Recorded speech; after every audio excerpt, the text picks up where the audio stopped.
Chapter 812. John, meeting you again under such circumstances is indeed a little awkward, King Strange Ghost said indifferently. Just awkward? You became King Strange Ghost, destroyed the North, destroyed Winterfell, and killed all humans. After doing all these things, you're only a little awkward? John was about to break down. Awkwardness is already a luxury. It's boring and unnecessary. King Strange Ghost's tone was flat, but his voice paused for a moment. Bang! John stepped back until his back hit the steel guard's shield. Uncle Bunyan, if you were Uncle Bunyan, then tell me what happened. John's angry roar was full of pleading. After a long silence, just when everyone thought that he would not answer this question, King Strange Ghost said softly, I was ordered to investigate the reason for the strange movements of the barbarians beyond the Great Wall, and I encountered, huff, huff, huff, the wind suddenly weakened, and the dragon flame fireball shone again. The green flame in the brazier rose into the air like a fountain. This area allowed the fire element to exist again. Attack, he focused his mind, tensed his muscles, and took a step forward. Then he shuddered.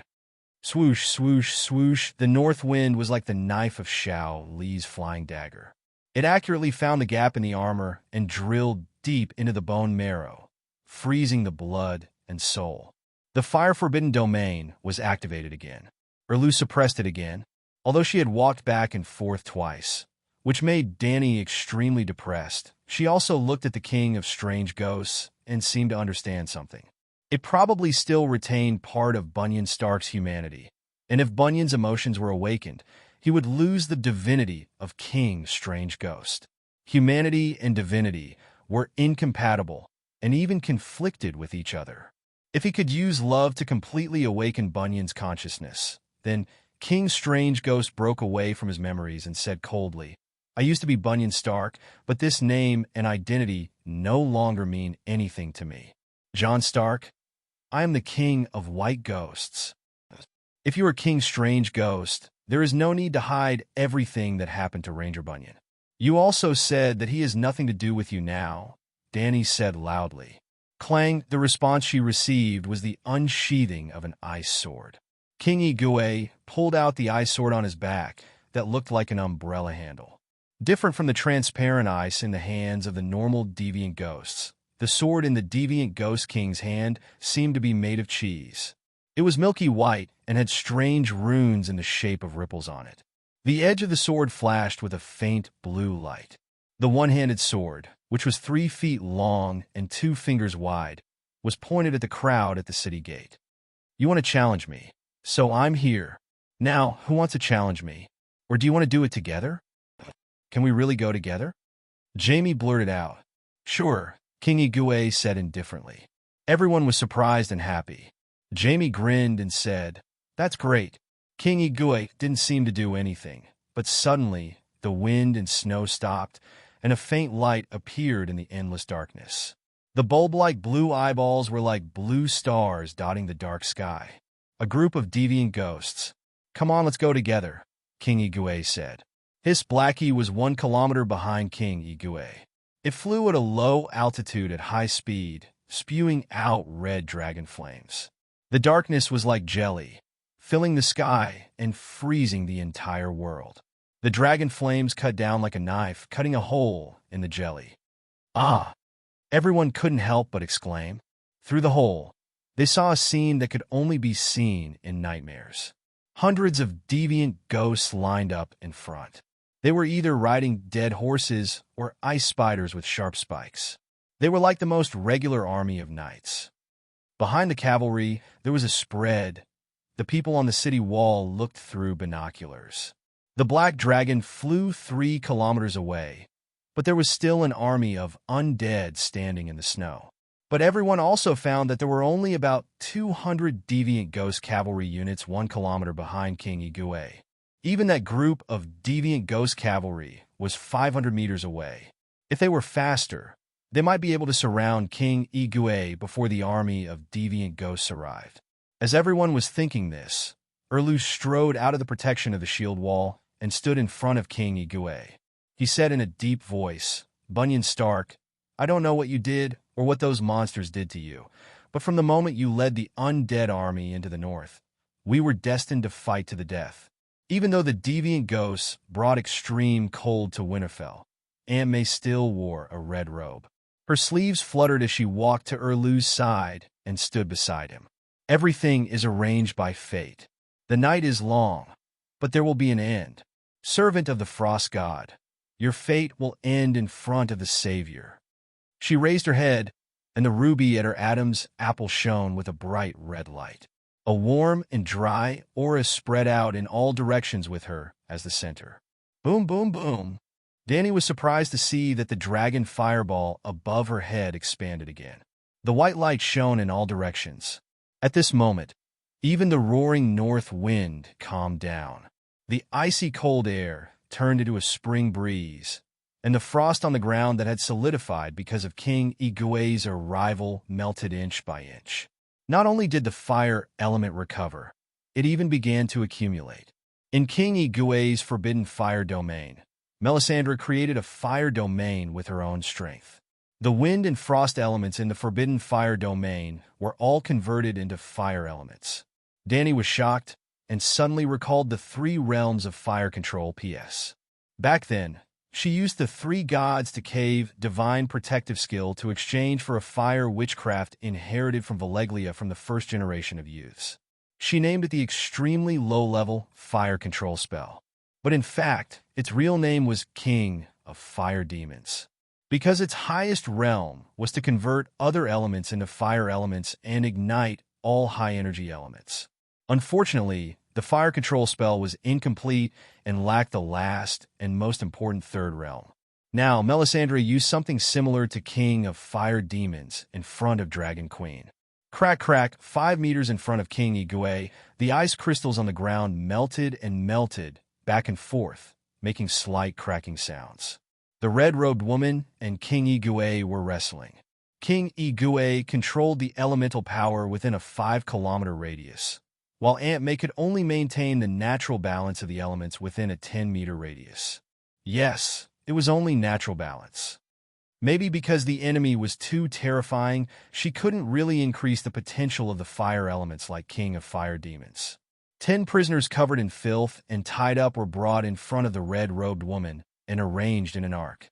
The center of the arc was actually King Igwe. King Igwe didn't move. His right hand holding the sword was lowered and the tip of the sword pointed to the ground. He looked at everything indifferently, including Dany and Old Boar. They could only watch as the 10 wailing prisoners were drenched in the green wildfire. They knew what the red-robed woman was going to do, but they didn't stop her. The night is long.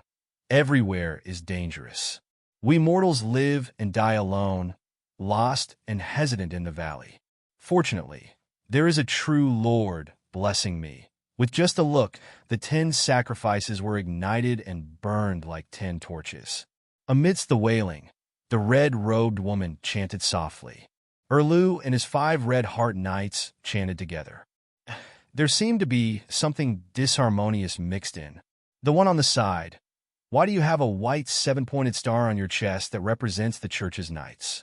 But he was indeed wearing the red heart cloak and prayed the loudest with the most solemn expression. The extremely sacred and solemn ritual became extremely funny because of the demon hunter Richard. Dany wanted to laugh, but she tried her best to hold it in. Buzz, the sky cracked open. A trace of white light seeped out of the dark dome.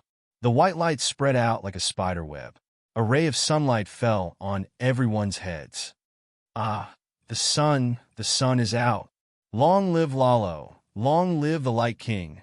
Long live the God King Lalos. The 20,000 soldiers and civilians of Winterfell shouted excitedly, almost hysterically. The sun was out. It broke through the cold and dark sky, revealing a head. Winterfell, which had been dark for many days, was once again bathed in sunlight. The northern plains was like a stage, and Winterfell was the main character on the stage. In the dark theater, a searchlight fell from above and enveloped the main character. Aunt May raised her arms and shouted, "King of Light, please bestow power upon us believers." Buzz, buzz, the sky was trembling, and the light was getting stronger. It was as if the gods had placed a magnifying glass under the sun, and the focal point of the convex lens was Clang. Erlu was enlightened. He pulled out the red hero's sword from his waist and raised it above his head. He shouted fervently, "I am the rightful king of the seven kingdoms, the king of the Undulls, Lorna, and ancestors, and the protector of the entire territory. It is my responsibility to protect the Westeros from the invasion of the gods. I am the prophecy's savior. I will use my life to fulfill the responsibility that fate has entrusted to me. Long live Lalo, long live the Westeros. The living will never die." The focal point of the sun fell on the body of the red sword. Extreme heat and light were emitted from the sword, as if it had become a small sun. At this moment, everyone finally understood why it, which could only emit red light, was called the Radiant Messenger. God of War, the number one god of war of the seven kingdoms. The people on the city wall were affected by this miracle and shouted fervently, "God of War, Mage God, God King." Jon muttered, "The nonsense that day has come true." Suddenly, Little Red of Slave Bay took the initiative to talk to Dany. The sun in the sky above Slave Bay disappeared. The sun shattered. The sun was disappearing, but the sun did not completely disappear. Before, there was still a circle of white light. During the day, it was like a gloomy day with dark clouds. Now, Slave Bay was as dark as Winterfell. The sky suddenly darkened, causing chaos in Meereen. Then Little Red found Dany. The remaining light and heat of the sun has been released by Lalo to Winterfell. Dany suddenly realized, but she was also worried. It was either success or death. If they could not kill the king of strange ghosts today, the long night would cover the world faster. Yes, the shattering of the sun only meant the beginning of the long night. For it to completely descend, the sun would disappear and the world would enter a state of extreme night. Without a doubt, Lalo's action sped up the complete destruction of the sun. But Dany did not think that Lalo was wrong. Using the remaining power of the sun to deal with the king of strange ghosts would allow the sun to achieve its greatest value. Chapter 8:13. After ending the battle with Little Red's dragon spirit, Dany turned her attention back to Winterfell and Erlu's light messenger. Heat and white light radiated in all directions, and the abundant divine power caused the air to ripple like water. This was probably the strongest weapon Dany had ever seen in this world. She looked down at the tainted fake red sword, PS, at her waist and frowned.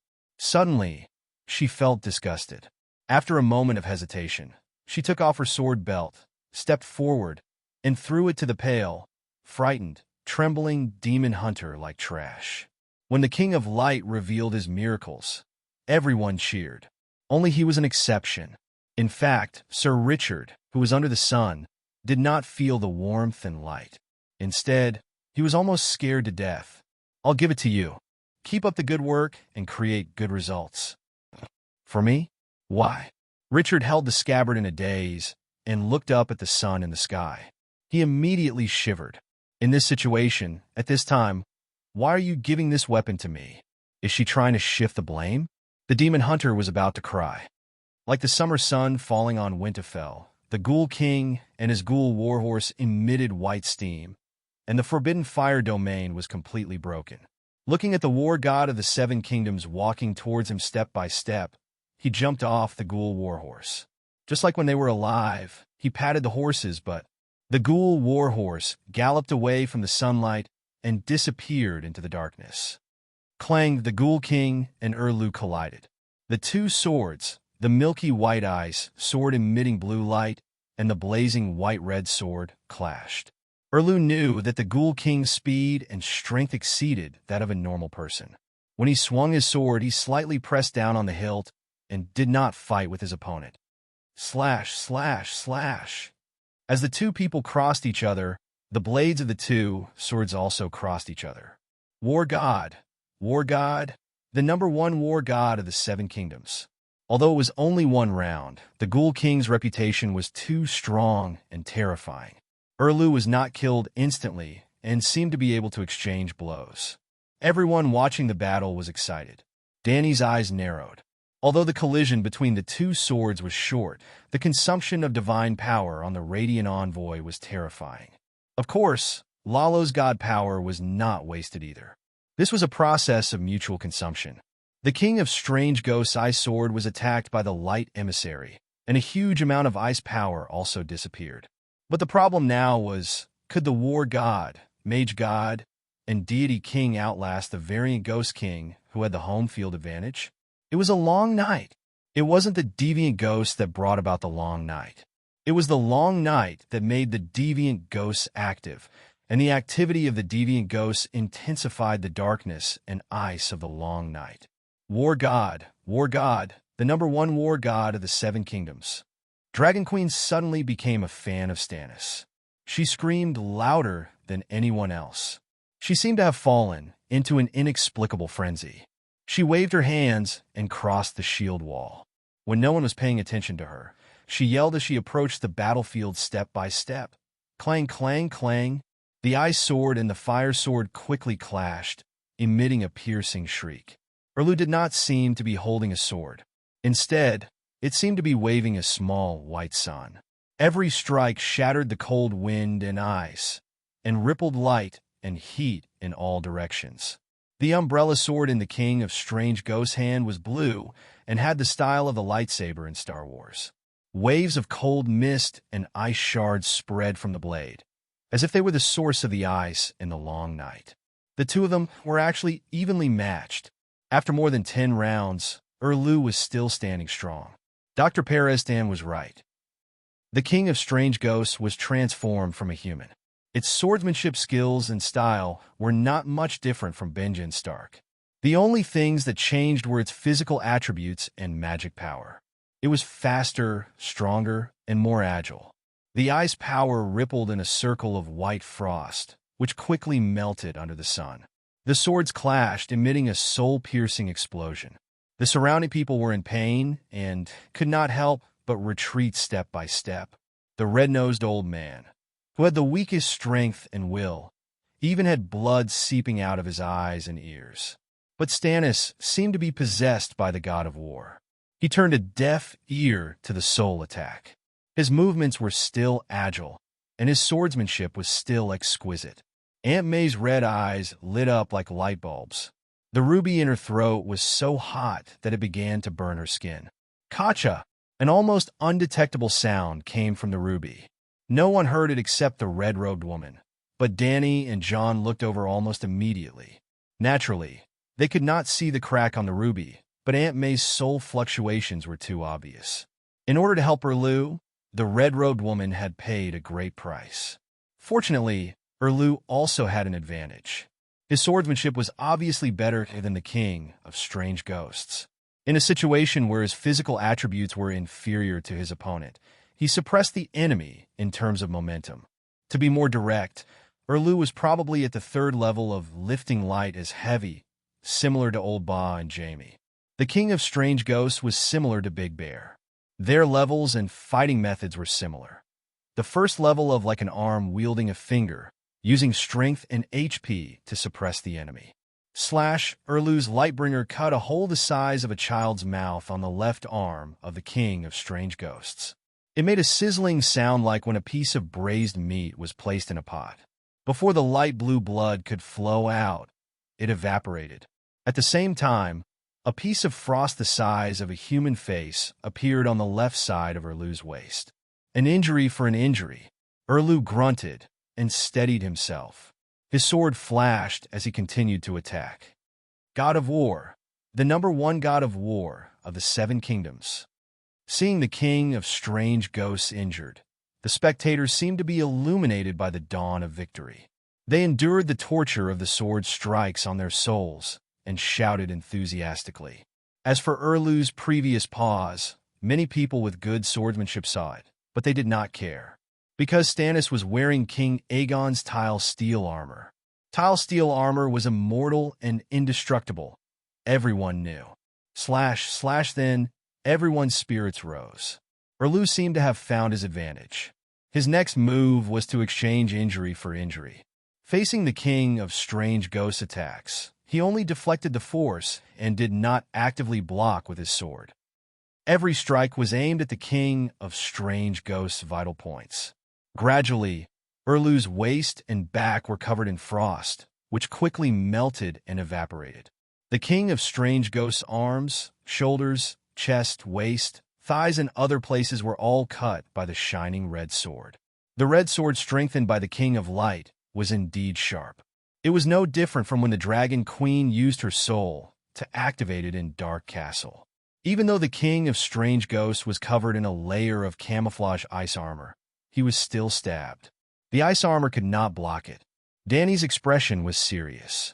She noticed that Erlu was attacked in different places each time. Erlu's swordsmanship was better than the king of strange ghosts. He should be able to control the injury for injury part. Then why did he avoid the same part of the armor being attacked repeatedly?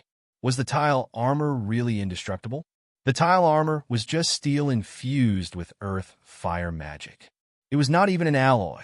Was the king of strange ghosts' ice sword not a magic weapon? Danny had a bad feeling about this. But the others did not have her insight. Their thoughts were completely different. 7 gods. Asha's prophecy is really coming true. Stannis is the savior. Paris Dan, who was carried to the city gate by the guards, said excitedly, "The savior, the war god of the 7 kingdoms, the king of the 7 kingdoms." The soldiers on the city wall were about to go crazy.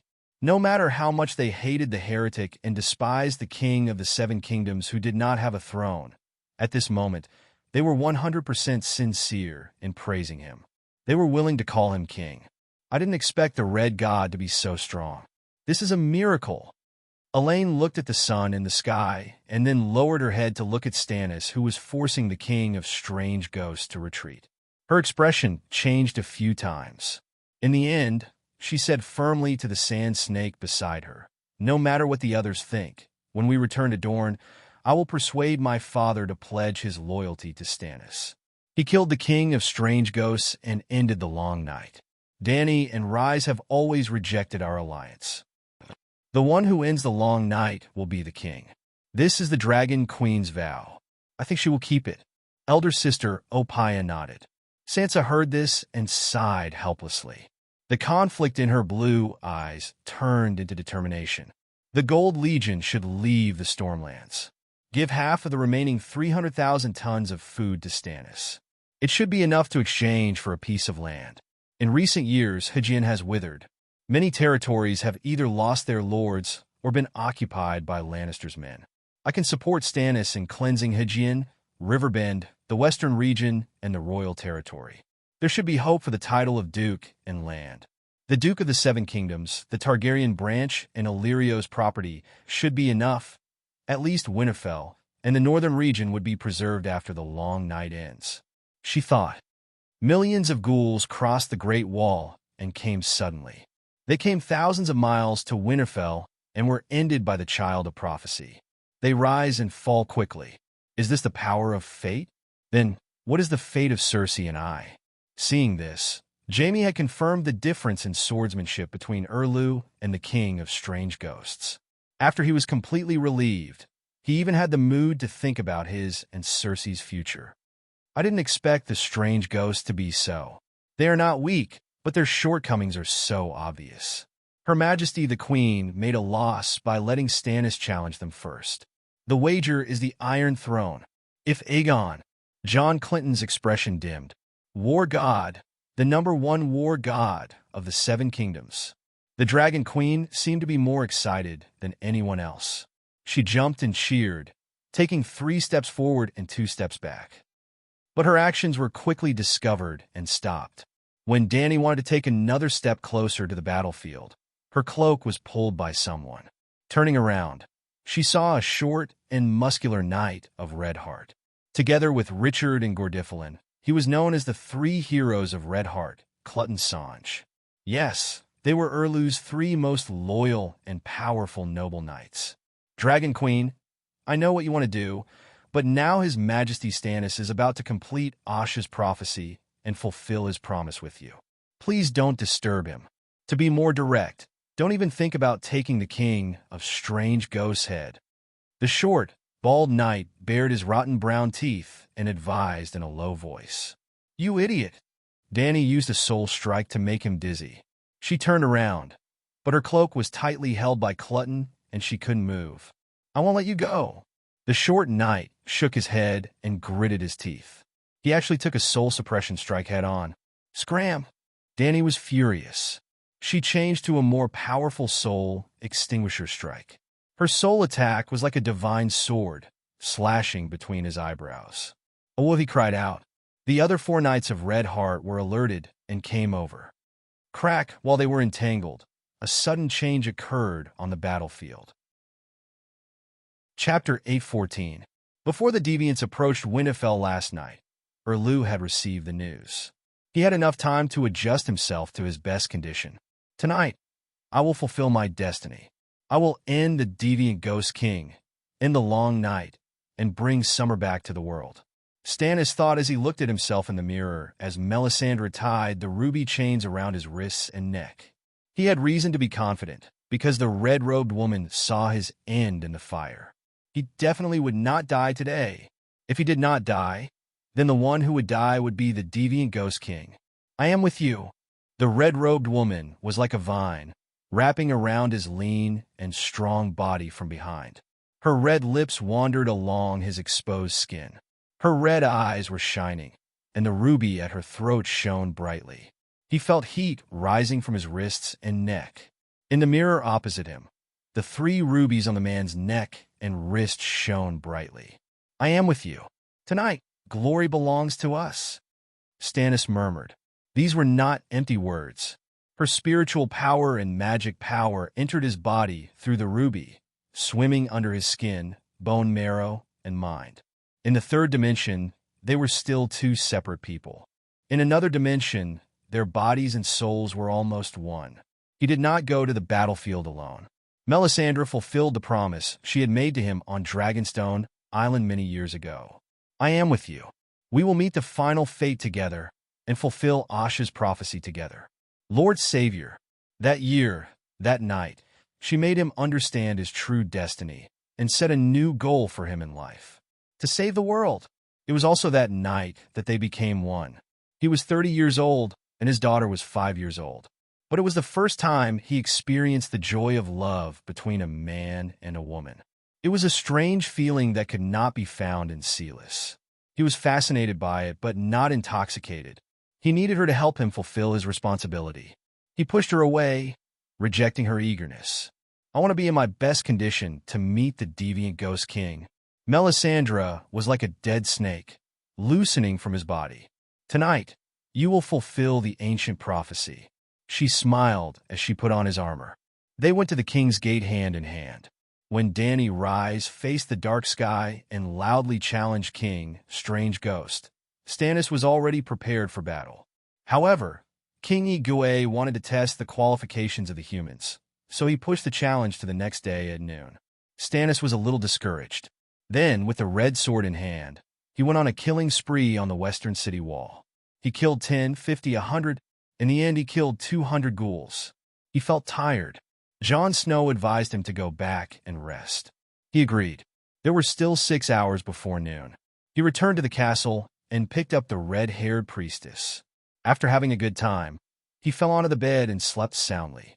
Including the time he spent fighting with Melisandre, it had been less than 2 hours. The western city wall had fallen, and he had woken up from his deep sleep. Seeing that the 2 Megalosaurus had reclaimed the city wall, he felt relieved and returned to his bed.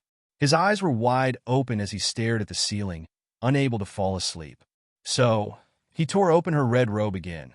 Half an hour later, just as he lay down and fell into a deep sleep, the fire in the fireplace, the candles on the table, and the torches on the wall all went out. The sudden extreme cold was like Melisandre's tongue, licking his skin and giving him goosebumps. Then, it entered his body and made his soul tremble. He suddenly sat up in bed. "It's here. Yes, it's here." The red-robed woman changed into another red robe and snapped her fingers. The fireplace, torches, and candles all burst into sparks and burned again. "Go back to sleep. There's still time before the appointed time," she said gently to him. "I can't sleep." He decided to get up. I'll help you sleep.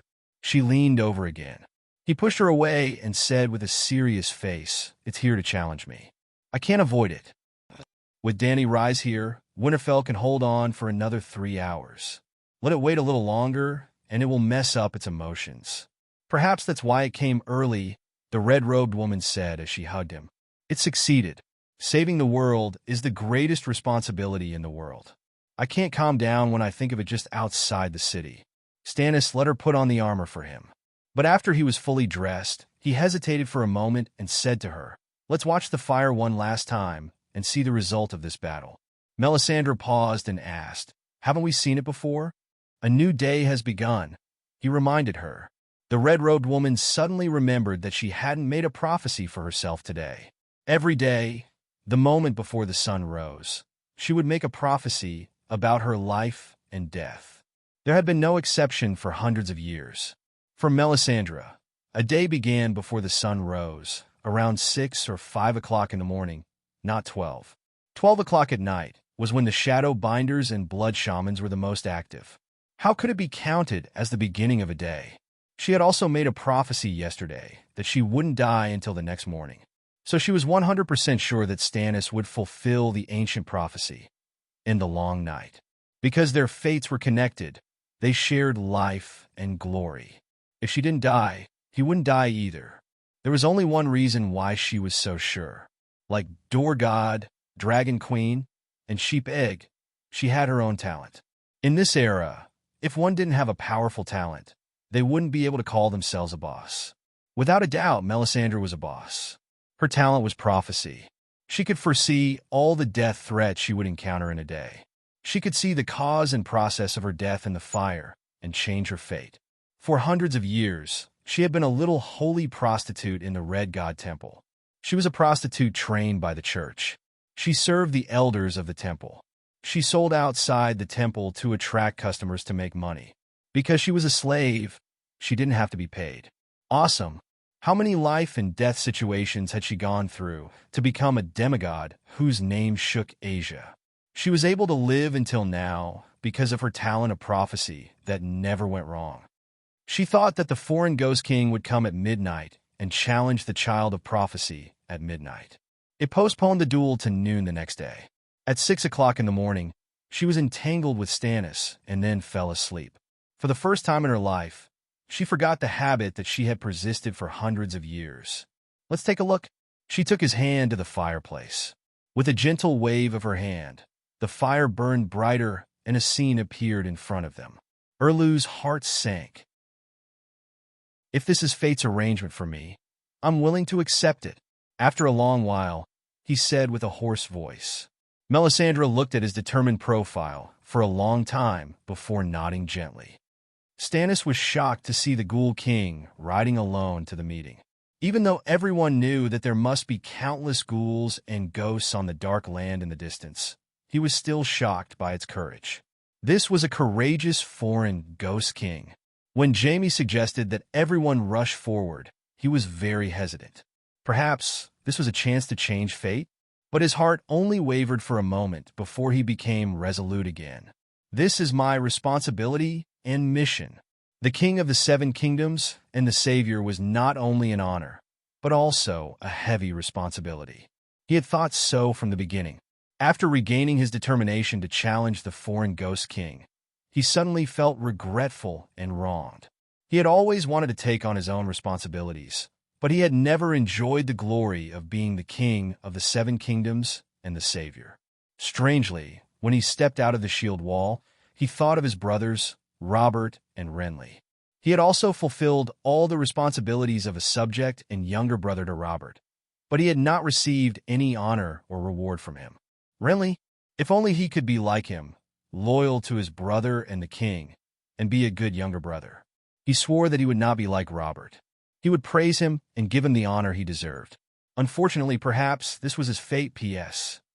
The sun chased away the darkness and appeared above Winterfell. For the first time, he felt that the Light King was so close to him. The light and heat flowed through the radiant envoy and into his body. He felt as if he was a pig that was about to explode.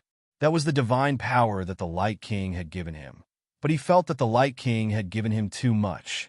This thought immediately changed after the first clash with the foreign Ghost King. The power of ice from the ice sword was too terrifying. Every round would consume a large amount of divine power of light and heat. He was like a deflated balloon, quickly shriveling up. Facing the invincible Dragon Queen, Stannis was ashamed to be called the war god. But as a veteran of the battlefield, he had the most basic judgment of the battle. He could not continue like this with the foreign Ghost King. If he ran out of divine power, he would definitely lose. Also, after a dozen rounds of high-intensity battle, he began to feel tired. It was like time was slowly but firmly attacking him. Damn it, he did not rest well last night. Perhaps he should not have defended the city walls. That was not right. If he did not defend the city walls and did not fight the ghouls and foreign ghosts, how could he increase the experience of fighting foreign ghosts? Perhaps he should not have fought with Melisandre. No, he should not have fought with her again and again. He regretted it. It was the foreign Ghost King's scheme. He had calculated the time. After doing it with Melisandre, he had a full 6 hours to rest. But the western city wall had been breached, and the foreign Ghost King had come early. This Benjen Stark. Melisandre was right. It did not let him rest well and deliberately disturbed his state of mind. The mouth behind the helmet began to grind its teeth. Benjen Stark was born in a noble family and had received complete and professional military training. He had also been the chief ranger for 10 years and had honed the cunning habits of a wolf. Damn it, I underestimated it. Stannis began to change his tactics. He intended to use his superior swordsmanship and the advantage of his impenetrable armor to exchange blows with the foreign Ghost King. After a round, when the people of Winterfell were cheering for the foreign Ghost King's injury, Stannis discovered another terrifying fact. The ice sword had left a scratch on the tile steel armor. This was nothing. The myth of the tile steel armor being indestructible had been broken by Lalo's doppelganger at Eastwatch. At that time, the monster with the head of a bull and the body of a snake had used its tiger claws to leave deep scratches on Dany Rise's armor and the Unsullied's tile steel shield. After that, he had seen her use a hammer to repair the armor and shield in the Winterfell blacksmith shop. In Dany Rise's words, the people of Aleglia had injected high-level earth-fire magic into the steel. In essence, the tile steel was just steel with magic. Magic was incomprehensible to normal people, but extraordinary people were in control of extraordinary power, and the gods were the most powerful extraordinary people. Obviously, the magic of the tile steel armor would be much less effective against the gods. With this mental preparation, Stannis was not worried about the sword marks on the armor. Just like how an iron sword would leave a sword mark on a steel armor, few knights were worried about their armor being cut by the enemy during battle. By the time the enemy cut through his armor, he would have killed him countless times or been killed countless times. But the King of Strange Ghost's ice sword not only cut through the tile steel armor, but he also felt that the area frozen by the ice seemed to have lost some magic. This was not an illusion. The tile steel armor was not only strong, but also had the magic immunity effect to reduce magic damage and was even immune to evil spells. Fighting with the King of Strange Ghosts was not simple. Other than the soul attack caused by the collision of weapons, there was also the cold and dark power around it. It was like fighting with a pile of shit. You would definitely be stung by the shit. Fighting with the King of Strange Ghosts, who represented cold, dark, and death, you would be attacked by the evil power at all times. The Lightbringer in Stannis' hand was also emitting light and heat that hurt the King of Strange Ghosts. He himself could not withstand the active and passive evil power from the King of Strange Ghosts.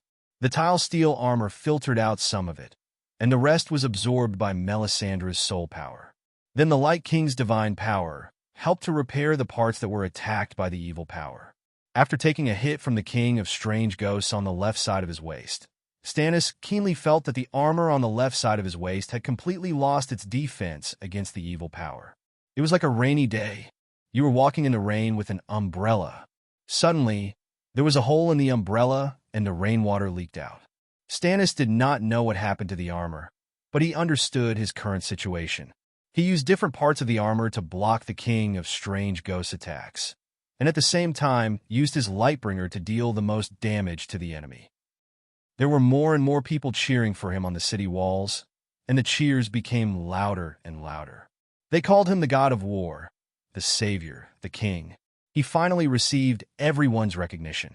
It felt wonderful, and he hoped that this moment would last forever. Maybe before the armor completely breaks, I can get rid of the king of strange ghosts. After all, I've cut it so many times. He thought excitedly. Then he saw the first expression on his opponent's face. The king of strange ghosts' pale face that was covered with strange swirls showed a mocking smile. It was very faint, very light, but it was shocking. The king of strange ghosts was mocking him? Fool! His voice came with the wind, and then ka, ka, ka. The king of strange ghosts' ice sword was a one-handed sword, and the Lightbringer was a two-handed sword. The moment Stannis swung his sword to block, the king of strange ghosts did something that was almost impossible in a battle between knights. A palm hit his chest. This was not a wuxia drama, and there was no such thing as palm power. Unless there was a special situation where he could push the opponent down with a palm, reaching out his hand was a huge flaw, and there was the danger of losing his arm. The king of strange ghosts' thin, wrinkled, and pale left hand pressed against Stannis' chest, and the tile armor that once belonged to Aegon immediately froze with a layer of light blue ice, and then cracked and exploded into countless pieces. The strong sense of danger was like hearing a group of women's voices outside the door when he was squatting in a public toilet. It fell on him so suddenly, so clearly, and made his body tremble and his scalp tingle. The ice spread over his body like a spider's web, freezing him into an ice sculpture. I'm going to die. He had an epiphany. I'm not afraid of death. I fulfilled my duty as the king of the seven kingdoms and the savior. Although I didn't succeed. No, I can still think now. I still have help. It can't end like this. I can't give up. Give up the last chance to drag it to hell with me. Just like what he saw in the fireplace. He had an epiphany. Chapter 8:15. When Erlu was hit by the Xianming divine palm and was slashed by the ice sword, his armor shattered and fell off. Before the people on the city wall who were cheering for their savior could react, Dragon Queen used a series of soul-extinguishing strikes and knocked down the Red Heart Knight who was arguing with her. Then the 5 dragon spirits and the sword god's divinity.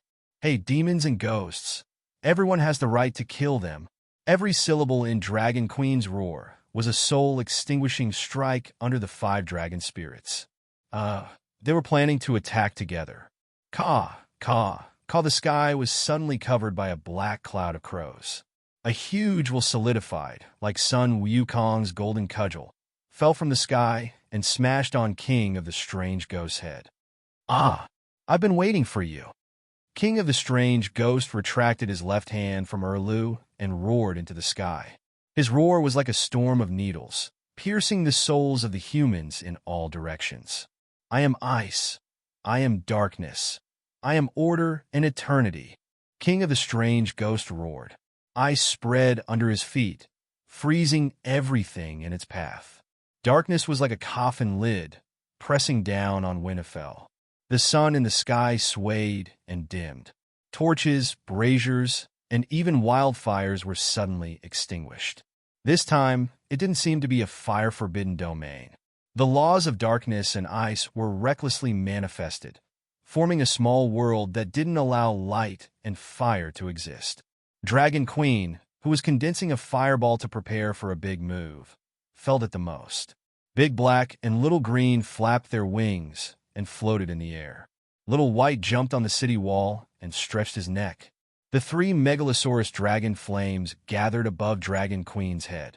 A giant fireball was about to take shape, but the dragon flames in the air were rapidly losing heat and fire magic every second, and the fire control spell was almost ineffective. The reason the dragon flames could condense into a fireball was because Dany was using the fire control spell. Like kneading dough, she kneaded the long noodles into a ball of dough. In the end, the fire control spell was still fire witchcraft. King of the Strange Ghosts' ice and darkness domain had changed the rules. Fire witchcraft was like a high-precision machine under the rules of the world. When a physical constant was changed, the machine would malfunction.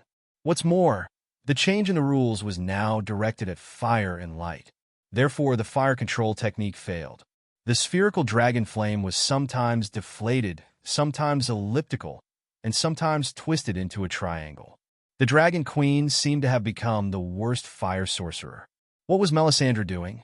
Why wasn't she maintaining the flame domain around her? Dany turned her head and saw the red-robed woman screaming in pain with a ferocious look on her face. Her wrinkles were like the white frost on a glass window in winter, quickly covering her face. Her long, bronze-red hair was visibly withering and turning white. Her exposed skin was wrinkled like chicken skin. She was aging. Her big red eyes were dim, and the ruby on her neck was flickering like a breathing lamp on Ultraman's chest. The cracks were clearly visible. Melisandre's missing life force, magic power, and soul power were all transferred into Erlu's body.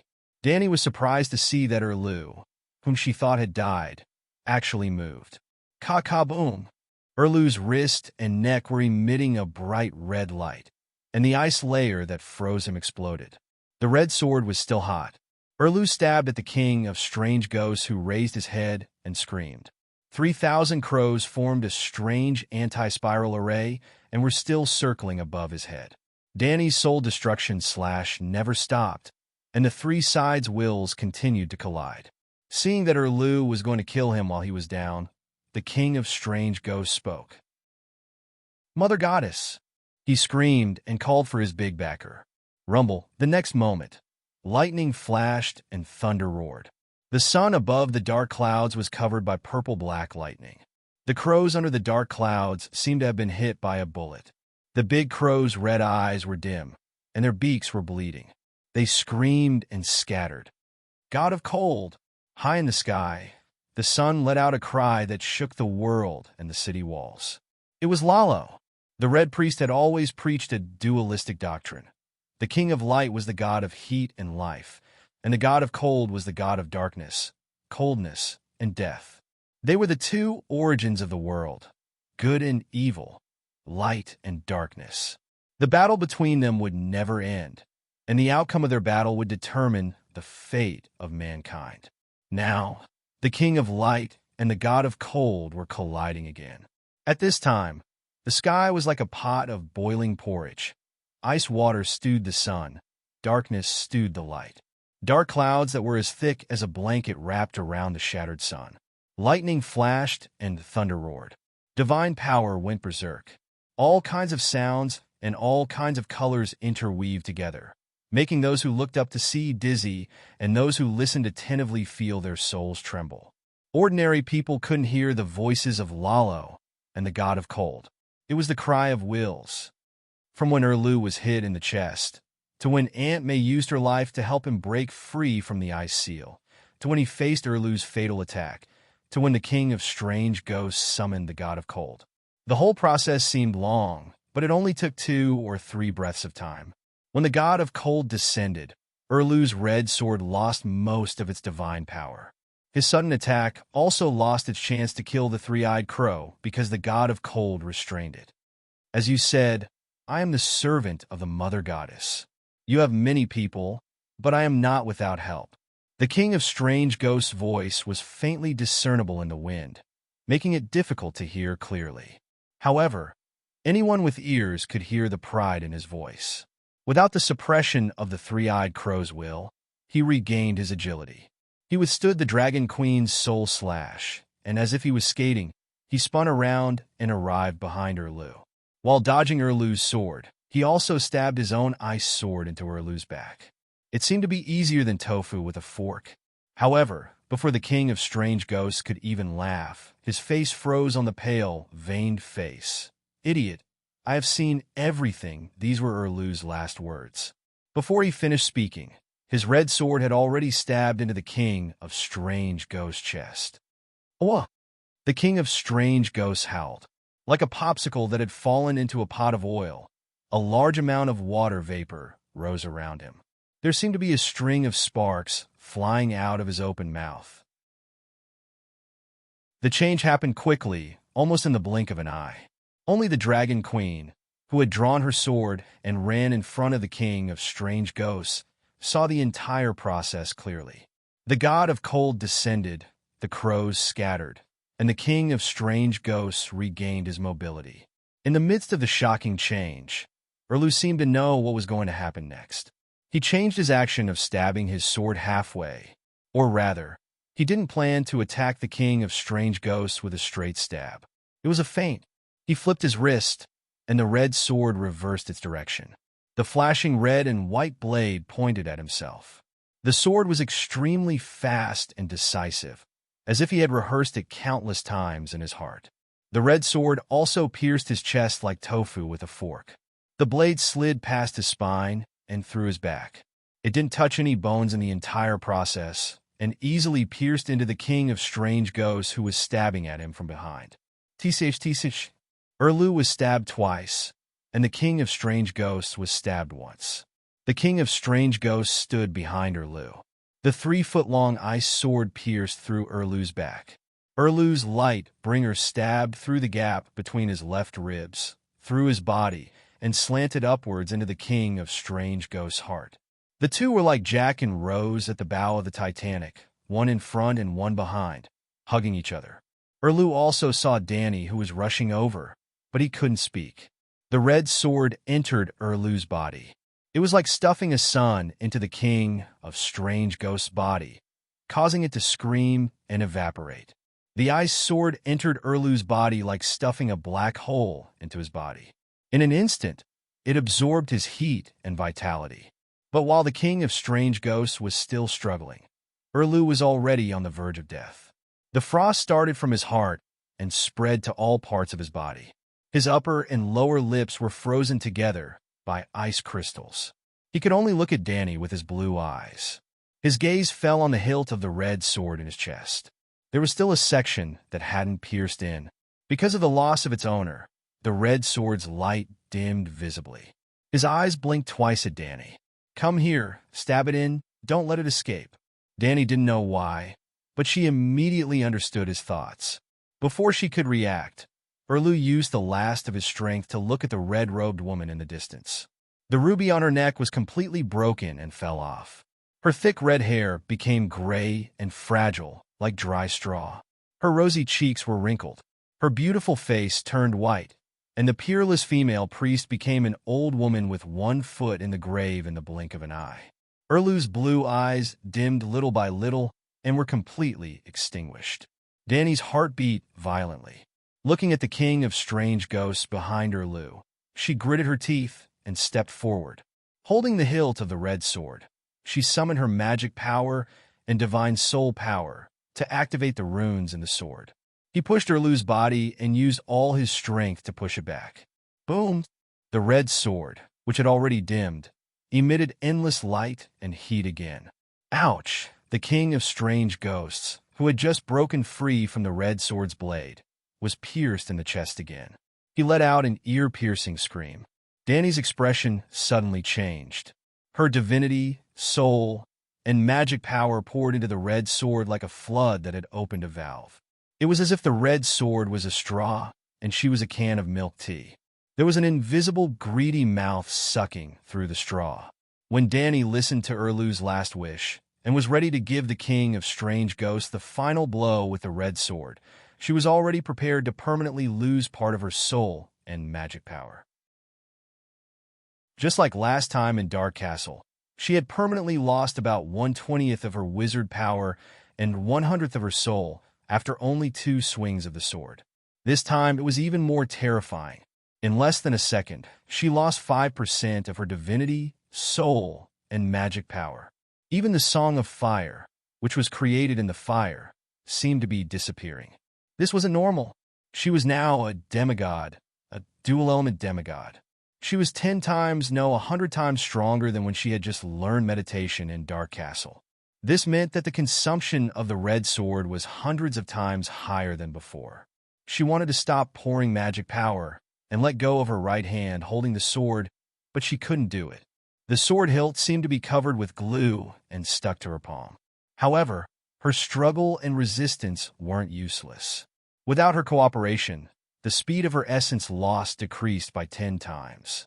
Even if it decreased by 10 times, she would wither and die in less than a minute. Lalo, you're tricking me at a time like this. Danny's soul let out an angry roar. The two dragon spirits, Little Red and Little Gold, moved from the king of strange ghosts to the twisted and greedy evil spirit inside the red sword. This is your fate. Don't struggle. Look, the king of strange ghosts is about to break free. A grand, bright, warm, and holy voice came from the red sword. It seemed to be able to cleanse the soul. This wasn't Lalo, the shadow demon, but the king of light, who represented heat and life. He was more holy than the mother. This holy father stabbed her in the back. It hurts.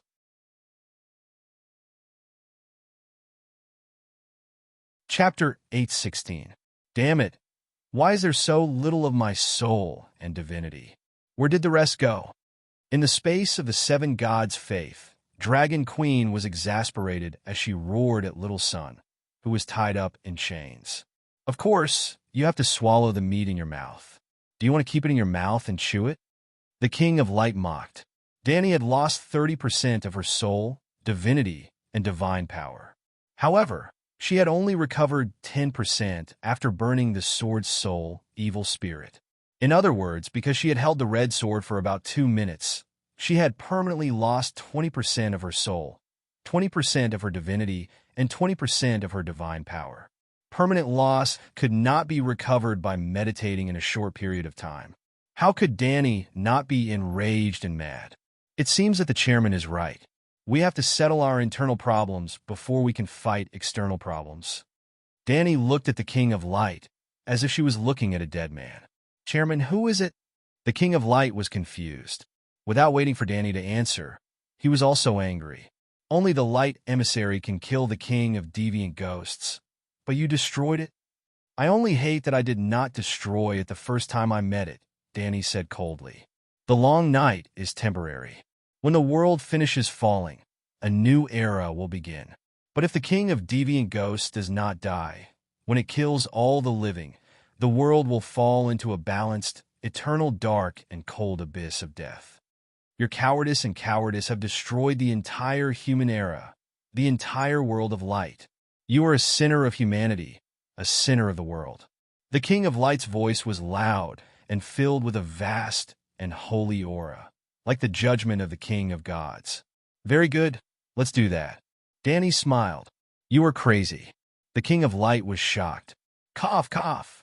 Evil God Lalo almost destroyed the entire human era and the world of light because of his cowardice and cowardice. He is a sinner of humanity, a sinner of the world, a scum of the true gods, and the greatest shame of the transcendent world. Looking at the dumbfounded King of Light, Danny smiled coldly and said, This will be the evaluation of the deceased evil god Lalo in the history books many years later. You're not crazy, but you're going crazy soon. Now, you can only satisfy yourself through lust, the King of Light mocked. Look at this. You should know what it is, right? Danny turned her hand and took out a bowl-sized golden jelly. Sensing the faint ripples of the law of light from the jelly, the Light King cried out, How is this possible? This is the destiny of the Lady of Light. Where did you get it? The destiny of the Maiden of Light? Danny was shocked. Destiny was a mission bestowed by the heavens, and not everyone could accomplish it. Bestowing a mission was equivalent to bestowing the talent or ability to accomplish it. Therefore, things like the Savior's destiny and the Lady of Light's destiny were talents or abilities granted by the will of the universe. Of course, destiny was very complicated. It included, but was not limited to talent and divinity. It also involved some authority bestowed by the heavens. Xieling Yun once said, There is only one stone of talent in the world. Chao Zijin alone has 8 stones, and I have 1 stone. Since ancient times, we've shared 1 stone. From the literal meaning, the total number of literary talents since ancient times was fixed. Xieling Yun took 10%, Chao Ji took 80%, and the remaining 10% was divided between Wang Shiji, Li Bai, Du Fu, and other literati before the Southern Song dynasty. Good heavens, that Xie guy was really shameless. His bragging was through the roof. It was just a matter of fact. Literary talent could also be considered fate. If someone gathered all of the one stone of talent, he would not only increase his talents, but more importantly, he would monopolize the responsibility of bringing resplendent art and culture to the world bestowed by the will of the heavens. Without destiny, one would not be able to contribute to the world. Dani burned the sword's soul evil spirit. Of course, not only did she recover the 10% that belonged to her, the evil spirit's spirituality was also not lacking. The strange spirituality solidified into a golden jelly. It immediately reminded Dani of the scene when she saved John. The divinity, spirituality, and precepts left behind after Lalo's soul was burned were mixed into a ball. Its aura was different from the golden jelly, but similar. Therefore, Dani guessed that it was destiny related to light. However, she thought that it was a part of the soul essence left behind by the Light King in the sword's soul evil spirit. She did not expect it to be related to the Lady of Light. Who's the sword's soul in the Lightbringer? It's that evil spirit with a twisted will and only greedy nature left, Dani asked. The Light King's mental power fluctuated rapidly, showing that his heart was extremely unsettled. Her destiny has not completely disappeared. Dani's expression changed. Nisha? Why does Nisha have the destiny of being the Lady of Light? There was an evil spirit sealed in the Lightbringer. She had discovered it when she first activated it. According to legend, Yeser Ahai had his wife Nisha open her chest and stabbed a smoking iron sword that had just been taken from the stove into her beating heart. The sword immediately absorbed all of her blood, soul, strength, and courage, and finally became the Lightbringer. Therefore, regarding the identity of the evil spirit, Dani first thought of Nisha. She was once Nisha. However, 8,000 years later, she changed to Yeser Ahai. The Light King's tone was much gentler. It seemed that he had become very easy to talk to for some reason. He explained the evolution of the sword's soul completely. Nisha's soul and strength were the energy to activate the red sword. However, without a source, the water would definitely dry up. After the end of the long night, the red sword's power weakened day by day. Nisha's soul was also on the verge of dying. Yeser Ahai gave his destiny and the favor of the universe after he saved the world to me. Only the remnant of his soul, with all his memories, was left. He sealed himself into the divine sword in exchange for the release of Nisha's soul. There was more than one long night and more than one foreign ghost king. Yeser Ahai hoped that his wife's soul would no longer be tortured by the extraction of her power. However, he also understood that humans needed the red sword. He was a true hero, a hero of humans, a hero of the world. Lalo looked at the expressionless dragon queen and sighed. Dani sneered. With a sigh, the Light King continued. His last request to me was to replace Nisha with himself and become the source of the red sword's power. Of course, at that time, he had nothing but his memories. Everything he had belonged to me.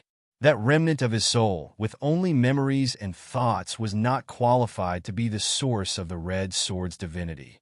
As you said, the sword's soul. Hence, Nisha's soul core was freed from its shackles and reincarnated. The soul shell that retained the last of its power was left in the red sword and merged with Yeser Ahai's remnant soul.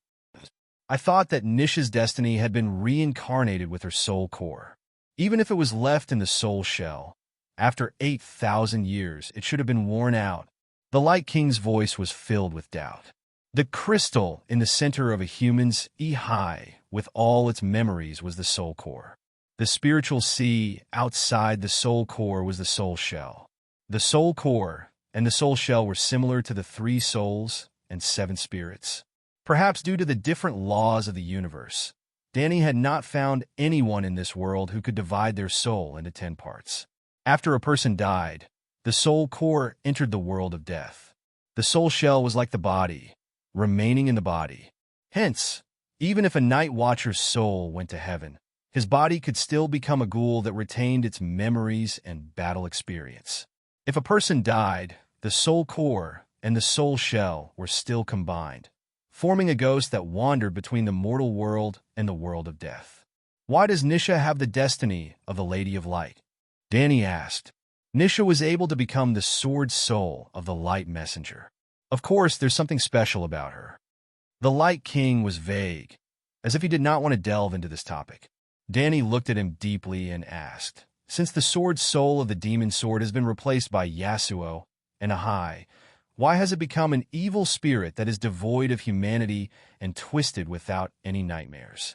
The Light Messenger is not the demon's sword, the Light King refuted with a straight face. It represents the most noble and great human emotions. It's a sword of love and sacrifice. Nisha sacrificed herself for love without any regrets. She was even happy to be able to fight alongside her lover. The Light Messenger would let Yasuo and Ahai feel the endless love at all times. That kind of supreme human emotion is a real and magical power that can stimulate all his potential and make his will as strong as iron. He is not afraid of any soul damage.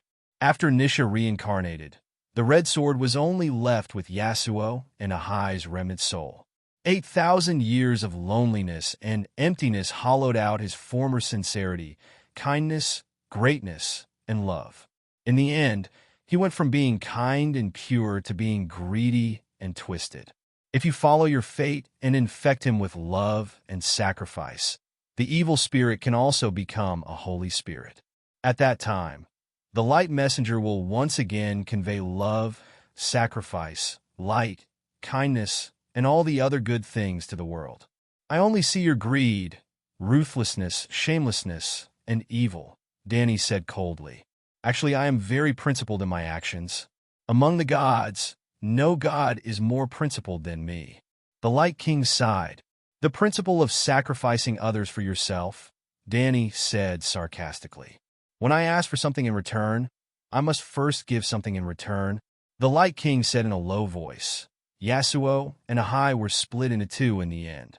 Other than the remnant soul with memories, the rest almost became a part of my soul. This is a fact, but I helped him forge the Red Sword and taught him magic and martial arts. In the end, he was able to defeat Long Night. My help was indispensable. I gave and received in return. This is a matter of course. It's the same this time. I helped you end the life of the deviant Ghost King and finally brought light to the world. Your soul and destiny are my rewards. What's wrong with that? Isn't it the responsibility of the true gods to save the world? You just have to push the responsibility onto the humans. Danny found the Light King's strange idea inconceivable. What you mean is that we true gods should disregard life and death, disregard the gains and losses, and let you humans enjoy the fruits of our labor. The Light King asked in return, "Aren't we fighting the deviant ghosts under Winterfell? How can we enjoy the fruits of others' labor?" The true gods and humans each have their own duties, sacrifice, and work together. This is the right way, Danny said coldly. This is what humans are like. The Light King laughed softly. Your words, your actions, and even you are the epitome of human selfishness and self-righteousness. In this era, humans are the main characters of the world. If you don't work hard, who will? If the master of the era doesn't sacrifice himself, who will? If you think it's natural for me to work hard for the humans for free, then why didn't I work hard for the other races in the previous era? If I worked hard for the ancient races wouldn't be eliminated by the world. If they didn't leave, how could you humans become the main characters of the era? The world has hundreds of millions of years of history. How many races and how many main characters of the era didn't work hard or sacrifice themselves? They deserve to be eliminated. What's the logic of blaming the true gods for not being willing to die for you? Chapter 817. The Light King Lalo's series of complaints seemed to be very reasonable, and Danny was temporarily speechless. But after a moment, she found a reason to refute. Are humans not willing to sacrifice? Didn't Stannis sacrifice himself? I knew that activating the Red Sword would cost me a part of my soul, but I was determined to sacrifice myself. You were too greedy and wanted to take my life. You still have the face to say that. How can it be considered a sacrifice if you don't lose your life?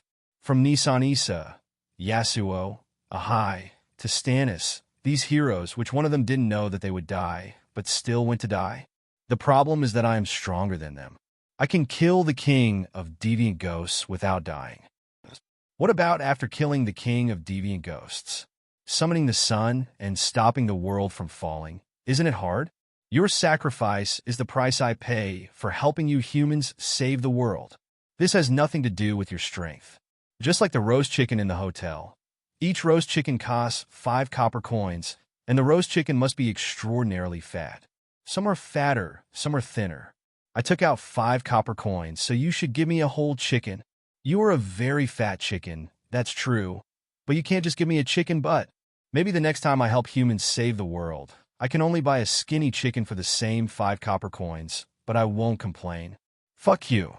Danny clenched her fist and said coldly, how about I give you 5 copper coins and buy your whole chicken? 5 copper coins is easy to say, but it means that I will try my best to save the world once. Can you do it? The Light King sneered. Bring me the big pot of chicken first. When I finish eating and have the strength, the task of saving the world will have nothing to do with you. Sigh. You're really stubborn. I tried my best to tell you the story of the Light Emissary and the responsibility of the protagonist of this era. But you didn't even understand the slightest bit of a hero's fearless and sacrificial spirit? The Light King lamented with an emotional voice like a holy father. Danny held up the golden jelly and said lightly, don't pretend. I know you said so much because you are afraid. What am I afraid of? The Light King looked at the jelly, and his tone was slightly unnatural. You're afraid that I'll fuse it into my soul. The mandate of heaven is only useful to those who are compatible with it. I am the Light King, so only I can use it. You are the mandate of First Flame Ember, so you're not compatible with it, the Light King said seriously. You said that I'm Nissa's reincarnation. Danny smiled. Reincarnation. The Light King sighed and said sincerely, you may have misunderstood the concept of reincarnation. Currently, there is no clear evidence that a soul can naturally start a second life. I have studied the field of death for hundreds of millions of years and discovered that every life has a most essential label, which is the life imprint. Every new life would give birth to an independent life imprint. A true reincarnation should retain the original life imprint in the new life. But the reality was that no Grim Reaper could do this. Even the god of frost, the most powerful of the gods of death, could not do it even after he had sung the complete song of death.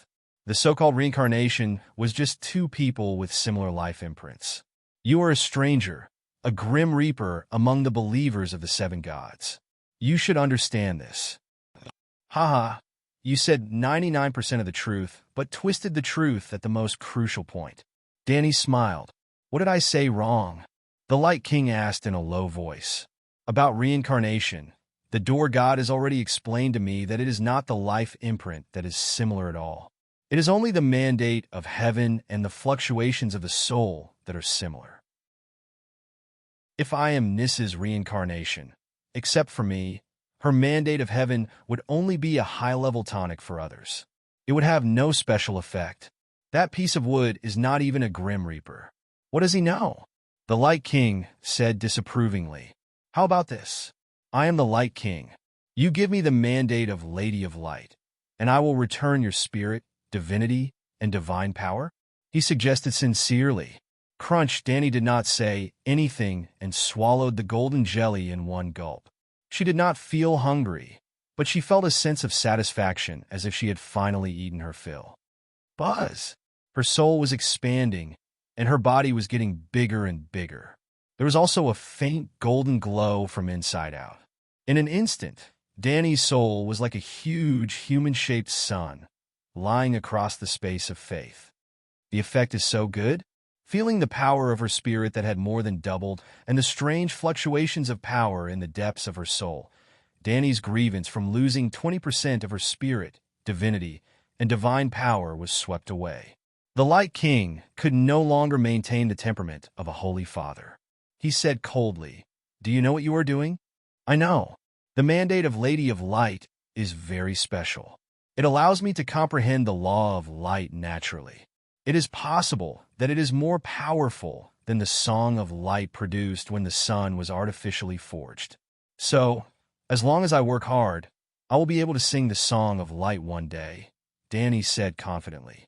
Actually, her confidence was a pretense for the sake of the Laser King. What she really felt now was helplessness and powerlessness. She had just started learning the Song of Fire and Song of Wind. She had almost no time to practice the Lone River Water Wizard that she had learned from Prime Minister Turtle. Because of her position as a stranger, and in order to complete the legendary Song of Ice and Fire, she had to find time to study the Law of Death. She was so busy that she had a headache. She really had no interest in the Law of Light. If 1,000 years or 10,000 years passed, she might try to complete the Song of Light and Darkness when she had gathered the 4 elements, ice and fire. If you dare to have any ideas about the Song of Light, we will fight to the death. I will no longer care about Long Night and Frost God. From now on, I will use all my strength to hunt you down, the Light King said coldly. To be honest, Danny was a little scared. Was it worth it to fight a dog for a pile of poop? The dog needed that pile of fresh and warm poop to fill its stomach. She was just picking it up to fertilize the field. Now that the sun has shattered, the Song of Light should slowly disappear. You don't want me to take the Song of Light, which means that the Song of Light is still in your hands. What did you do? Danny didn't look scared at all. Previously, the Light King was willing to chat because he wanted to use the story of Yasuo and Yahai to influence her and make her realize the true meaning of being a human hero. But now that she had made the worst choice, why would he reveal his secret? So, he didn't say a word and only looked at her with a cold and vicious gaze. Danny was multitasking. Her soul was burning the soul of the sword in the faith space, and her main consciousness was controlling her body to face the challenge of the King of Strange Ghosts. She was doing 2 things at the same time. When it fell, above the sky, lightning flashed and thunder roared. White light and darkness were entangled, as if there were gods fighting and roaring. Under the sky, the dark sky was like a big black pot covering the earth below. The violent north wind almost made the whole world turn south. However, the wind and snow could not affect Wind God Danny's voice. So, you knew that Liana and Liga knew each other, fell in love, and even eloped in the end, but you did not tell your father and brother. Ah! In the wind and snow not far away, a girl's scream could be heard.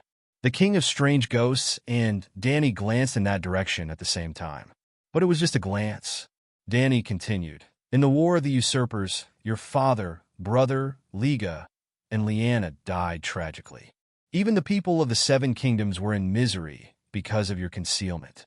You are a sinner. Maybe you didn't mean to do evil, but it's more likely that you were kind, righteous, and noble. Not long after the War of the Usurpers ended, you put on black clothes and exiled yourself. A strange ghost said that only a noble heart that was entangled in evil was qualified to be the King of Strange Ghosts. So, you became like this?" No. Danny's words seemed to trigger some unbearable memories in Benjen Stark. The King of Strange Ghosts' expression was pained as he shook his head. "I don't know, I'm just guessing Liana didn't tell me when she eloped with Liga. I just guessed that she might have fallen in love with Liga. I told Brandon, and he got even angrier.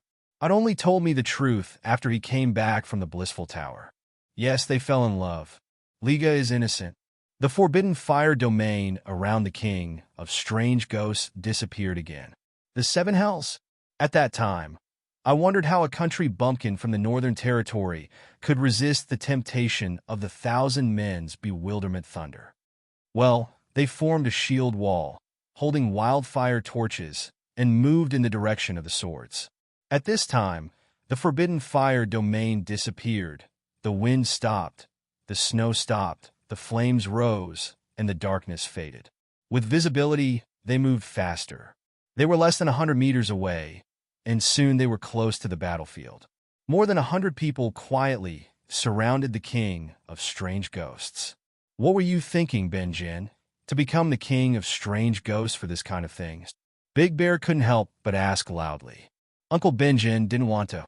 The strange ghosts caught him and used magic to turn him into a strange ghost. John refuted. "Why are you talking so much? The fire seems to be getting bigger, and the wind is much weaker. Let's go together, Darkstar Jiro Dane said in a low voice. Wait, it's the Queen's turn to fight with it. We can win without losing. If we really rush up, I'm afraid that the hundreds of strange ghosts will join the battle. It's not good for us, Old Man advised. Win without losing? Are you sure? Jamie doubted. Even Stannis' swordsmanship is better than Benjen's. The few of them talked in low voices. On the battlefield, Dragon Queen finished talking and attacked when the Forbidden Fire domain disappeared. Jamie watched the battle between the Dragon Queen and the first strange ghost. He had a general understanding of her strength. She had reached the realm of lifting something heavy as if it were light. She was very strong among the young people. At least when he was her age, his swordsmanship was not as good as hers. However, Benjen was not weak either. He had more strength, faster speed, more accurate dynamic vision, and his body was better than humans in all aspects. But now, Dragon Queen's fighting style had completely broken his understanding. Whoosh slash boom. He felt a blue shadow flash in front of him, Dragon Queen's cape. A large amount of ice chips appeared on the King of Strange Ghost's chest. He flew 7 or 8 meters away and crashed heavily into the shield wall. There were even 2 tall and strong savage warriors who could not hold their oak shields.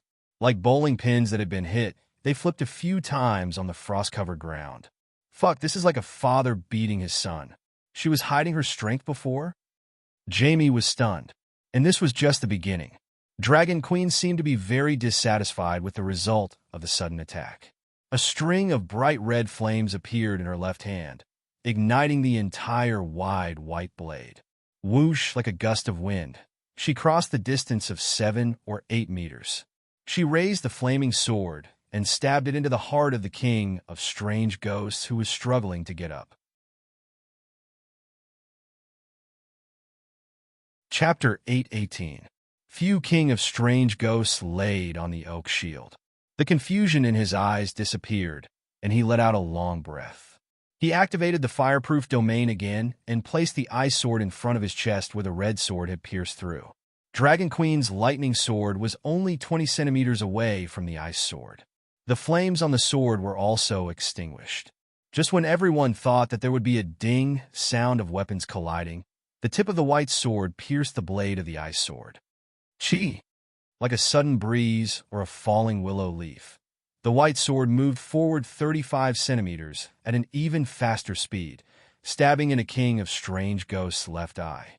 The cold eyeball flashed with blue light and exploded like a small light bulb. The sword continued to move downwards. Dragon Queen exerted force with both hands, trying to pierce through his skull. Nice! Jamie was dazzled. He shouted excitedly before the white sword stabbed into his eye. Ouch! King of Strange Ghosts howled. The ice sword in front of his chest sliced horizontally at Dany's left leg. Dany seemed to have predicted his movements. She stepped on the ground with her iron boots and did a 180-degree front flip. During the entire process, her right hand never left the hilt of her sword. She even transferred all the pressure from her body to the tip of the white sword. When she landed on the ground, she landed right on top of King of Strange Ghost's head. Before King of Strange Ghosts could stab back, her iron boots hit his right arm. If it was a normal night, this kick would have shattered his right arm. However, the ice armor on his right arm didn't shatter. Just now, Stannis had used the red sword to easily break through the ice armor. It was as simple as a sword cutting through leather armor. Eo, King of Foreign Ghosts howled. The cold wind, snow, and the surrounding darkness were like thousands of living things that heard the king's command and quickly surged towards it. Crack, crack, crack, the white sword met with resistance. I shot out from King of Strange Ghosts' eye sockets and froze the tip of the sword in his eye socket. The light blue frost crawled on the sword like a black mamba. In a short while, it froze Dragon Queen's iron gloves on the sword hilt. Shit. Dany's expression turned ugly. She could clearly sense that her white sword was losing some sort of uniqueness. More intuitively speaking, because tile steel was filled with high-energy flames, it was indestructible in terms of physics and could destroy evil in terms of magic. Now, the power of frost was counteracting the power of the earth fire within the iron sword. Mortal fire, wildfire, dragon fire, earth fire, sun, embers of the first flame in the heart of the earth, first flame of creation, P.S. The energy levels of the seven flames rose one after another. The earth fire power in the tile was a fourth-level fire magic power, but it was still negated by the strange Ghost King's ice power. King Deviant Ghost's ice power was even stronger than earth fire. Then, something that made everyone's eyeballs pop out happened. Dragon Queen's right hand gripped the hilt of her sword and swung it left and right. The blade of the sword made a horrifying sound as it rubbed against King of Strange Ghost's eye sockets. She raised her left foot and stomped on King of Strange Ghost's nose, mouth, cheek, and right eye with the heel of her long iron boot. Bam, bam, bam. The bridge of his nose was broken. His teeth fell out, and light blue, icy liquid flowed out of his tightly shut right eye. Ayo, ayo, King Strange Ghost cried out in pain. A layer of ice crystals began to cover his entire body. Everyone was dumbfounded. The shield-bearers near Dragon Queen regained their senses and waved their dragon teeth blades. Like chopping vegetables, they left small holes in King Strange Ghost's ice crystal armor. Suddenly, Dragon Queen raised her head and looked at the dark land in the distance. Her expression changed as she shouted, "Quick, retreat quickly! The Deviant Ghost army has moved out. Retreat to the city gate. Dragon Queen, we are not afraid. Let's fight it out with those bastards." Tormund shouted. Danny snatched a steel shield from an unsullied and snapped, "Bastard, how can you be a Chiliarch? I told you to retreat, so hurry up and retreat. Retreat! Retreat to the city gate immediately." Old Ba, Clinton, Jamie, and the others suddenly remembered the battle plan. They stopped insisting and immediately called for everyone to retreat.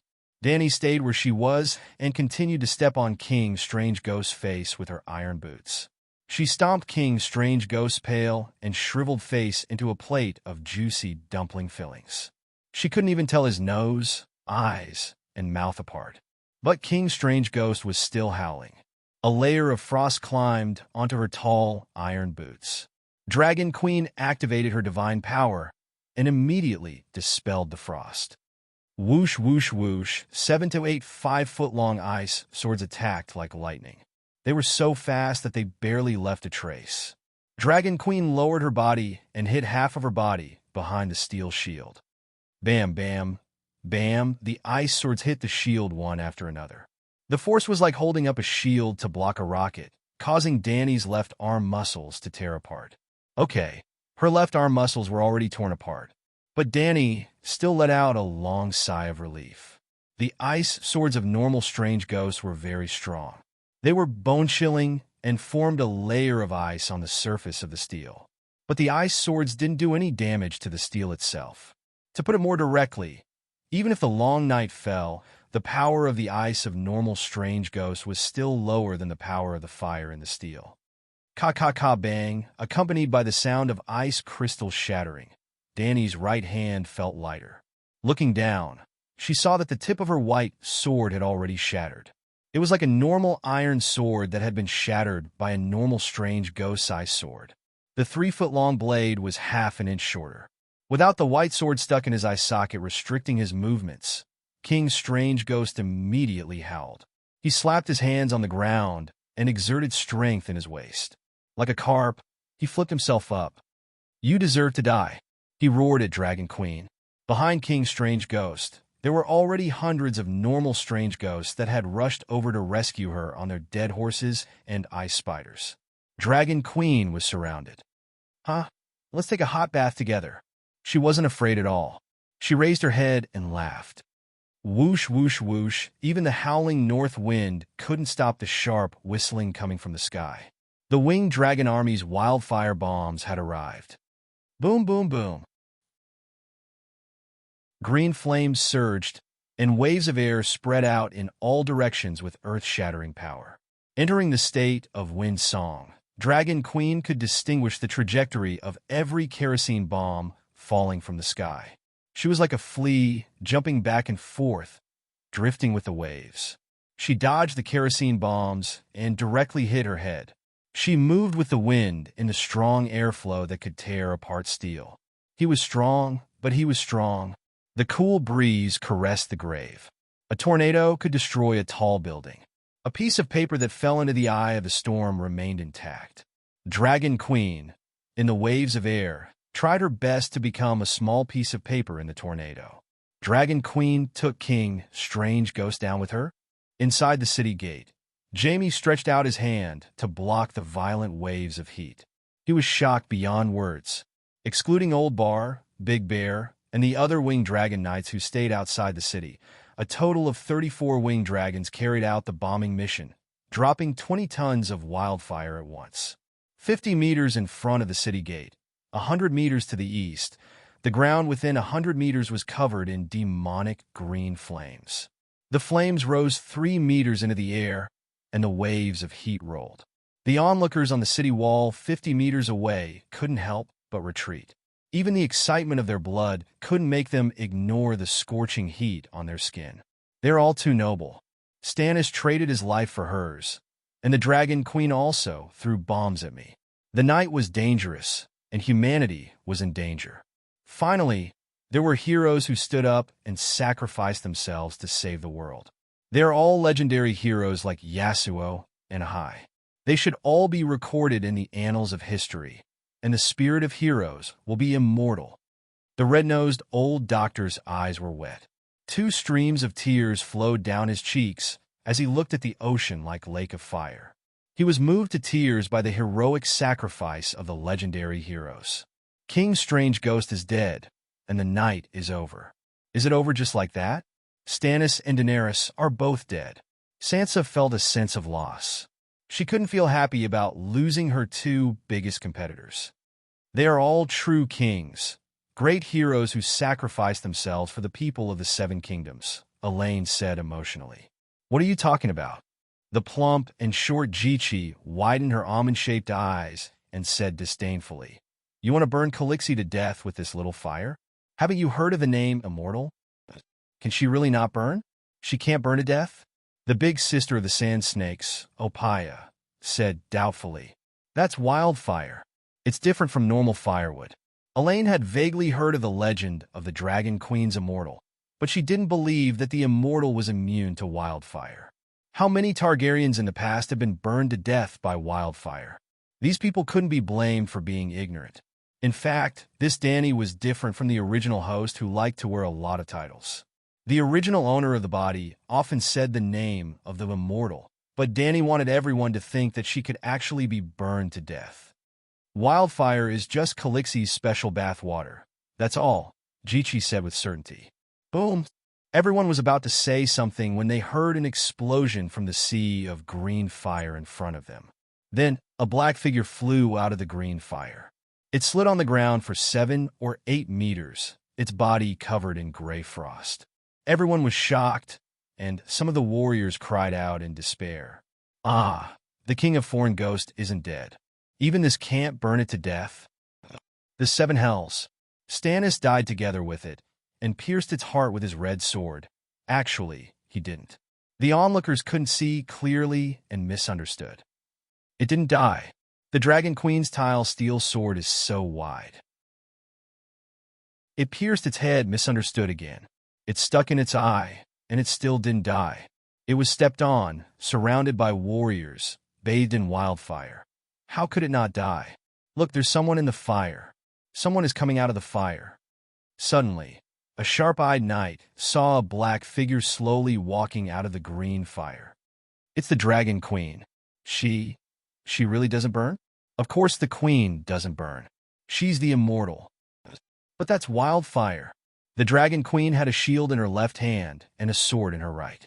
She was surrounded by green flames and looked like a flame demon.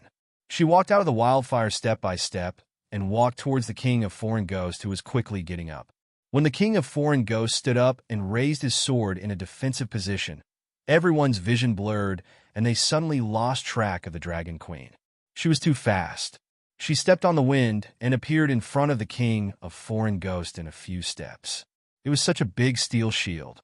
It was about 1, 2 meters on the ground, but in the Dragon Queen's hands, the shield seemed to have shrunk by 10 times. She skillfully avoided the king of foreign ghosts' ice sword. She squatted down and attacked with the shield, smashing it into its stomach. Bang! A thunderous explosion sounded again. It was exactly the same as before. The king of foreign ghosts was very clumsy during the whole process. It was like a dummy doing a shield attack in the arena. It was sent flying 7 or 8 meters without any resistance. Then bang! The third time. Bang! The fourth time. Now all the knights understood. It wasn't that the king of foreign ghosts was too weak. It was that the Dragon Queen's shield attack was too strong. 7 gods above. Her swordsmanship has already surpassed Arthur Dane's. Even her shield attack has reached perfection. Is she possessed by a warrior? Jamie looked at the king of foreign ghosts who had landed in front of him. He felt like he was in a dream. Hold it down and chop it up. The Dragon Queen's voice came from afar. Chapter 819. Bam, bam, bam. After 5 consecutive shield attacks, Dragon Queen's extreme speed and great strength transformed into momentum on King Ghoul's body, knocking it all the way to the city gate and landing in front of the knights. Hold it down and chop it up. I don't believe we can't kill it. Dragon Queen gritted her teeth. She walked out of the wildfire. Her green velvet cloak had been burned, but her blue and white armor was still shiny as if it had not been burned by the green flames. Kill, kill King Ghoul. In the long night, Big Bear roared and rushed over first. He held down King Ghoul's right arm that was holding the sword and swung his steel sword with all his might. It was like chopping a wooden stake. Kill King Ghoul. In the long night, Old Bart, Clinton, Chui Luo, Gray Bug, Jamie, and the others rushed forward, holding down its legs, feet, and arms, swinging their swords wildly. Shao! King Ghoul opened its mouth that was missing front teeth and let out a soul-freezing howl. Ah! The knights surrounding it were bleeding from their 7 orifices, their faces twisted. You're already meat on the chopping block, still want to struggle. The dragon's soul entered its body and used soul-suppressing strike. King Ghoul's soul attack was interrupted. The souls of the soldiers surrounding it seemed to have taken a hot bath, and their minds were clear again. Qidong! Dragon Queen also walked forward, stabbing her sword into its heart where the red sword had pierced through. The tip of the sword broke. The blade was too wide, and the ice armor was too thick. Sir, stab it in the heart. Danny let Old Bart do it. After a while, Your Majesty, King Ghoul's ice armor is too scary. It can't be broken. Barristan's right arm that was holding the sword was covered in a layer of white frost. When he spoke, his teeth were chattering. This was not an illusion. The ice power of the entire northern region was gathering towards King Ghoul. Although it was held to the ground by a few large men with oak shields, a thick layer of light blue ice armor quickly solidified on its body. It looked very similar to the fire armor that Sheep Egg had used fire magic to solidify in Orlos's magic tower. What was even more frightening was that the ice armor was like a black hole, stealing the energy and heat from the people around it. Or perhaps the king of foreign ghosts had turned into a white hole of ice, shooting out the power of ice from the long night in all directions. Every strand of frost energy was like a living creature, drilling into the bodies of living people and greedily devouring their warm life force. Because of Strange Ghost King, the area under the city gate had turned into an ice hell. There was even a layer of frost on the ground where it was lying, spreading in all directions. Damn it, my feet are frozen. The knights around King Strange Ghost were terrified. Visible to the naked eye, the white frost crept up from the soles of the boots to the insteps, ankles, calves. Even the gray stone walls on the side were covered in a palm-thick layer of light gray ice that was rapidly spreading upwards. The crowd that was leaning on the battlements and looking down excitedly, cheering and cheering, felt as if they had touched a red-hot iron. They screamed and stepped back. But even if they wanted to retreat, their feet and hands were frozen to the wall by the frost. The heat of their lives was like a pool of water that had its gates opened, gushing out. Holy Mother, King Deviant Ghost wants to freeze Winterfell. The long night is really brought by the deviant ghosts. Sansa held her big belly. With the help of Theon and Jenny, she quickly leaned against the wildfire brazier to avoid the cold that was pressing down on her. Hiss-ga-boom! Hiss-ga-boom! Hiss-ga-boom! The three megalosaurus lying on the city wall and the top of the tower moved. They roared into the sky and spewed out white, golden, and blood-red dragon flames from their mouths. The three dragon flames gathered in midair and then spread out to a radius of 100 meters. It was like a huge umbrella that covered the top of Winterfell's city gate. The handle of the umbrella was in Dragon Queen's right hand. It was actually more like a huge mushroom umbrella. The fire-forbidden domain was still there. She could not control it as accurately as before, but she could still roughly knead the dragon flames into the shape of a mushroom. Under the cover of the dragon flames, the flame power and fire element were rampant. The sky, ground, city walls, and people's bodies were all dyed red by the hot flames. The power of ice struggled to fade away and retreated to the surface of King Deviant Ghost's body, condensing into a thick, cold fog that did not dissipate around it. Everyone regained their vitality again. But the tactic of chopping up the stuffing was not very effective. Just like Great Wizard Valeglia, who was standing on the side of the magic tower, as long as it did not exceed the upper limit of the power of fire magic injected into the magic pump, no one could break the flame shield on his body. The Long Night, especially the northern region that was ravaged by the Long Night, was King Deviant Ghost's magic tower. The power of ice surged in from all directions, constantly strengthening the ice armor on its body. If there was no Megalosaurus, it could really turn the entire Winterfell into an ice sculpture. Bang crack, Mormont raised the steel sword that had a large gap in its front teeth and said in horror, "My steel sword is broken. How is this possible? Its arm is stronger than steel?" Clearly before Stannis. At this point, Big Bear seemed to think of something and suddenly shouted, "The red sword of the hero. Only the light messenger can kill King Deviant Ghost." Jaime exhaled a thick white breath and asked, "Your Majesty Dany Alice, where is the light messenger? I seem to have heard you say that King Deviant Ghost cut it into pieces." "The light messenger is indeed broken." "What? The prophesied light messenger to end the long night is broken. What do we do now? Without the red sword, we can't kill King Deviant Ghost." A group of people who knew of Asha's prophecy were confused. Even those who were skeptical of Asha's prophecy, now that they had surrounded King Deviant Ghost for so long, they more or less understood Yasua and Yahai's difficulties in killing their wives as a sacrifice to the sword. Without the light messenger, they could not kill King Deviant Ghost even if they caught him. Hound stabbed an ironwood spear into King Deviant Ghost's mouth as he cursed loudly. Bullshit prophecy. Did the prophecy say that King Deviant Ghost would lie on the ground like a dead pig for us to stab? This was also the truth. The prophecy and the great battle that they expected should be like Erlu and King Deviant Ghost before, back and forth, and it would be extremely thrilling. He shouldn't have kicked King Ygwe like a ball like the Dragon Queen was hitting her son. If Dragon Queen had the red sword, King Deviant Ghost would not be able to withstand a single blow. When they thought of this, their expressions became strange. The legendary and divine nature of Erlu and King Deviant Ghost's desperate fight seemed to have decreased a lot. Dany looked around at the soldiers who were shivering in the cold air around King Deviant Ghost and comforted them loudly. The Deviant Ghost cavalry was completely wiped out in the wildfire, and King Deviant Ghost is now a turtle in a jar, with no reinforcements and no way to escape.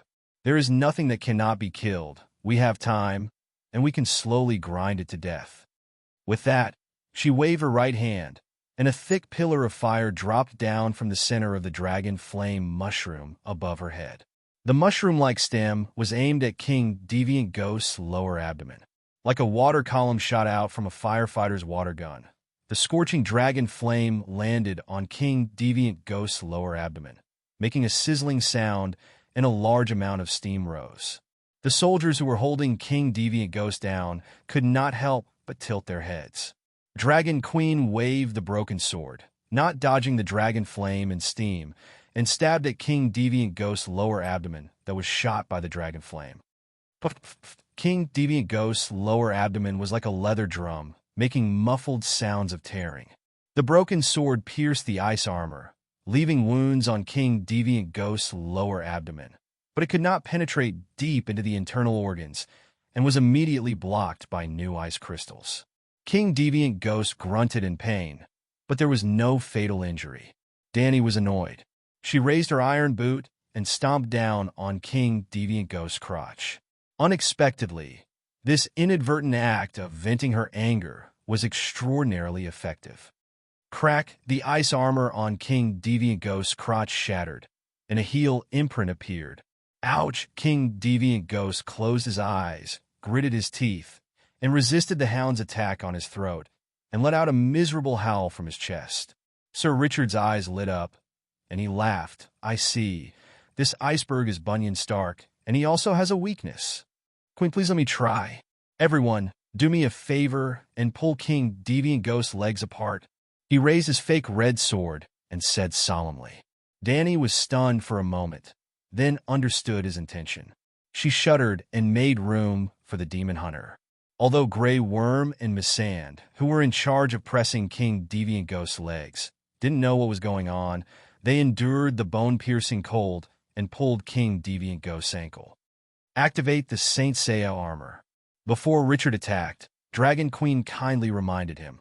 I almost forgot if you didn't mention it.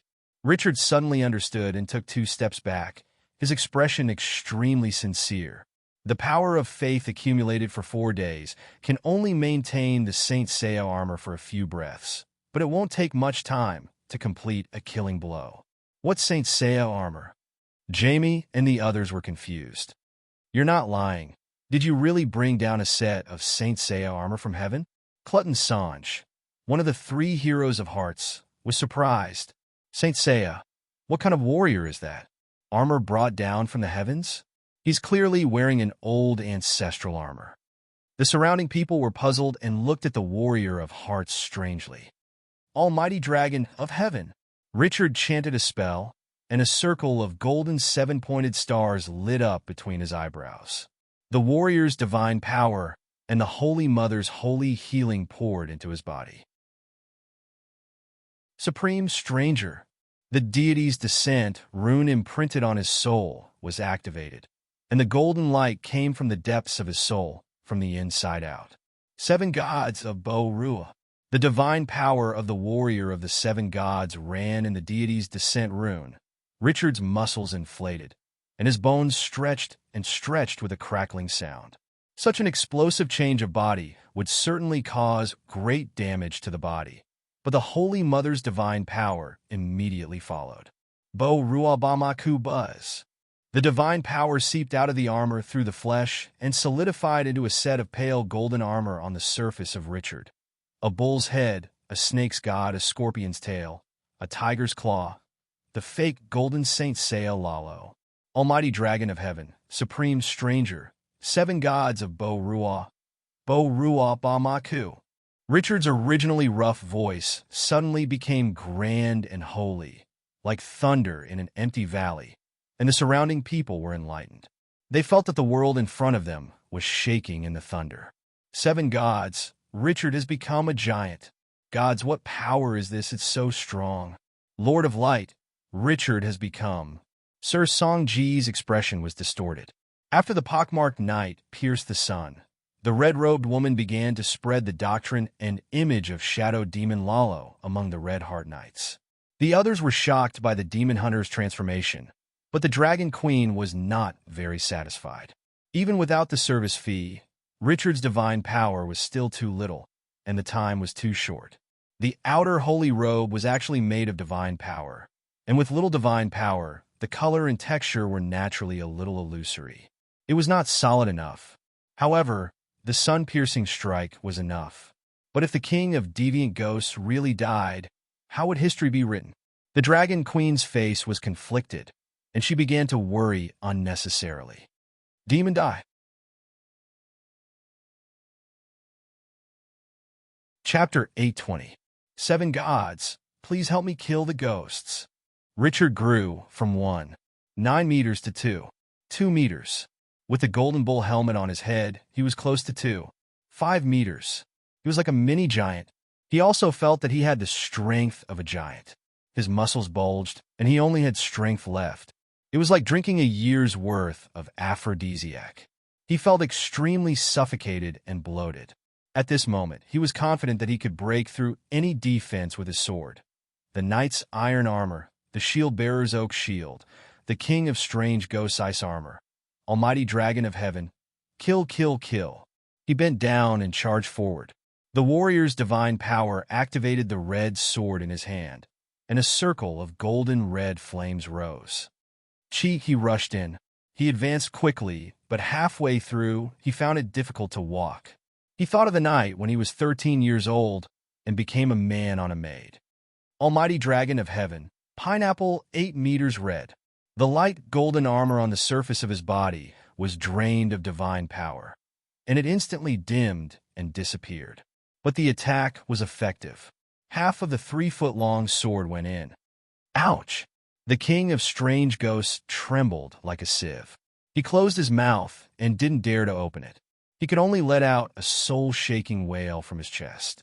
John, who was pressing the king of strange ghosts' head and using the Sisters of Darkness to poke its eyes and ears, heard his uncle's wail and looked at Richard, who was grinning and charging forward bravely. He couldn't bear to see it.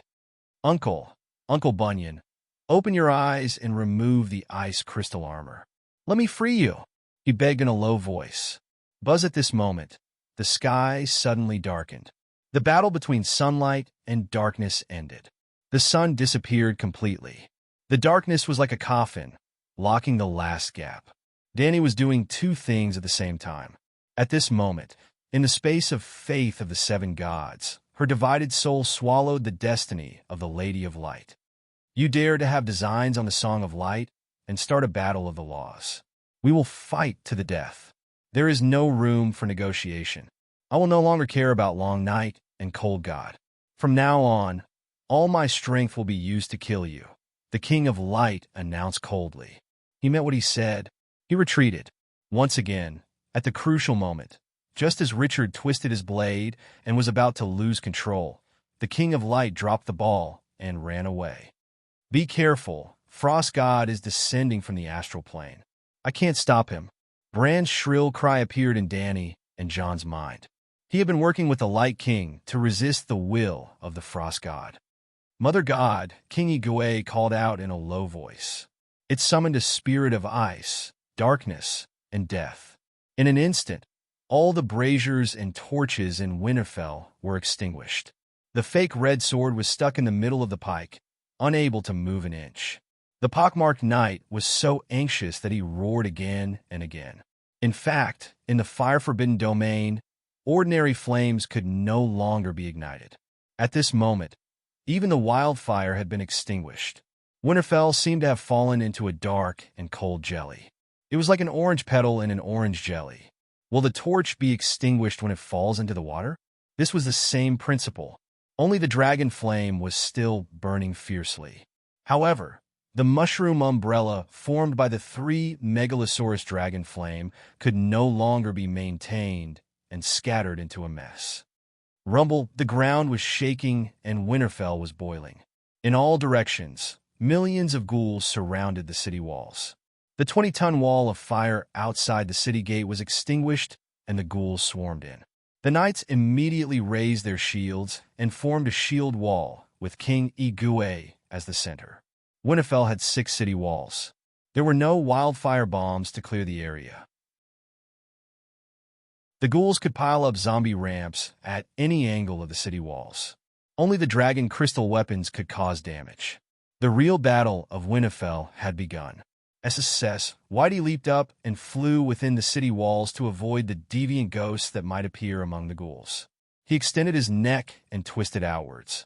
The dragon flame pillar swept the battlefield outside the city walls. Blackie landed on the tower above the city gate and stepped on a pile of rubble. The dragon flame landed directly on the shield wall more than 10 meters away. Danny raised one hand to the sky, and the dragon flames that were gushing towards her scattered in all directions like a pillar of water that had encountered a reef, splashing onto the ghouls outside the shield wall. Seeing that Winterfell was barely able to maintain the situation, Bran's warning came again. Be careful, the frost god is changing the weather. The snowstorm in Winterfell, and even in half of the northern region, stopped temporarily. The cold air and snow all gathered above King Igua's head and formed huge hailstones that fell from the sky. Only in the area near the city gate, the hailstones were as thick as a fist, as long as an arm, and as sharp as a spear. It was as if the frost god in the sky was lying on the clouds and smashing the ground with his iron fists. It was the terrifying Pegasus meteor punch. Every hailstone was a punch. Blackie! Dany shouted. SSSS at the critical moment. Blackie opened his mouth and spat out a bright red fireball with a mosaic. Pop! The mosaic fireball flew above Dany's head and instantly expanded into a bright red mirror with a diameter of 30 meters. It happened to cover the shield formation formed by hundreds of knights below, and just 100 meters in front of him. Another mirror that looked exactly the same as the first one opened in a seemingly slow but urgent manner. Whoosh, whoosh, whoosh, whoosh. The hailstones fell from the sky like spears and fell into the mirror at high speed. They didn't even cause a ripple and disappeared. Crackle, bang, bang, bang. It was an indiscriminate attack. The knights in full armor looked around blankly in the pink mirror. The ghouls around them were smashed in the head by the hailstones, and their corpses were smashed. Jaime looked up in shock and saw a dense army of ghouls. Above them, they were walking on the ground and were being smashed to pieces by the hailstones that passed by him. "What is this?" he asked in a daze. "Dimension portal. This is the dimension portal opened by the Megalosaurus," Big Bear said excitedly. "Don't delay, quick, carry King Igwe into the cities," Dany ordered loudly. "Its back is stuck to the ice crystals on the ground. We can't lift it." Barristan and the others lifted its head, pulled its legs, and grabbed its arms. After a lot of tossing and turning, they were shocked to find that King Igue's back was like a cement block, unable to move at all. Dany's eyes flashed, and she said coldly, "Since it doesn't want to get up, let's bury it here." "Bury?" Jaime was shocked, and then suddenly said, "Yes, we can use stones to pile it up. How can we have the time and opportunity to move the boulders now?" Barristan said helplessly, "If it weren't for the fear of freezing my dick, I would like to pee into its mouth. We can each pee and let it freeze in its feces and urine," the hound cursed. "That's a good idea. If we have time, we can try it." Dany thought. "We can use the materials here," she said to Jon. "What do you mean?" Jon was surprised. Leave this tower." Big Black roared at the people in the tower below. The guards were at a loss and did not move. Squeak, squeak, Little White and Little Green changed their direction. The dragon flame was like a waterfall, burning the 3-story tower above the city gate from top to bottom. The dragon flame burning the tower woke everyone up. Although they did not know what was going on, they immediately fled the tower under the fire. Looking at the knights who looked over in surprise, Dany only said lightly, "Get ready to retreat." Before she finished speaking, the light red space door above their heads rippled a few times. Buzz rip! The space door that was wandering around 100 meters in front of them disappeared directly. The next moment, another space door suddenly appeared at the junction of the tower and the city wall under Big Black's feet. There were entrances and exits to the space door. In the higher dimension world, there was only one space door, and the entrances and exits were connected together. But in the 3-dimensional material world, there seemed to be 2 space doors, and the entrances and exits were separated. Now, Big Black kept the entrance of the space door unchanged, and the exit position changed from outside the city to under the tower. Like a chainsaw cutting wood, the light red mirror laboriously cut open the boulder wall. It stopped halfway, and the remaining half of the wall was still connected. The tower did not fall into the space door. In fact, from the outside, the space door cut through stone as easily as a sword cutting through meat. But Dany knew that it was very difficult for the space door to cut through material objects. The difficulty here was mainly reflected in the consumption of the soul power. Big Black was completely using its power to drive the space door god's talent. Its own comprehension and skills were all gone. Last time in Orlos, its space door was blocked by the Black Tower's immortal stone. Poochie Poochie! The stone tower shook, and there was an endless dull sound like firecrackers being set off inside. The hail did not stop, and it went through the space door and smashed into the stone tower. I need 2 warriors to stay here and hold down King's strange ghost death acupuncture point, Danny said loudly. Looking at the dust and bricks falling from above, everyone could guess what was going to happen. Old John was the most courageous. He was the first to raise his hand and said with a serious expression, "Your Majesty, I'm willing to die with King's strange ghost. Let me do it. After living for so long, it's not bad to go to heaven with the glory of ending King's strange ghost life." Baristan was eager to try. "I'm not afraid of death." "Calixi, let me do it," Chui Luo said immediately. "My determination to protect the Westeros is not as good as a centaur's. Your Majesty, tell me, what should we do?" Hound said loudly. Then Jaime, Big Bear, Darkstar, and the others all expressed their willingness to step on the path of glory. Even the little crab, when Danny glanced at him, reluctantly expressed his willingness to die for his queen. Well, his father and brother were both winged dragon knights, and they were not here. Of course, the little crab did not want to die, but everyone around him was patting their chests, eager to sacrifice themselves. If he did not do anything, he would be too conspicuous and unconventional. But he did not know the Dragon Queen's habits. If Sir Elisa was here, he would rather lose face than raise his hand to ask for a sacrifice. Because the Dragon Queen loved to drag her own people into the death squads. She called it leading by example, absolutely fair. "Sir Sadiga, your ancestors and your descendants will be proud of you." The Dragon Queen sighed. "Sir Richard, Mother of God bless you." The little crab's eyes widened, and his soul froze into ice. The Queen's voice seemed to come from the sky. "I've been chosen? Why? I'm Sadiga, your direct descendant. Also, I'm still dreaming of becoming the Queen's husband. I'm not married, and I don't have any descendants." His mind went blank, and he did not even know what to say. "Your Majesty, thank you for bestowing this honor upon me. I promised to complete the mission." The pockmarked knight was different. He was very happy and excited. "Dragon Queen, His Majesty Stannis is dead. I'm willing to imitate his heroic act of perishing together with King's strange ghost. Please give me this opportunity." The short and stout Sir Sanj said emotionally. "Don't even think about snatching it from me." The pockmarked knight glared at his partner. "Richard, we've known each other for many years. Just help me this once, and leave the honor to me." Sir Sanj pleaded. "No, I can give up everything else, but the honor of perishing together with King's strange ghost must not be given up." Seeing the two arguing, the little crab was conflicted.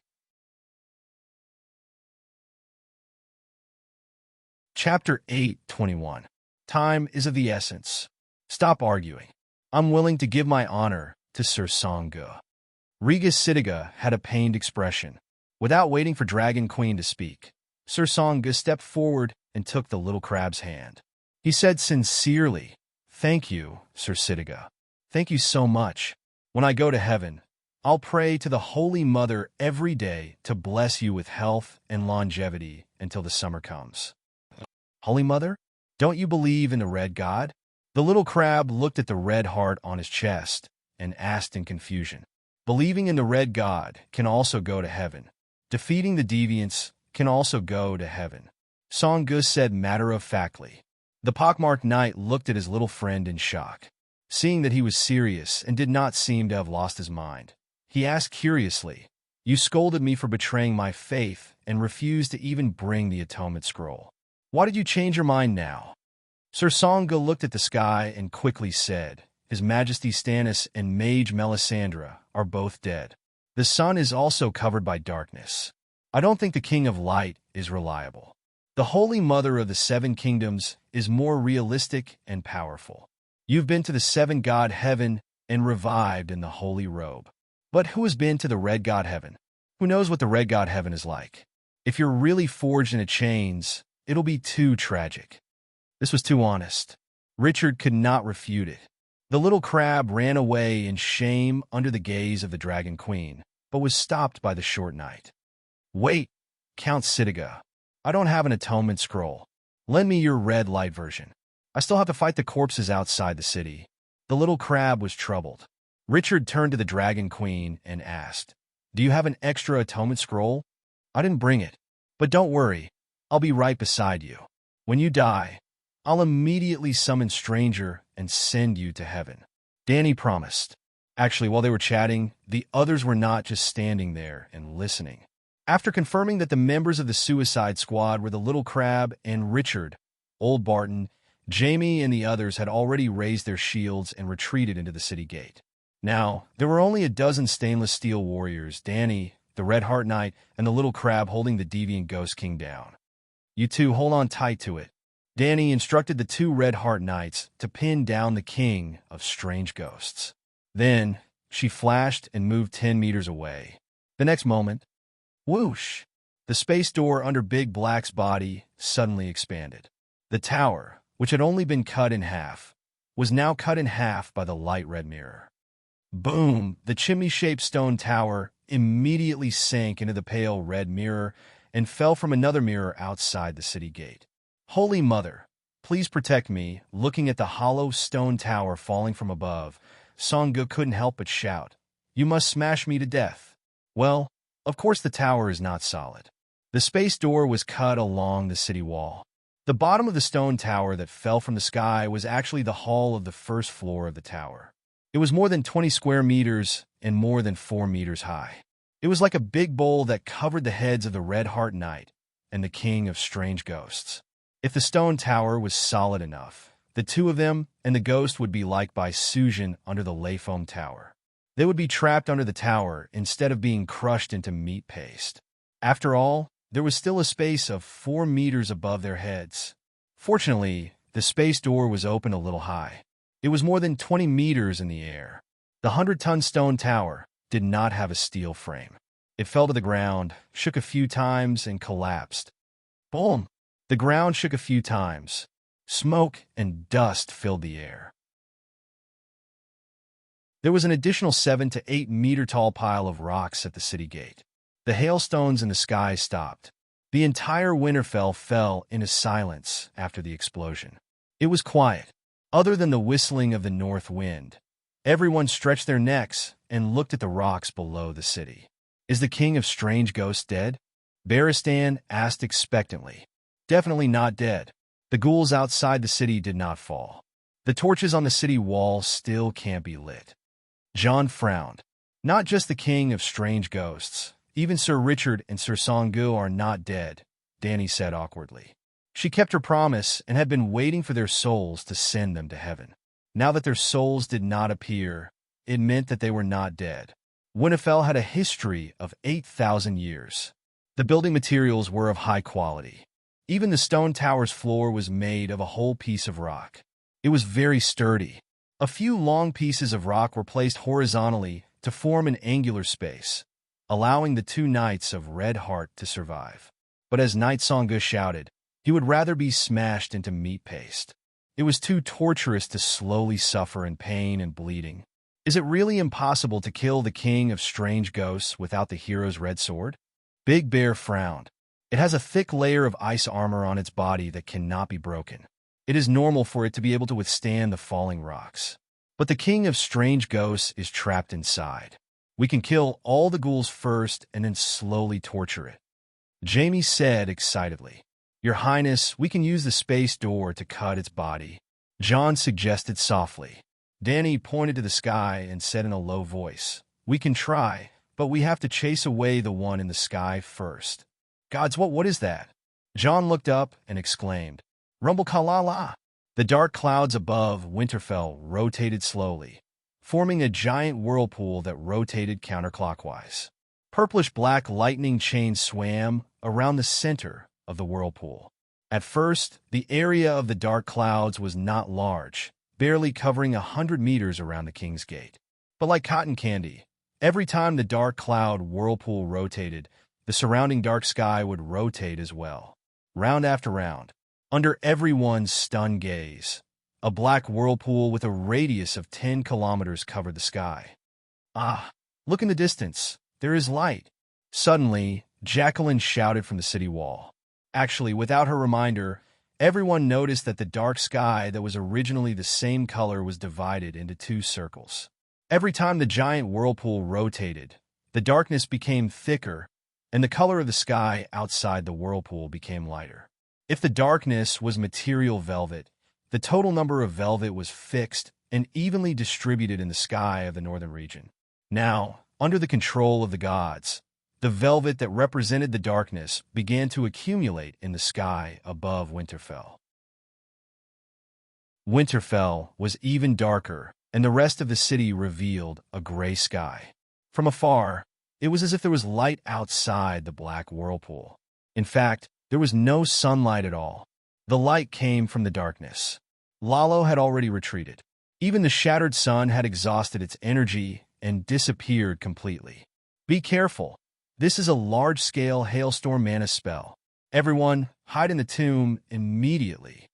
A flock of crows descended from the sky and cawed in unison above Winterfell. Bran was in a hurry and appeared in front of everyone without concealing himself. The Winterfell defenders were shocked and suspicious. Blackie immediately said, "All soldiers, the generals of each section of the city wall, are to lead their troops into the tomb." There was a bug-like structure in Winterfell, and that was the tomb that was tens of meters underground. All the official members of the king of the northern region and the House of Stark, not counting illegitimate children and married daughters, would be buried in the Winterfell tomb after they died. For example, Lyanna, Ide, Ricard, and Brandon were buried in the tomb. Every deceased person had a space the size of a parking space to place the sarcophagus, statues, and direwolves. Yes, in front of the sarcophagus, there was a statue of the deceased ascending to the top. At the foot of the statue was a roaring direwolf. Every time Robert went to Winterfell, the first thing he did was enter the tomb to see Lyanna's statue. For 8,000 years, the Stark legacy had been passed down. How many people had died? However, they were all placed in the tomb. From this, one could see how big the tomb was. In fact, the huge cavern in the tomb was even bigger than the castle on the surface. Under Blackie's command, the soldiers in the city began to leave in an orderly manner. Dany asked telepathically, "How powerful is the large-scale Frost God spell? The kind that can destroy cities and countries. It's less powerful than the Dorn Arm and the Neck Swamp, but it's definitely stronger than the time when Loina Water Wizard flooded Valeglia's city." Bran's mental waves were filled with fatigue and powerlessness. Fuck, this is a forbidden spell. Is hiding in the tomb useful? Dany's face was pale. She began to consider if she should escape on her dragon. If it wasn't for you, everyone here would have died. A large crow cawed as it landed on the city gate. What's the use of personal strength against such a natural disaster? You are the controller of the wind song. How can there be a wind god defeated by a storm? Bran said in a low voice. His words were very reasonable. Dany could not refute him. However, she had to refute him even if she could not. I don't know a single wind spell. I can only use the most primitive way to communicate with the wind. Or, do you have any powerful wind spell in the Green Prophet's memory that you could teach me now? You have the wind of the world from the Mother Goddess. Find all the tornadoes and analyze their structure. Then you can create a spell to summon tornadoes yourself. Do you still need me to teach you? You can say this to me 500 years later. I have only had the wind of the world for half a month. However, how many things do I have to worry about in this half a month? We are not attacking each other, but defending against their attacks. You don't need to use large-scale spells. You just need to destroy their ice storm. Try it first. Bran's voice became softer. Dany sighed. 2 fire crows flew out of her eyes and landed on her shoulders. They turned into a pair of fire wings in the shape of a round shield. She leaped into the air like a big bird, leaving behind a trail of fire in the pitch-black sky. Then, she arrived at the giant black vortex. Wherever the wind god went, the wind in nature was her friend. She could merge with it and fly with it. Now, she felt that the wind was out of her control. The wind was very cold. It slowly condensed under the rotation of the vortex. The embryonic form of a tornado had already taken shape. She was like a willow leaf that moved with the wind uncontrollably. She was multitasking. The ring of wind brought the second soul into the state of the wind song.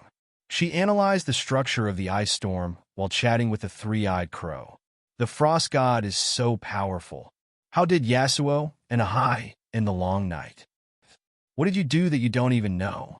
Lalo plotted against you. You just needed to resist. Why did you have to shed all pretense of cordiality and merge with the Lady of Light's destiny? How many songs of laws have you been involved in? For elements, death, and now light. Aren't you tired? The brand complained. Danny said angrily, ever since he plotted against me, I shed all pretense of cordiality with him. You didn't blame Lalo, who broke the rules of the game first. Instead, you blamed me, an ally who was so cautious and conscientious, but was betrayed. Are you crazy? Do you know that I lost 20% of my divine soul's power? Did I blame you for destroying the red sword? If you had pretended to be obedient first and merged with the Lady of Light's destiny after passing this trial, I could have even helped you deal with Lalo. Such a good situation was ruined because of the internal strife between you two. So that's how it is? Destruction is much easier than creation. Danny suddenly laughed. Along with her carefree laughter, a light green wind belt surrounded her body. The wind belt was like a living creature, swallowing all the tornadoes that fell from the giant whirlpool. At the same time, it spread circles of chaotic wind in all directions. It was as if the wind had become a substance like water. The giant whirlpool of the frost god was condensing the water in the pool of wind, and Danny connected a pipe under the opponent's pool to steal the water into her own pool. Then she turned on the tap and let the water flow back to nature. Boom kala! In less than a quarter of an hour, the tornadoes under the giant black whirlpool completely collapsed. As the brand said, Danny was the controller of the Song of Wind. Danny couldn't control the ordinary wind witchcraft driven by magic or divine power because the divine power belonged to the demon god himself. However, large-scale wind-forbidden spells must involve the power of the wind element in nature. When it came to controlling the wind element between heaven and earth, Danny might not have any skills, but she could destroy the opponent's orderly control. Be careful, the white frost is coming. Danny was excited. Bran shouted at the top of his lungs, and his spiritual fluctuations were full of fear. Chapter 8:22. Be careful, the white frost is coming, Bran said in fear. Danny looked up and saw that the giant whirlpool with a radius of 10 kilometers seemed to be slowly but rapidly extending downwards into a long pipe, like a funnel. No, it didn't look like a funnel. The tail of the whirlpool was too thin. It was like a fishing line hanging from a Boeing 747. If it wasn't white and emitting white light, which contrasted with the black whirlpool, Danny wouldn't have been able to find it even with Bran's reminder. The white trail in the center of the whirlpool was very fast. In a short while, it drifted down 5,000 meters and was only 2,000 meters away from Danny. Run! That's the white frost, Bran said anxiously. What's the white frost? Danny moved with the wind. She didn't lower her altitude and flew horizontally away from Winterfell. Do you remember why I asked you to rebuild the Great Wall? Bran asked. That day, Danny discovered that there were still runes operating in the Great Wall. They even preserved part of her mana. However, she didn't intend to repair the 30-kilometer collapsed Great Wall. She felt that the Great Wall with a hole was useless. Bran appeared and told her, Our world is a closed system. When the long night comes, the cold air from the north will enter our world. The Great Wall is the dam that blocks the cold air. A damaged Great Wall is better than no Great Wall. It's like how a dilapidated house is warmer than the outside. Every moment, there's cold air entering our world from the north. The Great Wall can't block all the cold air. It's less in summer and more in winter. The long night is the peak of the cold air invasion. The long night has arrived, and the northern region is shrouded in thick ice power.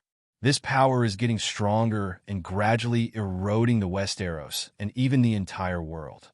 Eventually, the world will be dragged into the abyss of ice and darkness. The ice power is like poison to us living beings, but the deviant ghosts absorb the ice power to grow stronger. We can't break the ice armor on the deviant ghost king because he can absorb the ice power from the heavens and earth to replenish himself. Now, the frost god is extracting the ice power from the northern region and condensing it into an ice mana spell. It was by Shuang. Because of the frost god's spell, the ice power in the northern region has been greatly reduced. As you can see, the sky in the distance has brightened up and the average temperature has risen. Using your dragon degrees, it's at least 20 dragon degrees higher. In other words, the white frost we're about to face is an ice monster that can lower the temperature of the entire northern region by 20 dragon degrees. Danny's voice trembled. How big was the northern region? At least 2 million square kilometers. Then, how much energy would it take to lower the temperature of the entire northern region by 20 degrees Celsius? You don't have to use up all the white frost. That's not realistic. It's like a flood. You can't drink it. We just need to make sure the white frost can't hit us, Bran said in a deep voice. That was true. White frost didn't chase me. He went to Winterfell. Can dragon flames deal with white frost? Danny turned her head to take a look before flying towards Winterfell. You can try, but you must be careful. Megalosaurus is not agile enough, and its huge body can easily be caught by the hoarfrost. Sansa regretted it.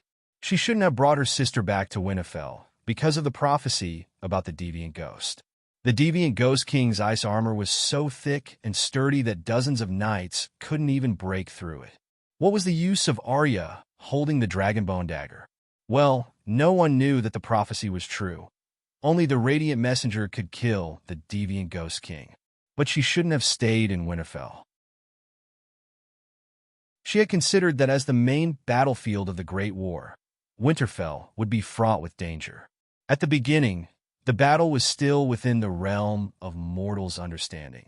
Stannis and the deviant ghost king were evenly matched, and they fought back and forth. It was completely in line with the settings of the legends. Then, the Dragon Queen changed the story. She pretended to be weak to eat the tiger. At the beginning of the battle, she was in a stalemate with a normal deviant ghost. After a long battle, even the humans thought that was her true combat power, let alone the deviant ghost king.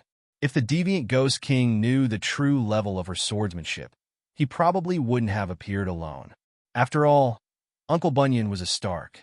When he became the deviant ghost king, he seemed very simple and didn't know how to scheme. Oh, that's not right.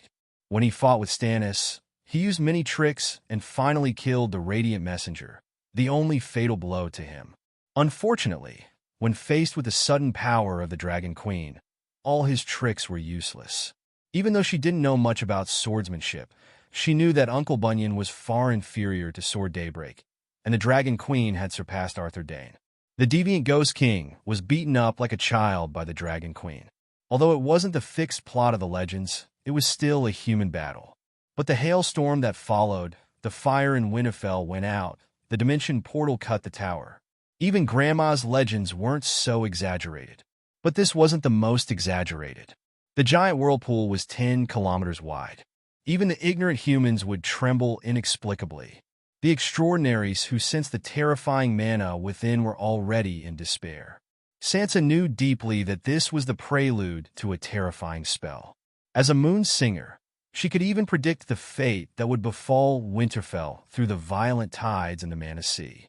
Even though the Dragon Queen suddenly grew a pair of wings and flew into the sky, causing the defenders in the city to shout excitedly, she didn't get much comfort from it. When Bran's crows loudly reminded the Winterfell defenders to hide in the tomb, she hesitated like the others.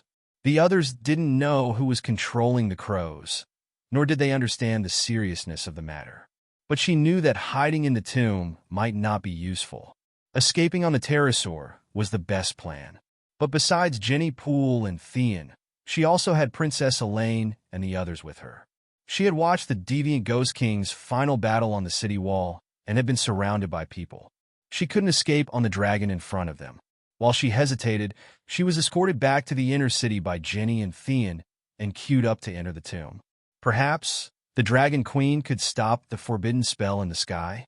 Perhaps the tomb could prevent them from being affected by the spell? After all, Bran let them enter the tomb, but didn't remind her to escape on the dragon. And Jon and Arya. Thinking of Jon and Arya, Sansa began to worry about her siblings. Just now, the Black Dragon's voice rumbled. Those who can't enter the tomb in 5 minutes immediately turn back to the city wall and gate. Put down the wooden ladder and leave Winterfell. Sansa understood what he meant. The Winterfell tomb originally only had one entrance. After the deviant ghosts broke through the city wall, Jon knew that the Winterfell war was inevitable. He had no choice but to burn the remains of Stark's ancestor and empty the tomb to make it the last fortress against the Ghost Army. Only then did he carve out 3 more passageways. There were 4 rugged stairs that only allowed 2 people to walk side by side, but there were 20,000 people in Winterfell. It was very likely that when the forbidden spell in the sky descended, not all of them would be able to enter the tomb. Thinking of this, she became more anxious and hesitant. Sansa, don't worry. It will be our turn soon. We will be able to enter the tomb in 5 minutes. Theon supported her body and felt her trembling. He comforted her gently. Even if Miss Stark was willing to be behind the Princess of Dorne, the Earls, and the Knights out of humility, she wouldn't be behind the commoners and barbarian soldiers. Maybe I should leave on the pterosaur? Theon was someone she could trust. Sansa whispered her thoughts to him. Not now. There are so many people watching. Princess Elaine just went in. Theon shook his head with a troubled expression. You shouldn't go to the city wall. If you are in the castle, you can do whatever you want. This was the reason why Sansa was hesitating. The tomb is 30 to 40 meters deep. The tornado can destroy the castle above the tomb, but it can't tear the ground apart, right? Jenny Poole said. She was once Sansa's personal maid. After Ide was killed, she worked as a prostitute for Littlefinger for a year. Later, as Arya, she married Little Skinner. On the night of their wedding, Theon was forced to moisten her body. Now, after going through the vicissitudes of life, she returned to the side of Miss Winterfell, who was also no longer young. Both master and servant had become beautiful widows. The tornado disappeared before it formed. It seems that the north wind has also stopped. What is that? Theon's gentle comforting suddenly turned into a hoarse scream. Sansa felt a sudden chill behind her.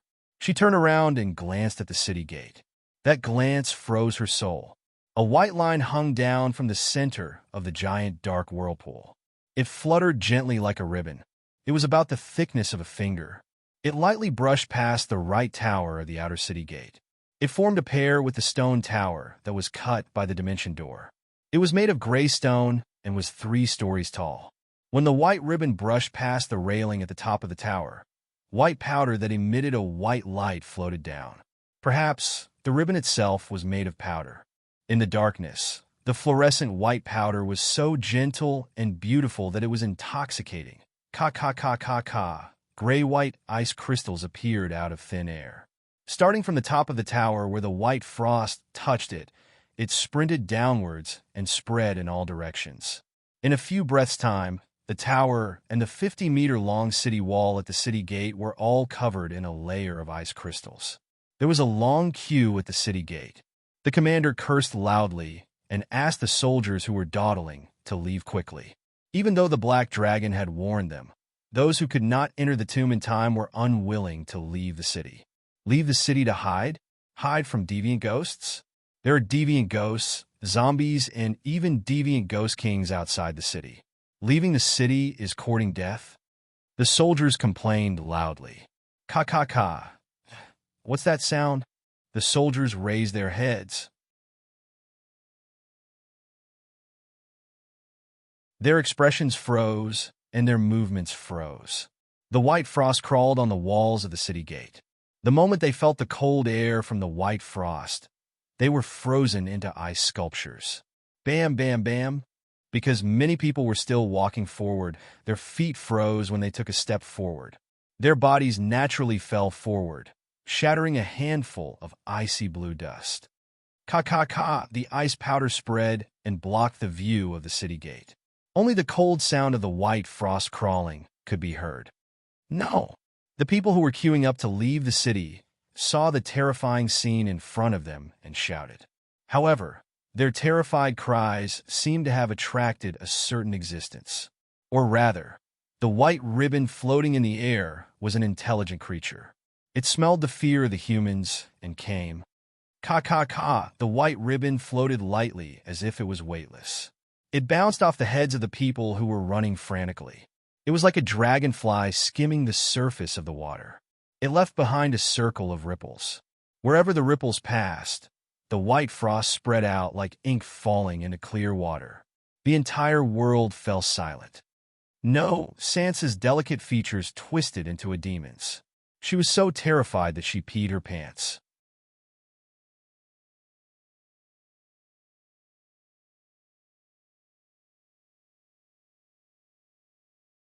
Chapter 8:23. Save me, merciful Virgin Mary. Dragon Queen, save me. Where is Dragon Queen? Megalosaurus, save me. Great Guardian of Light, save me. In the areas of Winterfell that had not been dyed white, the soldiers, servants, and civilians could no longer maintain order. They either cried and squeezed forward, found a room to hide in, or jumped off the city wall before the white frost reached them. More people ran while shouting the names of the Virgin Mary, Dragon Queen, King of the Northern Territory, and even Stannis the Undead. Kaboom! Dragon Queen and the others did not respond, but the giant whirlpool in the sky seemed to respond to their calls. Thick lightning rolled in the black clouds, as if the gods were waving their lightning whips to fight with the enemies. In the center of the whirlpool, bursts of crimson light pierced through the thick darkness. The falling white frost ribbons lost their previous lightness and elegance, like the leather whip of a butcher who had lost control of his emotions. They no longer chased after crowded areas, but whipped the castle, the stables, the spacious training ground, and even landed on the ghouls who were fighting with the soldiers outside the city wall. The ghouls were already cold enough, and because of their arrival, the weather was even colder. But in the face of the white frost, they were frozen like humans, falling to the ground and shattering into ice shards. Seven gods, what is that? Old Bart quickly escaped from the spreading white frost on the ground while looking back at the thousands of ghouls frozen in ice. The White Knights had been strictly following Dragon Queen's orders. The others were still hesitating whether to go out of the city to fight the ghouls, but they did not hesitate at all. The group of knights who were waiting at the city gate, those who had horses immediately found them. Those who did not raised their shields and followed behind the knights. They formed an arrow formation and rushed out together. Along the King's Road, they ran away from Winterfell to the south. Old Bart, Big Bear, and the other followers of Dragon Queen rode their dragons. Naturally, they did not have war horses, so they could only run on their two legs. Just now, the white frost ribbons twisted like the wind and moved a kilometer or two horizontally, landing on the left side of Old Bart and immediately freezing the ground. If it weren't for the old knight's good luck that he was a little far from where the white frost fell and that he was wearing a steel armor that could resist part of the power of the ice, he would have been glorious. The white ribbons that tracked the aura of the living in an orderly manner turned into a white frost whip that went out of control. It was an unexpected disaster for the people outside the city.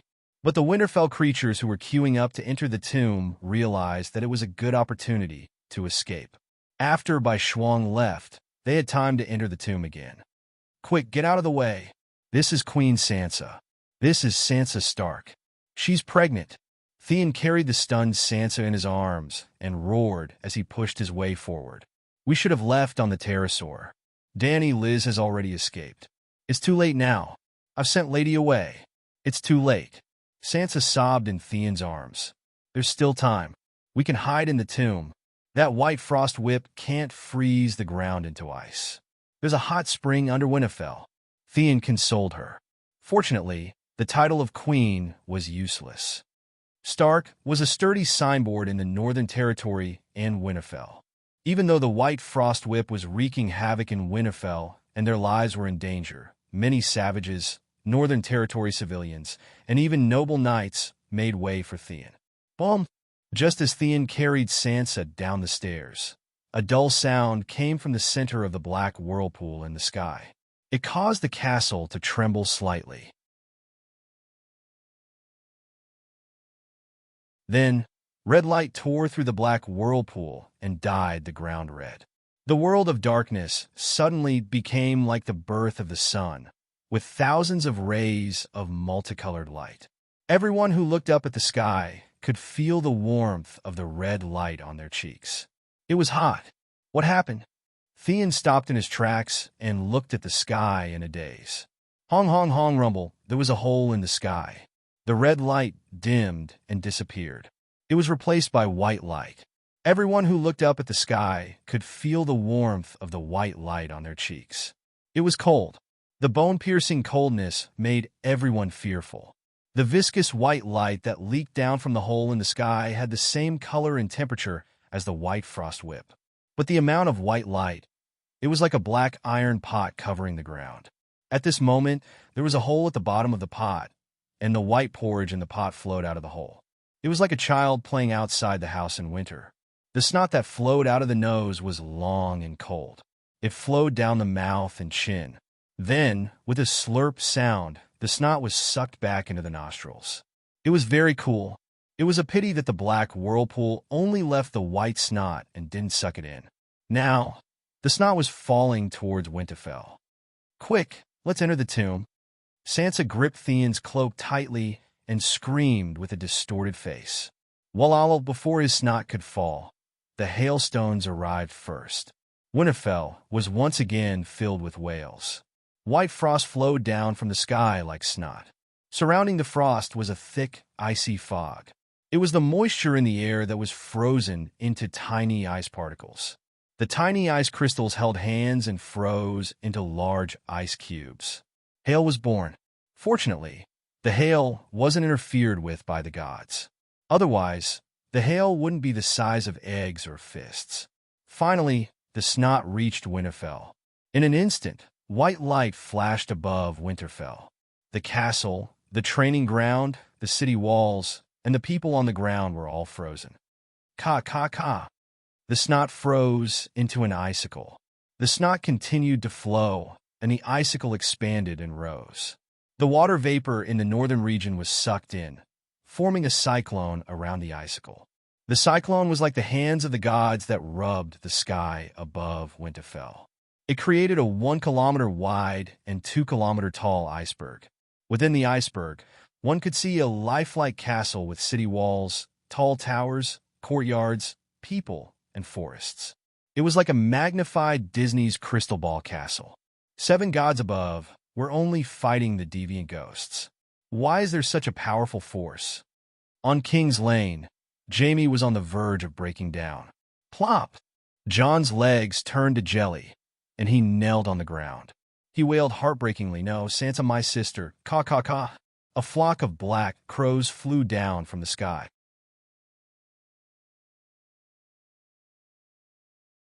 One of them landed on Jon's shoulder, while the rest circled above the humans and ghouls.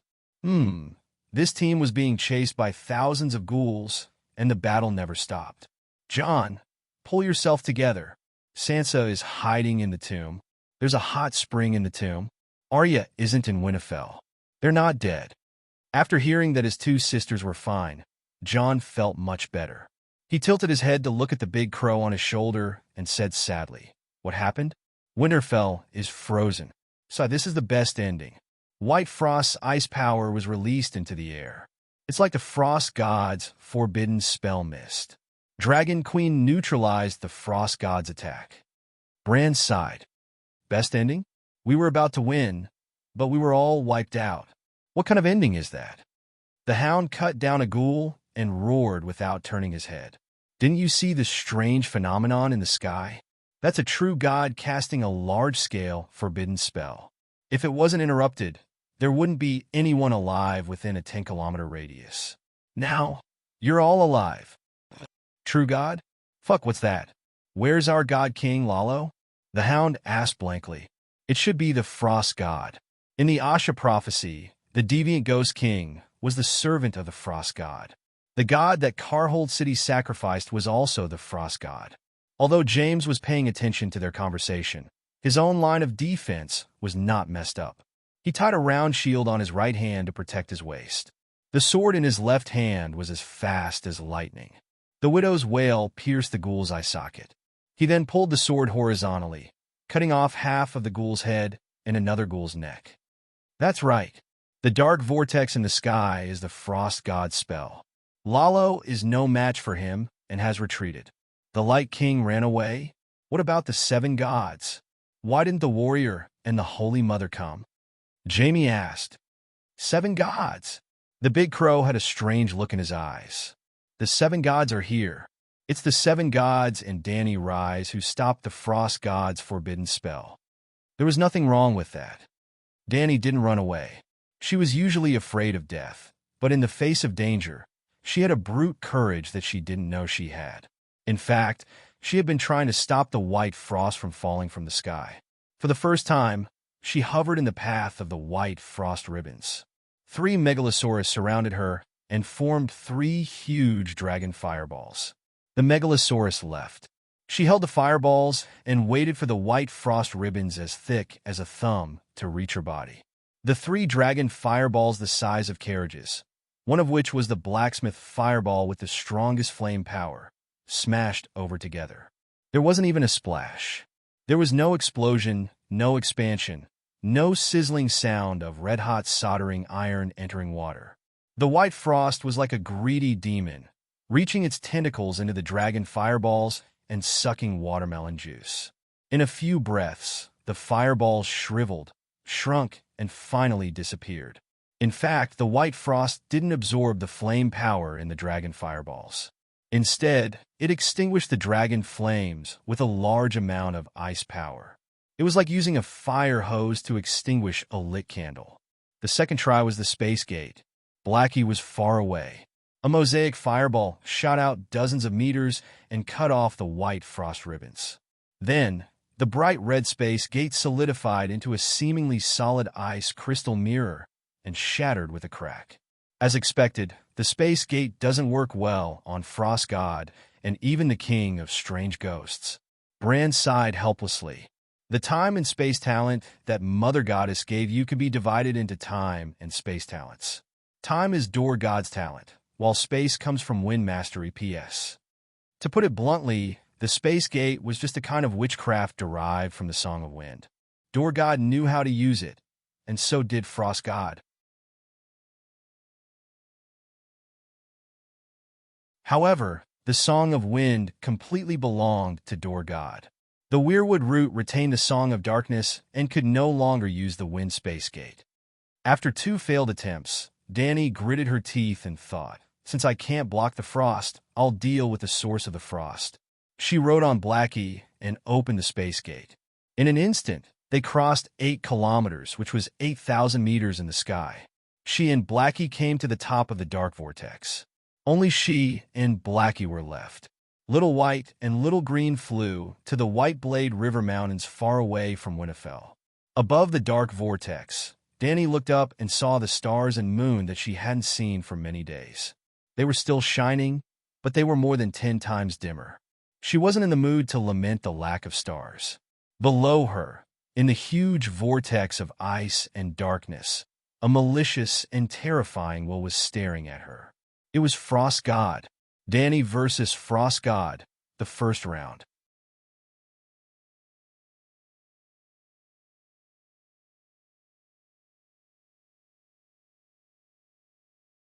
Chapter 8:24. There was an evil and cold consciousness in the black vortex that locked onto Danny. Danny immediately sensed something strange from him.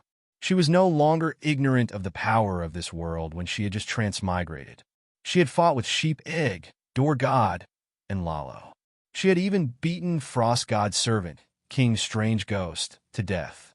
It was not easy to judge purely based on strength, because Sheep Egg and Arhro were not facing her with their true bodies and full strength. But at first glance, Danny noticed the difference between the god of frost and the other gods. He did not fit in with this world and was incompatible. Or rather, Frost God was rejected by this world. Perhaps other people or gods would overlook this. But Frost God's distance from the world and Dany's closeness to the world were a stark contrast. Entering the state of Song of Wind, she was almost one with the world. The origin of the world was like a teacher who taught her the secrets of the law through the wind. Without any external help, Dany was confident that she could sing both wind and fire songs if she was given 1,000 years of cultivation. Compared to her, Frost God was like the secret son of the world's Will's wife and the old man next door. Previously, Dany had always thought that the one controlling the Black Vortex was just a clone of Frost God. Because if his true body was here, there was no reason for him not to attack personally, just like what the cow-headed snake demon did in the East Sea Kingdom. Now, she was sure that Frost God's true body was here. He was in the Black Vortex below, but the world did not like him and bound him with a layer of law. If he really showed himself in front of others and fought with Dany and Megalosaurus, would he not be their match? Dany was not sure, but it was obvious that compared to physical combat, forbidden spells were more powerful and had better effects. Reality proved that even the powerful king's strange ghost performance in physical combat was very awkward. At this moment, seeing that Frost God was hiding in the Black Vortex, Dany would not foolishly rush in to seek a one-on-one swordsmanship challenge. Her goal was not to defeat Frost God, but to interrupt the casting process of the forbidden spell, White Frost. The Megalosaurus flew along the surface of the Black Vortex at high speed, spitting out divine dragon flames. She was like a nimble fly, constantly harassing a certain lousy hand who was sitting in front of the computer typing. As it turned out, even the Frost God was not that skilled. The purplish-red lightning and black shadow tentacles had tried to catch Dahe several times, but failed. However, flies could not cause much harm to people who were writing. From time to time, Blackie would sweep across the surface of the dark whirlpool and leave behind streaks of dragon flames. Besides producing white steam and black smoke, Blackie couldn't stop the white frost from corroding Winterfell. Yes, the dragon flame vortex still had some effect on by Shuang. Dany had indirectly saved Sansa's life. Due to the dragon flames, the power of ice and power of darkness in the whirlpool were unbalanced. The frost above Winterfell was like a whip that randomly whipped Winterfell. Before that, the ribbon-like white frost was like a devil's tentacles that accurately tracked the aura of living people. It went all the way to the dungeon gate and almost froze all the people who were queuing at the entrance of the tomb. I also have a forbidden spell. Cooperate with me, and let's try it. In the end, Dany decided to use her killing move. Her divine power and soul power were infused into the bodies of the 10 fire elves.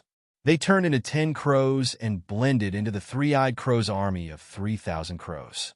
When the three-eyed crow and the frost god's wills clashed, the 10 crows left the flock and dove into the center of the black vortex. Explosions aren't necessarily art, but they are definitely the simplest and most violent. Boom! In the center of the black vortex, amidst the boundless power of ice, the 10 crows suddenly turned into 10 fire elves. For Dany, for all humans, charge! Little Fog shouted loudly and led the 9 fire elves to expand rapidly. Then, BLM! This was the reason why the world was filled with dazzling lights. The explosion was not only caused by the mana of the 10 fire elves, but also Dragon Queen's divine power and soul power. Simply put, the 10 fire elves and Dany self-destructed at the same time. It was a complete self-destruction. The effect was it was a little awkward. The self-destruction blasted a hole in the black vortex, and the accumulated power of ice poured out. It was unknown whether the frost god was severely injured, but Winterfell was sealed in ice by a 2,000-meter-tall icicle, killing 1,000 enemies and sacrificing 1,200 of their own. However, Bran felt that it was worth it. No matter how great the damage was to Winterfell, it couldn't change the fact that without the help of a true god, the humans were able to resist the frost god with their own power. This was the first time in history. It's elemental annihilation. How did you do it? Bran was astonished. It's the special characteristic of the fire elves. They are originally fire elemental creatures. Lalo can no longer force the humans to consider the big picture. You have broken free from your original destiny. We can ditch him and fight alone, Bran said with a complicated tone. This is just the beginning. Since the elemental explosion is proven to be effective, let's go big. Dany was in a very bad state. Her face was pale, and her soul was in pain. She had no strength or mana, but her tired eyes shone with excitement. When she blew up Lady Chu in the Death World, she only paid the price of one thought. This time, all her divine power was drained, and her soul participated in the self-destruction. She was basically in the same state as the elves. Her vitality was greatly damaged, and she was on the verge of hibernation. However, she still had one last trump card, overclocking fusion. Previously, she had only overclocked with Blackie. Now, the 5 Megalosaurus had mastered the 9-colored vortex meditation foundation. She could fuse with the 5 Megalosaurus at the same time. However, Little Red and Little Gold were too far away, and the after effects of overclocking were too severe. She couldn't immediately rush over to treat them. Blackie was carrying her high in the sky, and he had to protect her, Little White and Little Green. Double overclocking should be enough. 3 kilometers south of Winterfell, on the King's Road, more than 500 warriors formed a circle of shields, and they were surrounded by thousands of ghouls. Bunyan, you crippled man, come out and fight me. Jaime, the disabled man, loudly invited him to battle. Jon looked embarrassed. Uncle Bunyan, I'm now the Lord of Winterfell, and you're also from Winterfell. You used to be the person I respected the most, and I was deeply loved by you. Now that Winterfell has been destroyed, I'm destined to die on the battlefield. Please fulfill my last wish. Come out and fight me fairly. Let me sever the last of our friendship before I die. The big crow leaped up from Jon's shoulder, and its sole voice entered the ears of all the living people. Found it. The whole army has it. The shield-bearers on the periphery squatted down, and the wounded in the inner circle crawled on the ground. Caw. Without waiting for Jaime and the others to respond, the big crow leaped up and led a flock of crows to an inconspicuous corner of the ghoul army. In the snow 200 meters away from the living shield formation, in the middle of a group of ghouls, stood a white ghoul with an umbrella sword on its back and a horn crown on its head. King's strange ghost. In the chaos, it was fished out from a pile of rocks by the ghoul giant. Previously, it had been hiding in the ghoul army, and even the three-eyed crow couldn't find it. Therefore, when Jaime provoked it, Jon moved it emotionally, and when it showed strong emotional fluctuations, it was immediately noticed by Bran. Then, Bran led a flock of crows over. Bran Stark, seeing the flock of crows flying over, King's strange ghost felt an inexplicable sense of danger. Red Sword wasn't the only one who could kill King's strange ghost. In the world, only Red Sword's mana level had reached the highest true god level, and it could easily break through King's strange ghost defense. Without another word, King's strange ghost retreated in a flash. It wasn't slow, but the way it ran was very awkward. It bent its body, stuck its butt out, and limped like a patient with severe hemorrhoids. Perhaps King's strange ghost himself realized that his running posture wasn't graceful or domineering enough, so he hurriedly called for his horse. Soon, the ghoul horse with frost on its surface ran over. But before King's strange ghost could climb onto the horse, the 8 crows had already surrounded it. Before King's strange ghost could draw his sword and slash. Bam, bam, bam, the 8 crows turned into 8 little suns with human faces. They held hands and surrounded King's strange ghost in the center, and shouted in unison, "Greetings to you on behalf of the Dragon Queen. Long live explosion." At the same time, above the dark vortex, the remaining 40 crows and Meng Zatsi all fell into the center of the vortex and turned into 40 fire spirits. The 40 fire spirits squeezed together and shouted in unison, "Greetings to you on behalf of the Dragon Queen. Long live explosion." There were 40 fire spirits in the sky and 8 on the ground. The 48 fire spirits divided all of Little White's and Little Green's souls and magic power, especially the magic power. The Megalosaurus' magic power was almost endless, but at this moment, they all self-destructed. Boom! The explosion wasn't loud, but the entire sky seemed to be ignited by flames. The dark vortex was like a cow dung that had been hit by a cannon, and a 1-kilometer-wide hole instantly exploded. Then, the entire dark vortex was like a deflated balloon, spewing out large amounts of white powder and dark smoke. Before the powder and black smoke fell, they immediately turned into a surging storm and egg-sized hail. However, the water vapor in the sky of the northern region was almost dry, and the hail seemed abnormally thin. Visible to the naked eye, the dark vortex disappeared, the black clouds in the sky dispersed, and the sky gradually began to brighten. It was like coming from a dark night to a gloomy evening. The sky was clean and gray. As the sky brightened, the warriors who got up from the ground could see their surroundings clearly. 200 meters ahead, there was a hole the size of a basketball court. At the edge of the snow hole, there were corpses that fell like wheat. Most of them were still alive and were still struggling to get up. Even around the shield formation, there were corpses that were getting up from the ground. They were almost uninjured, but they couldn't stand steadily under the shockwave and fell to the ground. The vortex disappeared. The black clouds in the sky also disappeared. Is the god of frost dead? Is the king of strange ghosts dead? Is the long night over? Jamie shook his head that was constantly ringing and looked around blankly. They're not dead. The corpses are still moving. John snapped his fingers, and a cluster of flames rose from the tip of his finger. Just as his face showed joy, he suddenly thought of something, and his expression became anxious. He looked into the distance and said quickly, "The flame domain is broken, and the firewood can be lit. The king of strange ghosts must be in a bad state. We should take this opportunity to end it. The corpses aren't attacking us. They're retreating. The king of strange ghosts is really in big trouble." Varistan was both happy and anxious. "Where is the three-eyed crow? Help us lock onto the king of strange ghosts." The 500 warriors had been fighting for a night, and they were already exhausted, but now they seemed to be on drugs. They formed the arrow formation again and rushed to the center of the explosion. As soon as they got close to the edge of the snow hole, they were stunned. Someone had beaten them to it.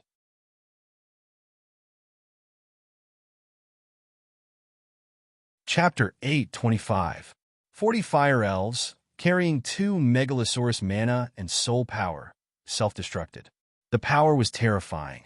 Before the explosion, Dani had been looking forward to it.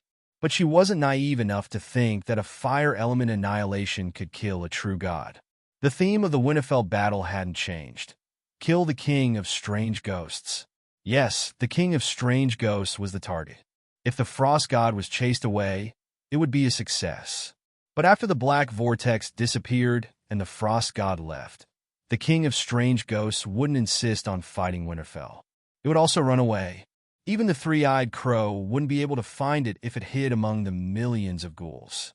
So, before Dani attacked the black vortex, she had to find the king of strange ghosts and detonate the 48 fire elves. It would be best if she could kill it in one go. Even if she couldn't, with the sun vessel, the tower pressure, and the explosion of the fire elves, it would be at least half dead. Even if she couldn't kill it, she had to capture it alive. In short, everyone had suffered heavy losses in the Battle of Winterfell. She couldn't let the culprit escape. Arya discovered something terrifying. When she activated the Death God's Bible, the ghouls ignored her. The ghouls treated her as one of them. Bran was right. The Death God's Bible had a huge flaw, but she wasn't worried. First, under the Death God's mindset, there were no negative emotions like worry or fear. Second, the Dragon Queen promised to help her solve the problem of becoming a ghoul. She didn't trust the Dragon Queen, but she trusted Bran. Bran said that the Dragon Queen would definitely help her solve the side effects of the meditation technique. Finally, if the ghouls treated her as one of them, wouldn't it be easier to assassinate the king of strange ghosts? Yes, Arya also had the ambition to assassinate the king. Fighting for the Iron Throne for her sister Sansa was only a small part of the reason. She wanted to help Winterfell solve its crisis. Then, assassinating the king of strange ghosts would make her a legend. Who didn't want to become the hero in old Nan's legend? She hid in the darkness and pretended to be a ghoul. Stannis's eternal life had touched her deeply. Of course, she was also tempted to attack him. Later, she saw a terrifying thing. The Dragon Queen actually took the initiative to break the hero's red sword. Why? Arya's heart was filled with questions. For a moment, she even suspected that the chairman of the United Front of Ghosts had defected to the Deviant Ghosts. However, when he thought about the Dragon Queen's identity as the Pope of the Seven Gods, the Seven Gods would definitely not be deceived by their believers, and they would definitely not side with the Frost God. Soon, she stopped thinking about this problem. The conversation between the Dragon Queen and King Ygritte revealed a shocking secret. Her aunt wasn't kidnapped by Liga at all. That adulterous couple eloped. What did this mean? The legitimacy of the War of the Usurpers was gone. The deviant Ghost King who wanted to destroy the Westeros was a Stark, which was enough to make Stark feel vexed. If Stark was labeled as the main culprit of the War of the Usurpers, how would Winterfell and Stark be able to maintain their standing in front of the Seven Kingdoms? What would everyone think? Would there be a great reckoning? Arya was shocked again while she was lost in her thoughts. Dragon Queen pretended to be a pig to eat the tiger. She suddenly exploded and captured King Ygritte. Well, compared to the unforeseen events that happened one after another, this small matter was nothing. Finally, opportunities were given to those who were prepared. After a shocking explosion, Arya met King Ygritte, who was lying on the ground like a corpse. Actually, this wasn't just dumb luck. She saw King Ygritte being rescued from the rubble by the corpse ghost giant with her own eyes. She also saw him grit his teeth and howl as he pulled out the long sword behind his butt. King Ygritte didn't dare to destroy the fake red sword because after the blade was frozen by the power of ice, the shards would remain where they were, making it even harder to pull them out. It was also from that moment on that Arya decided not to treat him like Uncle Bunyan. It was too unsightly. Her wise and powerful second uncle of the Night Guard shouldn't be like that. Even King Ygritte's image as the world-destroying Demon King gradually collapsed in her heart. Seeing King Ygritte limping forward and the icy blue liquid flowing down the ice crystal leg armor, Arya started to look down on him. Other than the corpse ghost giant, there were a dozen other deviant ghosts protecting King Ygritte. Therefore, Arya didn't have a chance to sneak attack. But the opportunity came quickly. King Ygritte hid his aura and put on a gray cloak, pretending to be an ordinary corpse ghost and hiding in the middle of a group of corpse ghosts. If she hadn't seen the whole thing with her own eyes, she wouldn't have believed that King Ygritte could be so wretched. That's right, she didn't think it was smart, only wretched. You're King Ygritte, the demon king that destroyed the world, the final boss in all of Grandma's legends. Can't you be a little tougher? But King Ygritte didn't have any deviant ghosts protecting him, so it was a good chance. Just as Arya was about to sneak up on it, something happened again. A huge explosion sent her flying 7 to 8 meters away. Her head was stuck in the snow. She staggered up and found that her chance was even better. King Ygritte got up from the snow pit at the center of the explosion and struggled to the edge of the snow pit. All of his ice armor was broken, his pale skin festering, and icy blue blood flowed down his legs to the ground, leaving light blue footprints. Right now, he was like a suckling pig that had been roasted alive, skinned, and minced. However, Arya also noticed that as wisps of grayish-white mist surged in from all directions, those terrifying wounds were rapidly healing. I can't waste any more time. Arya crept up behind King's strange ghost without making a sound. She had almost no body temperature, no breath. She didn't seem to be any different from the corpse ghosts around her. Cut off its head? Pierce through its back? After hesitating for a moment, Arya decided to sneak attack King Ygritte's back because she only had a steel dagger in her hand. Unlike swords, daggers couldn't cut off heads easily. The dagger didn't make a sound, but Arya missed. After missing, she lost her balance and the dagger whistled in the air. King Ygritte stepped on his right foot and turned 180 degrees to avoid the attack. His ferocious and cold face faced Arya. His right hand shot out like lightning and grabbed her neck, lifting her half a meter high like a rag doll. His left hand twisted her right arm that was holding the dagger into a V shape. Crack Arya's forehead was covered in sweat from the pain. She groaned, but her right hand didn't let go of the dagger. Idiot. In my eyes, your life force is more obvious than a bonfire in the dark. Unless you can completely give up your inferior human emotions, King Igué mocked in a sharp voice. Arya's neck was choked. Her face was red, and she couldn't say a word. But you were special. Our souls have merged before. Maybe I should break the rule of not turning women before the eternal night. How about I make you my queen? I need an heir. King Igué's blue eyes were cold and emotionless, but his expression was very serious. He loosened his iron-like right hand, wanting to hear a definite answer from the King Igué. Arya's face paled. The deviant ghost king deserved it. She put on her most pitiful expression and cried, "Uncle Bunyan, it's me. I'm Arya. Wake up, Uncle Bunyan. Uncle Bunyan, I'm Arya, troublemaker Arya. When I was young, you taught me archery and horse riding. You even said that I would become a female knight." King Igué's pale face showed signs of struggle. His blue eyes could no longer maintain the coldness from before. Arya. He murmured the name with nostalgia. Bunyan Stark was awakened again. Don't. A crow flew over unhurriedly and cawed anxiously. It was Bran's voice, but Arya's right hand had already let go of the dagger. Her hanging left hand caught it and stabbed it into the hole in her chest left by the light messenger. The steel dagger pierced through her heart. The whole thing was done in one breath, as fast as lightning. The complicated emotions in King Igué's eyes disappeared together with the light. You killed your uncle.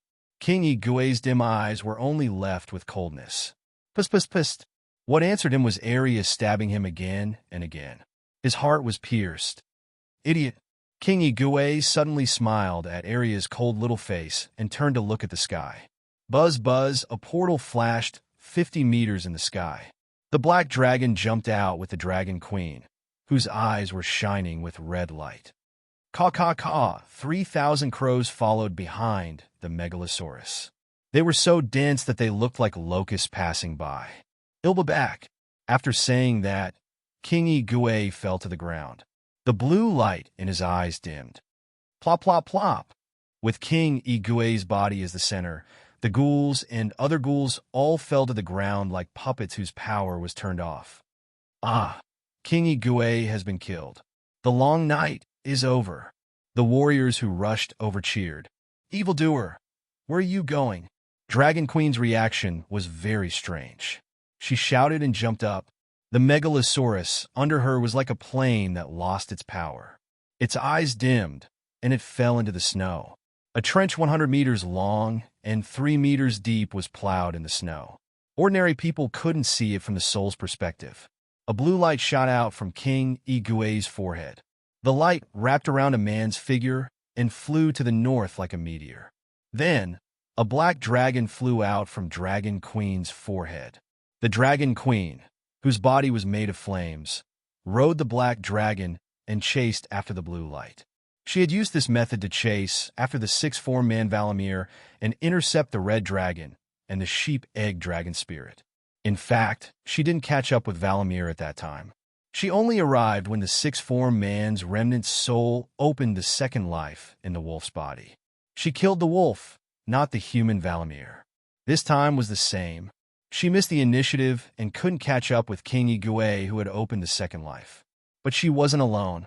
Caw. The crows came from all directions and surrounded King Igué in front and Dragon Queen behind. Bam! King Igué's blue light was like a spear that pierced through the formation of crows in front. But its speed was greatly reduced. His kaboom! The megalosaurus chased after it and bit the blue light. It spat out divine dragon flames and activated the bestowment spirit. Mother Goddess! The blue light quickly melted in the dragon flames and turned into spirit and divinity that entered the space of the seven gods' faith. Then, Danny saw a pair of cold dark eyes. Blackie, and the three-eyed crow's soul vision were all occupied by the huge eyeball. Their souls began to form a layer of white frost, and all their thinking and ability to move disappeared. Whoosh, the blue light that wrapped around King Igue's soul disappeared instantly. Chapter 8:26. I'm really envious of people who have backers. Danny sighed helplessly. The cold god's will was powerful, and it instantly pulled her and the three-eyed crow into the dark, ice-cold abyss of death. But their mental power wasn't weak, and they were only attacked by a surprise attack. But it was a pity that this was enough time for the king of strange ghost soul to run around the world 100 times. It escaped. You should have been aware of this from the very beginning. You could have fulfilled Lalo's request, and he would have restrained the cold god according to fate, while humans could have focused on the king of strange ghosts. Now you've made a choice and changed your fate. The true gods are watching from the side, and it's inevitable that we'll run into the cold god. Today is just the beginning, and you must get used to dealing with the cold god, Lalo, and other dark demon gods.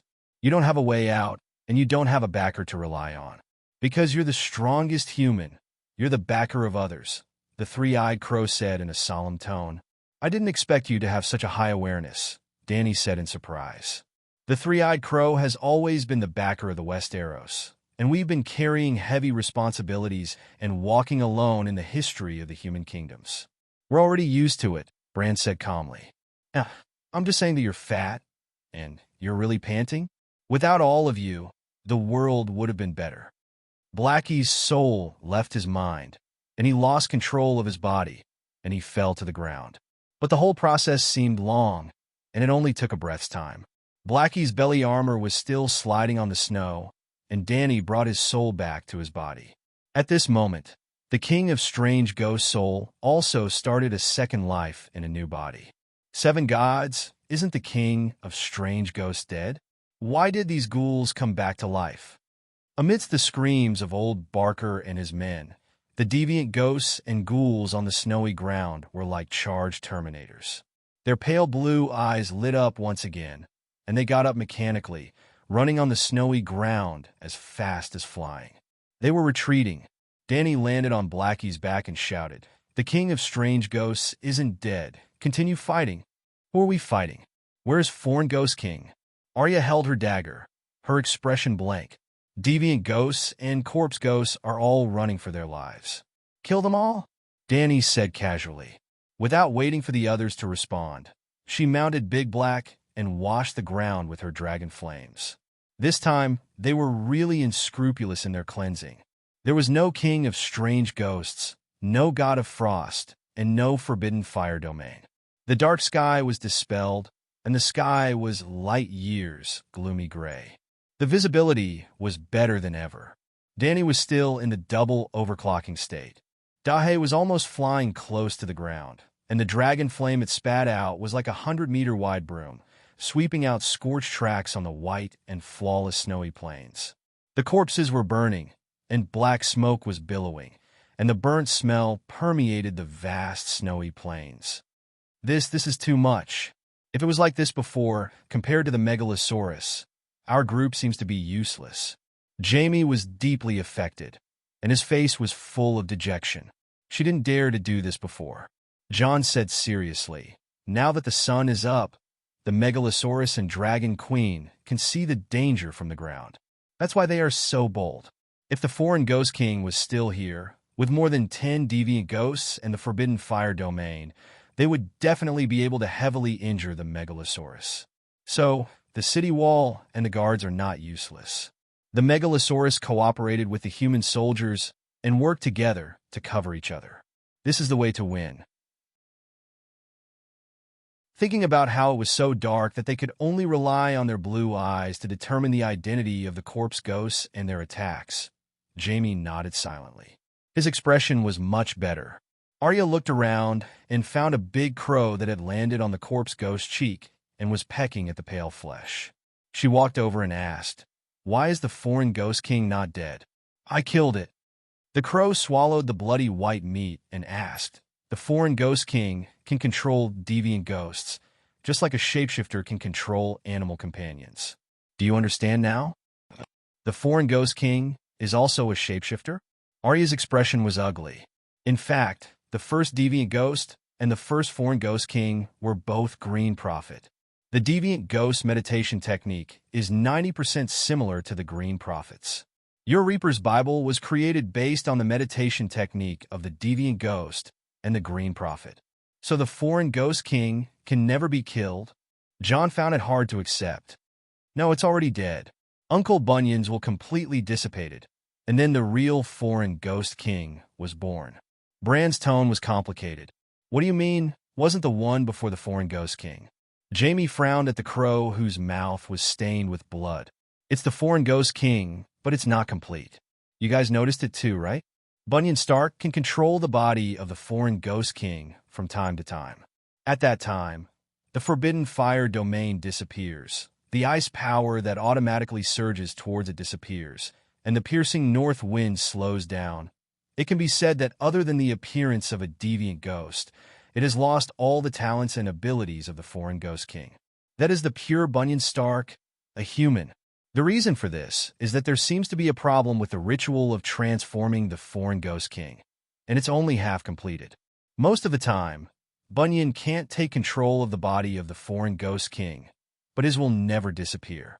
The foreign ghost king with human emotions is naturally an unfinished product of failure. Therefore, the foreign ghost king must come to attack Winterfell, and Frost God must destroy Winterfell. By destroying his own home and killing his own family, Bunyan Stark completed the final transformation to the foreign ghost king, Bran explained. Isn't that too incredible? Jared Dane looked suspicious. You didn't tell us this before, and you didn't even reveal the secret of the foreign ghost king's true identity. Jon frowned and said unhappily, if you knew all this, why didn't you tell us in advance? I was just guessing then, I wasn't sure. Big Raven's eyes flashed with human-like helplessness. Jon, do you still remember how you found the winter horn? The horn that blew down the Great Wall. Jaime exclaimed.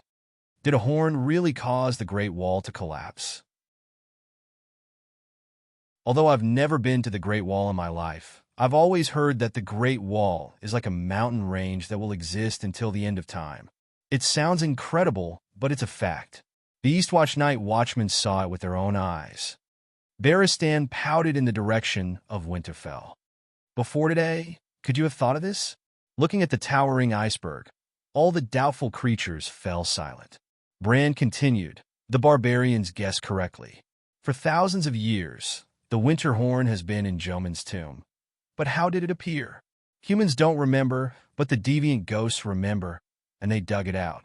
5 years ago, Jon found the winter horn under a rock at the Ancestor Fist Peak. It wasn't an accident. At that time, the deviant ghosts had just dug out the horn and transformed Bunyan. At that time, Bunyan's will hadn't completely fallen asleep. He didn't want to destroy humans, so he stole the horn and prepared to leave it to the Night Watchmen. How is that possible? Jon couldn't believe it and shook his head. The others were also in disbelief. Bran sighed and said slowly, others may not understand the significance of the Ancestor Fist Peak, but Jon, you were the commander-in-chief of the Night Watchmen. Don't you know? The Ancestor Fist Peak was a hill that rose abruptly in the Ghost Shadow Forest. The terrain was steep and the view was good. There was a small river flowing at the foot of the hill. It was a rare strategic location beyond the Great Wall. If Dany was the king of the Seven Kingdoms and knew about the existence of the Ancestor Fist Peak, she would definitely build an outpost fortress at the top of the hill to warn the barbarians and deviant ghosts. In fact, before the first long night, the ancestors had built a simple circular fortress at the top of the hill, a circle of gray stone walls that reached the height of one's chest. Therefore, until now, the Ancestor Fist Peak was an important stronghold for the Night Watchmen north of the Great Wall. When old Mormont led the Night Watchmen out of the Great Wall to inquire about the movements of the barbarians and deviant ghosts, he used the Ancestor Fist Peak as a base to stop the invading barbarians and deviant ghosts. Then the deviant ghosts taught the Night Watchmen who had forgotten their ancestors and history how to behave. Bunyan had been a ranger for more than 10 years, and had stayed at the Ancestor Fist Peak countless times. He hid the Horn of Winter there in the hope that other rangers could find it and bring it to the south of the Great Wall. In order to remind the night watchman, he also put a bag of dragon crystals beside the Horn of Winter. Unfortunately, no one understood what he meant. Bran said helplessly. Jon carefully recalled the scene when he found the horn and slowly accepted Bran's explanation. Why didn't Uncle Bunyan leave a letter to make things clear? He asked in a hoarse voice. He wasn't a scholar. How could he carry a pen and paper with him? Besides, he had already been transformed into the king of deviant ghosts at that time, going against the king of deviant ghosts' instinct to destroy the living. He stole the Horn of Winter and buried it under the Ancestor Fist Peak. That was the limit of what he could do. Why didn't the king of deviant ghosts find the horn after that? Barristan frowned. Jon smiled bitterly. Now that I think about it, they really did find it. Not long after Commander Mormont led us to the Ancestor Fist Peak, the ghoul army surrounded us. After that, they chased the night watchman all the way to Castle Castle. Bran continued, I know what happened in the past, but I can't predict the state of the king of deviant ghosts. Combined with everything that happened today, and seeing the king of deviant ghosts' second life with my own eyes, I came to this conclusion. The hound glanced at the big crow and said impatiently, I don't care about Bunyan Stark's will. Tell me clearly, can the king of deviant ghosts be killed? And how should we kill it? Actually, we almost killed it before. The crow's red eyes turned to Arya with a complicated look. If we wait a moment and let Dany Rise deal with the king of deviant ghosts, it's very likely that she'll directly destroy its soul. She has a special witchcraft that specifically targets creatures with immortal souls. Immortal soul, it sounds scary. Did the last king of deviant ghosts also have an immortal soul? Jaime frowned. How did Yasuo and Yahai in the Long Night? Yes, the red sword can also kill the king of deviant ghosts. Maybe we need to create a second, third, or even more red swords. Bran looked at the Dragon Queen who was sweeping the corpses in the distance and said thoughtfully, when Dany Rise comes back, we'll discuss this. Jaime heard this, and his expression became very strange. I heard the red-robed woman say that forging a red sword requires the sacrifice of one's only loved one. So Yasuo and Yahai stabbed the newly forged red sword into their wife's heart. Is the Dragon Queen going to sacrifice her royal husband? She doesn't have a royal husband now. If she creates a red sword and sacrifices a royal husband, then he looked around and the corner of his mouth twitched. I wonder if anyone is willing to be a volunteer. The little crab shuddered and shrunk its neck. It decided to get married when it returned to Crab Island. Whoever wants to be the queen's royal husband can be it.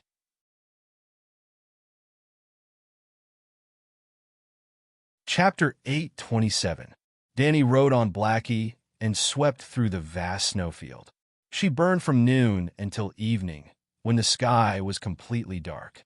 This time, the sky was dark because it was nighttime. Within a 20-kilometer radius of Winterfell, there were crisscrossing burn marks on the white, carpet-like snow. She even chased them to the northwest wolf forest. At least 100,000 ghouls were burned to ashes by the dragon flames. When the sky was completely dark, she left the wolf forest and returned to the White Blade River mountain range, 10 kilometers southeast of Winterfell. The White Blade River meandered past the entrance of Winterfell. On both sides of the river were hundreds of kilometers of mountain ranges with many silver mines. Before opening the dimension portal and leaping into the dark whirlpool, Little Green and Little White hid in the neighboring mountain range. Obviously, Winterfell was the center of the forbidden spell attack. Dany couldn't let them hide in Winterfell. In fact, Dany's winged dragon legion was also in the mountain range. She chose an 800-meter-tall mountain peak and built a simple air base on a wind-sheltered platform. More than 50 tons of wildfire bombs were hidden there. The main reason was that Winterfell was too small. With a side length of 300 to 500 meters, 20,000 people were squeezed inside. How could the winged dragons, which were 20 to 30 meters long, stop? With millions of ghouls attacking the city, Dany had killed countless enemies in one day and one night, and she had also obtained an immeasurable amount of spiritual essence. She had only used 1/20th of the amount, and it had allowed Little White and Little Green to recover from their exhaustion. After using about 10% of the spiritual essence, Danny and the 58 crows became energetic again. They were left with 85% of the spiritual essence. Old Crab and the Winged Dragon Knights continued to stay at the airbase. Danny brought the 3 Megalosaurus back to Winterfell. Winterfell was located in a conical icicle with a diameter of 2 kilometers and a height of 2 kilometers. The ice outside was crystal clear. Inside, the war-torn castle, frightened people, and snow-covered trees were lifelike, forming a strange and beautiful scene. When Danny landed, about 3,000 soldiers were gathered in the ruins of Winterfell in front of the King's Gate.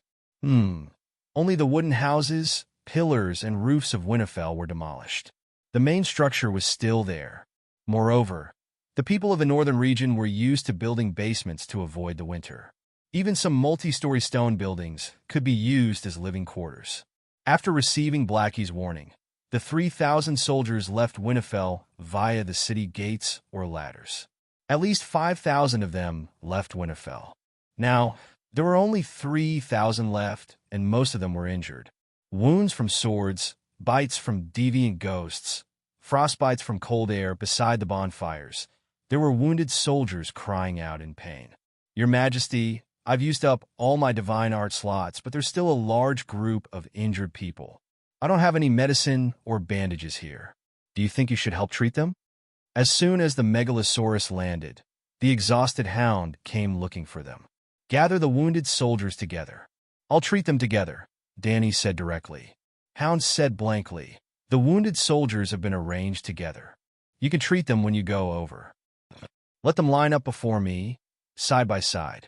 Sir Barristan, bring some people over to help. Danny said. Hound was still puzzled, but he's still left with White Knight. John came over again and said, Your Majesty, there are still many people trapped in the Winterfell graveyard. Why don't you use your dragon flames to burn a hole and rescue them? Danny didn't refuse. There's no need to evacuate Winterfell. We can hollow out the interior and use this iceberg to survive the long night. The iceberg didn't just contain Winterfell, it also eroded half of Winterfell town. It was about 800 meters from the foot of the iceberg to the Winterfell gate. The iceberg in Winterfell was as small as the filling in the meat buns on the streets. Even if Winterfell was hollowed out, it wouldn't affect the overall structure of the iceberg. Removing the filling wouldn't affect the weight of the bun either. Whitey spat out dragon flames at the clear ice body. Danny stood at the side and controlled the area of the dragon flames with her fire control spell. Chi. The red flames collided with the blue ice, and the 2-meter-tall and 2-meter-wide semicircular arch slowly pushed inwards. The iceberg melted, and warm water flowed into the snow pit at the side. Hot steam lingered. At this time, Old Bart, Hound, and a group of healthy warriors carried the wounded soldiers over. Danny frowned and looked at the dirty soldiers for a while. She said loudly, Find some pots and pans and get some water for me to clean the wounds. After a while, when the wounded were shivering under the half-cold water, Danny let them huddle together again, shoulder to shoulder. Most of you aren't believers of the 7 gods. In order to increase the effectiveness of the sacred healing spell, you are all praying to the Holy Mother in your hearts. At the same time, you are singing the Holy Mother's song with Hound. With me? Hound pointed at his nose and asked, You are the chief bishop. You lead the singing. I will cast the divine spell. All right. Hound stood in front of the wounded soldier. Under hundreds of curious and expectant gazes, he cleared his throat and said, Gentle Holy Mother, the source of mercy, please bless your son to travel through the fierce battle, stop the arrows, block the swords and sabers, and let them see a bright tomorrow. Gentle Holy Mother, the hope of women, help your daughter not to suffer, calm the anger, tame the madness, teach us to be tolerant of each other. After singing for a while in an off-key, rough voice, Hound suddenly froze. He looked at the crowd opposite him and asked, Why don't you sing with me? Slow down, they can't keep up, Danny said impatiently. Then Hound slowly sang, Gentle Holy Mother, the source of mercy. Gentle Holy Mother, the source of mercy. The group of northerners loudly sang the same off-key song. Although their singing was not very good, they had the pious and holy attitude that Dany needed. In short, these northerners had become shallow believers of the seven gods without even knowing it or being willing to admit it. Faith came from hope. Now that they were suffering from illness, they must be hoping that the Holy Mother could help them get out of their current predicament. This was the foundation of faith. With faith, the efficiency of the holy healing art increased by more than 10 times. Dany did not care about the northerners' faith. She only wanted to save some divine power and spiritual quality. As the Holy Mother's song continued, a faint milky white halo rose from their wounds. The halo connected into a milky white glow. Holy, holy, grand, and warm. Holy Mother, I can feel it. Holy Mother is watching me gently and caressing my wounds. I am full of strength. A bearded northerner closed his eyes and shouted randomly. The wound on his cheek that was bitten by a zombie was healing at a speed visible to the naked eye. Holy Mother is merciful. The hole in my stomach is healing. My intestines are moving. It's a miracle. My leg is healed. Isn't this a little too exaggerated? Jaime was dumbfounded. The hound was sweating profusely after casting a palm-sized holy healing art. The queen healed 600 to 700 people at once, and her face didn't even turn pale. Is there such a huge difference between the chief bishop and a normal monk? His Majesty is blessed by the Holy Mother. He is the child of the 7 saints. He is different from the others, old Barton said with a devout expression. Wounded soldiers were often one of the biggest reasons for the decline of the army's morale. By the same logic, wounded soldiers were treated effectively with the miraculous group healing art. Even if Winterfell was frozen, even if the King of Strange Ghosts escaped, even if the humans suffered heavy casualties in this battle, the remaining soldiers quickly regained their fighting spirit and became energetic. The atmosphere in the Winter Avoidance Town camp became much more relaxed and cheerful. What's the matter with the King of Strange Ghosts?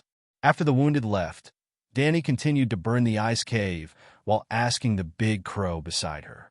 Bran repeated what he said to Jaime, old Barton, and the others before concluding. I am 100% sure that after changing bodies, the King of Strange Ghosts will be much weaker than before. Stark's bloodline is not ordinary. You should have noticed this. Dany's eyes turned and asked, is it possible for the King of Strange Ghosts to take over Jon's body? For example, killing Jon, or kidnapping him and forcefully occupying his soul? Absolutely not, Bran said with certainty, not to mention that there can only be one King of Strange Ghosts in each long night. After this rebirth, the King of Strange Ghosts can no longer activate a second life in another strange ghost body. In the millions of years of the Three-Eyed Crow's history, all the Transfiguration beings and Green Prophet who activated a second life will lose the ability to occupy other creatures' bodies. In other words, the gift of rebirth through possession is a one-time use. After using it, the Transfiguration ability will be lost. You mean, if the King of Strange Ghosts is killed again, it will definitely die? Dany asked suspiciously. Hesitation flashed in the big crow's eyes. I'm not sure. Do you know how the King of Strange Ghosts was born? You know? Dany asked. The big crow shook its head and said, I have a guess, but I don't know the specific process. The strange ghosts leave simple ice runes in the dead's mind, transforming the corpse into a corpse ghost and controlling it. The King of Strange Ghosts leaves its will and meditation technique in the mind of a baby, allowing the baby to absorb the power of ice and become a strange ghost to control it. Then, is it possible that the strange ghost summoned the Frost God through sacrifice and let the Frost God leave its will in Bunyan's mind? It's very possible, Dany said. Then, can the Frost God take back the assimilated soul and return it to its main body, or transfer that soul to the next strange ghost? Bran said. Then the King of Strange Ghosts can never be killed? Dany said. What I mean is killing the King of Strange Ghosts who activated a second life with a normal weapon might not be able to end the long night. What we really need to do is to destroy the will of the Frost God in Bunyan's soul Danny thought, "You're right. Our real enemy is the frost god. Maybe I need a stronger weapon.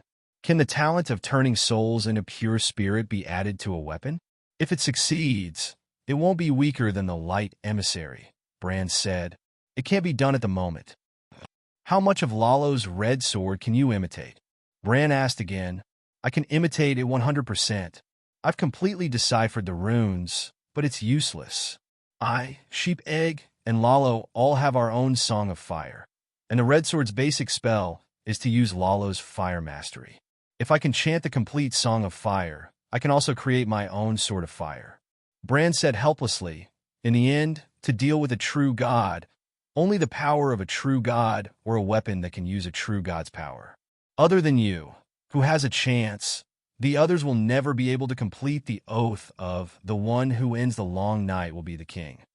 Danny heard this and looked worried. "This is not good news. We have to change the oath. The one who contributes the most will be the king. I'm just a tool and won't participate in the competition." Bran.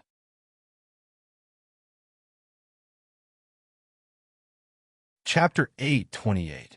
How many fragments of the seal of the Green Prophet did you get from King Strange Ghost? Bran asked. "That's mine," Danny coldly said. Although King Strange Ghost was saved by Frost God, a small part of his soul had already been burned by Dragon Queen before he escaped. "The seal of the Green Prophet belongs to the Three-Eyed Crow. I feel uneasy losing it in my hands. We've worked together a few times now and can be considered a reliable ally. Can't you help me?" He couldn't take her by force, and he couldn't offer anything that could move Dragon Queen, so Bran had no choice but to play the sentimental card. But the problem was, did Dragon Queen have feelings for him?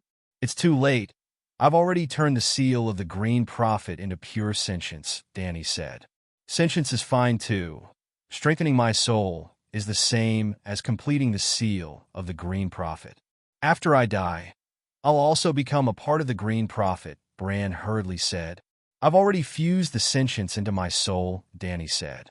"I can feel it. You haven't got." Bran stopped halfway, because Dragon Queen had swallowed the sentience of the Green Prophet right in front of him. "You can feel what? I haven't?" Danny asked solemnly. Bran didn't say anything.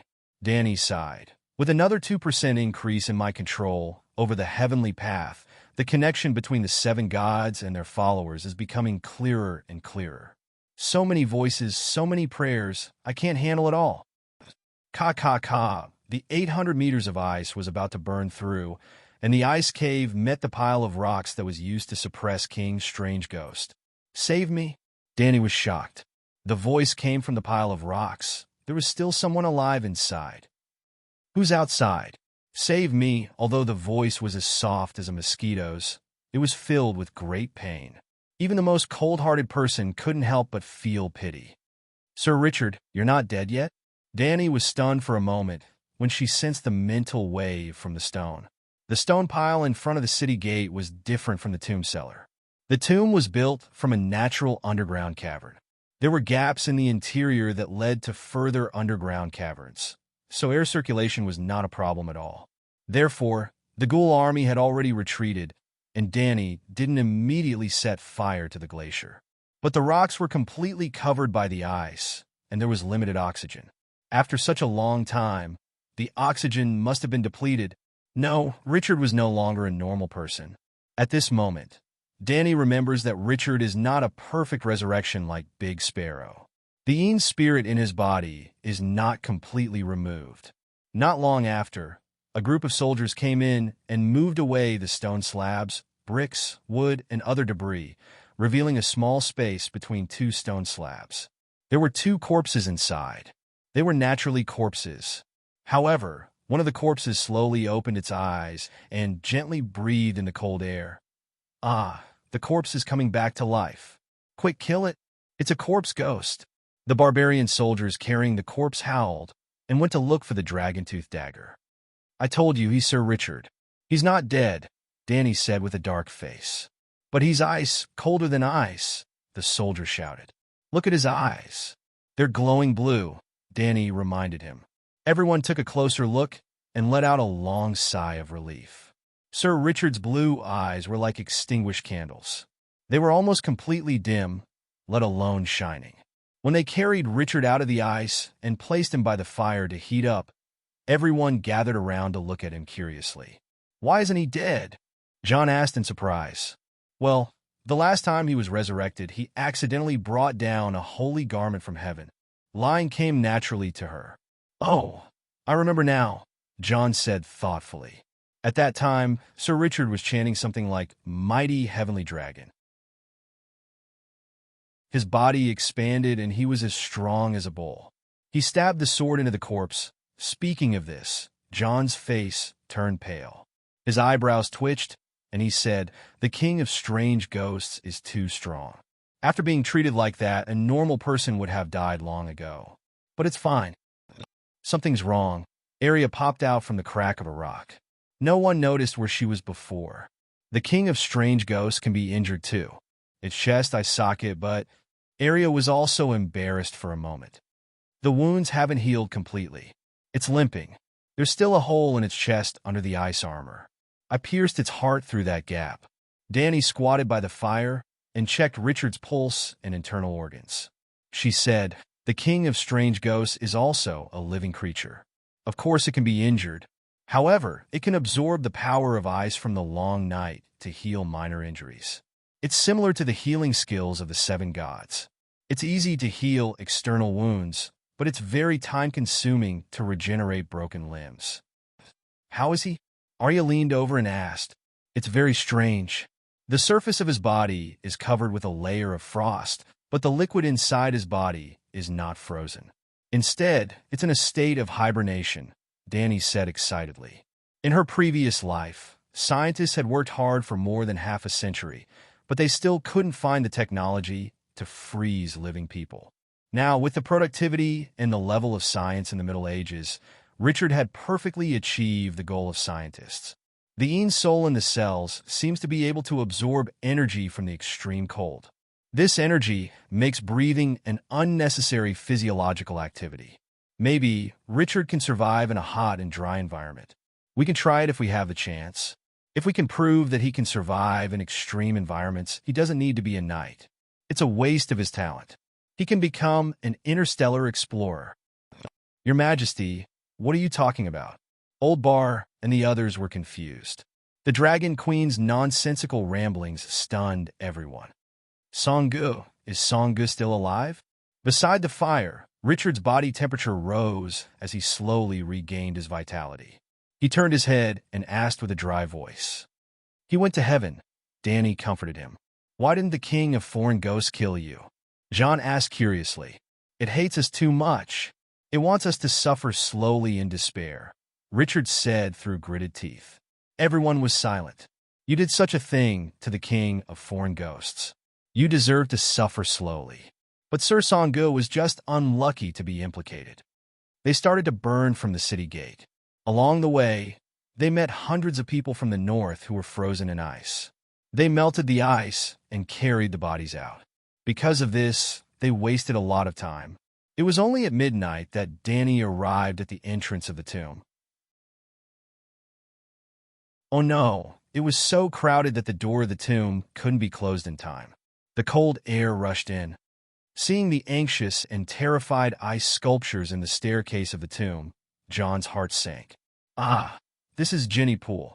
She was always by Sansa's side. The tomb was very deep, about 30 meters underground.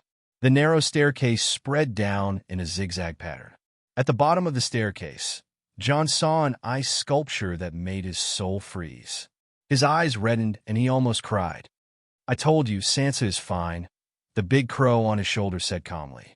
"Not only is she fine, you can also see an unexpected old friend." Bran's voice sounded strange in the narrow passage. After clearing another layer of ice, the worry on John's face turned into surprise. The thick oak board at the entrance to the upper level was not covered, but the entrance to the tomb at the bottom level was tightly shut. He looked back at Ginny Poole's body carefully. Her face was filled with despair. She was curled up into a ball, her right hand clenched into a fist. As if she was hitting something, Ginny was blocked outside. She struggled for a long time before she froze to death. John shuddered. The iron oak door that was thicker than Danny's waist was slowly opened by the people in the tomb. There was a gap, and a few soldiers were holding torches to clear the ice shards between the door, so that the door could move freely. When the door was fully opened, a woman in red stood under the light of the fire. Her mysterious red eyes looked at the dragon queen who was holding the fireball. She said calmly, "What took you so long? You're not dead?" Danny was still calm, but John shouted first. Melisandre wore another ruby around her neck. It shone brightly in the dim tomb. When I stepped into the great king of light's divine kingdom, he told me that some people had failed to fulfill their promises. The red-robed woman looked at Danny deeply. The long night did not end, and the mission was not completed. I could only take a step back, leave the heaven of light and fire, and return to the world of mortals. Welcome, welcome. It's good that you're back. The world still needs a great wizard like you. Danny's eyes were gloomy, but there was a bright smile on her face. Where's Sansa? Is she okay? John was only shocked by the red-robed woman's resurrection for a while, and then he looked into the tomb. She's fine. A bald, middle-aged man with a square chin walked out of the shadows. His light blue eyes seemed to be shrouded in black smoke. They were not as pure as before, but had a depth that did not belong to Stannis. Erlu was also resurrected. His face was as pale as a dead man. His exposed skin did not have the luster and smoothness of a living person. It looked like pork belly that had been soaked in water for 2 hours. Judging from his appearance, it did not look like a perfect resurrection. However, Danny felt a similar aura from him when he was first resurrected. His body seemed to have been filled up and nourished by a powerful force. To put it simply, Lalo had invested more in him than the Lightning King and Madame Stoneheart, but less than John. Obviously, Lalo did not leave the long night behind. He intended to continue creating trouble through his agent. The tomb was warmer than expected. After burning the bones of Stark's ancestors, John purposefully transformed the tomb into an underground fortress. The hot spring in the Forest of Gods trees flowed from underground into the tomb. At the center of the underground hall, there was a pool made of bricks. The hot spring water flowed into the pool and made an arc in the tomb. When the heat dissipated and the water temperature dropped, it flowed into the cracks at the edge of the stone wall. Perhaps it would eventually flow into the underground river. The White Blade River was just beside Winterfell. At the entrance of the steamy hot spring, John found his sister. Although it was a little damp, it was the warmest like spring. I didn't expect the tomb to be so big. Perhaps it is connected to Gorney's Passage. The city builder Brandon chose a good place. At the end of the tomb, Danny felt the cold air pouring in through the gaps and holes. She sighed with emotion. You don't have to go to the surface anymore. Just spend the winter here. It's quite warm. A Northern Territory woman washing carrots by the hot spring water looked at the dragon queen in awe and whispered, "Everyone says that there is a mystic dragon hidden under Winterfell." Danny shook her head and said, "There is no mystic dragon, but there is a crack in the ground. Perhaps there was a volcano nearby tens of millions of years ago, but now it is long dead. There are fewer and fewer volcanoes in the world."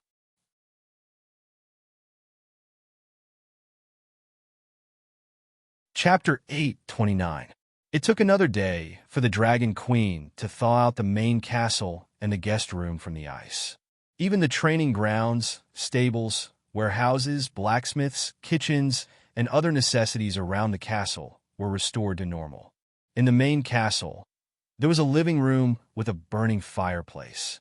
At that time, the red-robed woman had wrinkled skin and white hair. She looked like an old woman who was about to die. However, she didn't die. I saw her eyes. Yillian sank into her memories. Her red eyes were very beautiful. However, at that time, the red seemed to have faded away and turned into a dull light blue. It seems like her eyes should have been blue, Arain said suspiciously. In other words, when the 3 Red Heart Knights carried the red-robed woman into the tomb, her eyes were still alive, Danny said with a frown. It wasn't just her eyes. Her hands were moving too, Viper Opaya corrected her. With Arain and the Viper status, they were the first to enter the tomb. The Red Heart Knights who carried the 2 corpses were also with them. In the face of danger, the greater nobles had the first chance to escape. Once they were safe, it was the lesser nobles' turn. After the lesser nobles were the knights, and after the knights were the servants of the greater nobles. Finally, it was the ordinary soldier's turn. Sansa was stuck outside because, as the Winterfell dungeon lord, she had to be calm and magnanimous. She almost lost both her life and her corpse. The red-robed woman took out a ruby leather necklace from her pocket and held it in her trembling hand. The ruby gave off a bright red light, and her hair and eyes were dyed red. Then she really returned to her original appearance. After that, she had the Crimson Heart Knights carry Stannis' body and soak it in the hot spring. When the ice melted and his body became soft, she took off all his clothes. As if she had thought of something that was not suitable for children, Princess Dorne's cheeks turned red, and her eyes became a little moist. She licked her plump and sexy lips and continued. Melisandre led the 3 knights to kneel by the pool and recite the Red God sacrifice. The night is long and full of danger. Then, the red-robed woman lowered her head and kissed Stannis' pale lips. He suddenly sat up, as if he had just woken up from a nightmare. His face was full of fear and confusion. The flames in the fireplace flickered, casting a distorted shadow on Yelene's olive-colored face. It was too scary. Nymeria was so scared that she screamed and was about to cry. The elegant lady with a long braid blushed and hit her cousin's back. She said angrily, "Didn't you shout at that time?" Elaine glanced at the curious dragon queen and awkwardly said, "It's not that I'm a coward. I also knew that Melisandre wanted to revive Stannis, but you know that Stannis has 2 wounds on his chest and back." She gestured at her left chest with her hand. Such a big hole, right through his heart. I felt that his heart had already shattered into pieces of ice. I could see through it from the front to the back, but he survived. Jon couldn't help but touch his waist. It had also been pierced by countless swords. Dozens of night watchers held sharp swords and scolded him, Oathbreaker and Shame of the Night Watchers, while stabbing holes in his body. However, the ones attacking him were just ordinary people with ordinary weapons. Stannis' chest was pierced by the King of Ghoul's Ice sword and his own light emissary. The coldest ice and the hottest fire. Ice and fire collided. It was burnt and frozen. It was very tragic. The wound on his chest didn't heal? Elaine asked in confusion. He had so many wounds on his body, but they disappeared immediately after he was revived. Not even a scar was left. That's the scary part. The wound is healing, and the flesh is wriggling like maggots, but it can't fully grow. In the end, there are 2 slits in his heart. Yelene's face was pale, and her voice was trembling. The Snake Elder Sister, Opaya, thought of her father and said, "It seems that the wound of the ice sword and the fire sword can't be healed. It's like a curse." Prince Oberyn was also a strange person. He was a scholar in his early years and left the City of Knowledge after creating the 6-section necklace. He traveled in the 9 free cities as a mercenary and formed his own mercenary group. He slept with men and women, and he was also slept with by men. He learned a lot about poisons and dark witchcraft. The poison that stabbed the Demon Mountain contained evil blood magic. Even the spellcaster scholar, Coborn, was helpless against it. Although Oberyn was promiscuous, he was very good to his illegitimate daughter and imparted all his knowledge to them. That night, in the main hall of the Winterfell castle, the fireplace was blazing, and the 4 walls were filled with torches. In the middle of the long wooden table sat the Earl and a group of knights, night attendants, and barbarian leaders. They were either sitting or standing. The summary meeting of the Battle of Winterfell was in progress. In this battle, we lost 8,000 soldiers and more than 5,000 civilians. There are only slightly more than 6,000 soldiers, civilians, and servants left. It's a heavy price. However, their sacrifice wasn't in vain. During the battle, we placed more than 100 wooden ladders on the city walls. After nearly 10 hours of fierce fighting, each wooden ladder killed at least 1,000 enemies. More than 100,000 ghouls perished. Dragon Queen, who was at the city gate, took charge. From midnight to the next morning, at least 20,000 ghouls were killed by her. After the western city wall was lost, Sir Deacon Tarley detonated the wildfire bombs, and the Megalosaurus killed at least 20,000 ghouls. The ghouls that could climb the wooden ladders and attack the city walls were all armed ghouls. There were even thousands of knights. 100,000 ghouls were equivalent to millions of farmer ghouls. This was only the beginning. During the battle with the king of deviant ghosts, the Winged Dragon Legion's wildfire bombs annihilated the deviant ghost knights. At least 200 deviant ghost knights perished in the wildfire. The 200 deviant ghosts didn't travel alone. They controlled a large number of ghouls. If you go outside the Winterfell, you will see the snow-covered ground in the northeast direction. There are at least 300,000 ghouls. Yesterday afternoon, Dragon Queen rode the Megalosaurus and set the deviant ghosts ablaze. She killed more than 100,000 ghouls. In other words, in the Battle of Winterfell, we killed at least 600,000 ghouls and 400 deviant ghosts. I am sure that the main force of the ghouls has been destroyed. The King of the North, Jon Stark, was the first to stand up and announce the casualties and results. Clap, clap, clap. Lonely applause sounded in the quiet hall. Everyone looked at Ms. Long, who was at the main table, in confusion.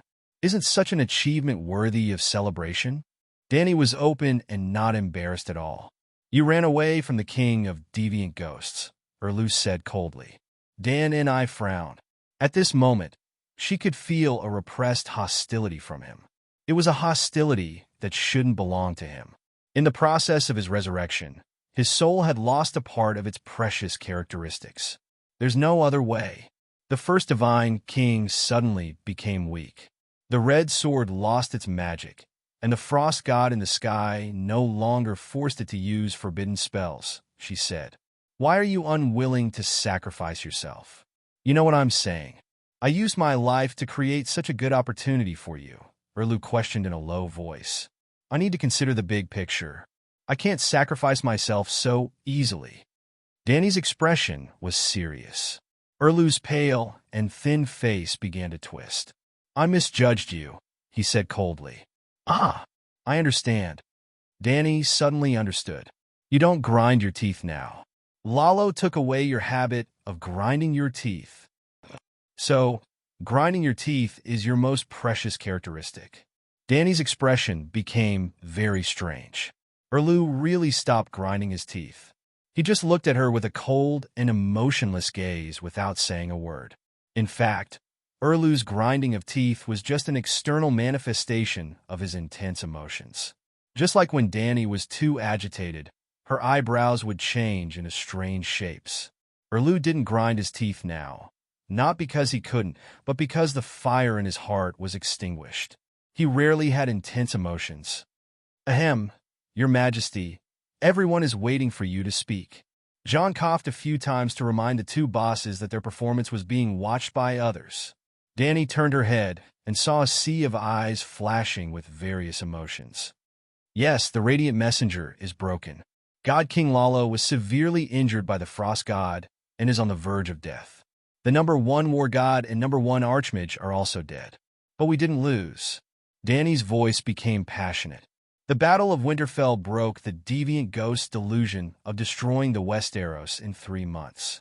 Did the deviant ghosts say that they would destroy the Westeros in 3 months? Princess Arianne was puzzled. The deviant ghost king told me.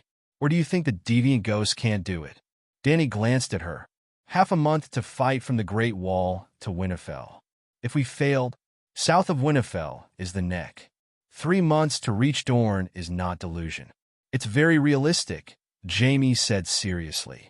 Dany ignored them and continued speaking loudly. This is the first defeat in the War of the Million Ghouls. To the deviant ghosts, it's not only a loss in numbers, but also a loss in spirit. The Battle of Winterfell increased the confidence of the Seven Kingdoms. It changed the fate of the humans who couldn't defeat the Frost God without the help of the gods. The fact that Arya Stark killed the deviant Ghost King proves that everyone can be the savior of the world. After the passionate speech, there were no cheers or chants of "Long live the Queen" or victory in the War of Winterfell. Everyone in the hall looked at each other and was silent for a few breaths. Then, They started complaining emotionally. To be honest, after the Battle of Winterfell, I don't have much confidence in winning. Yes, this time we used all our strength, but we couldn't end the long night.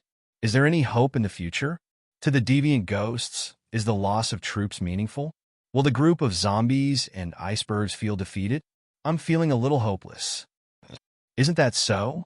Who wouldn't feel hopeless after seeing the dark vortex? We're living in an iceberg. I heard that it's the frost god's forbidden spell. I feel that Miss Arya's killing of the deviant ghost king is more hopeless. After killing him, he can be reborn. I feel like going to heaven. The long night is too terrifying. Dragon Queen's passionate speech was meant to boost the morale of the nobles. But the more she spoke, the more hopeless the nobles became. This time, Dany was really embarrassed. Caw, caw, caw. A large crow flew from the dire wolf statue above the fireplace to the center of the long table. I'm Bran Stark, this generation's three-eyed crow. The three-eyed crow is the god's messenger who protects the Westeros. I know all the secrets related to the Long Night. Now, I want to tell everyone that the Battle of Winterfell is an unprecedented victory.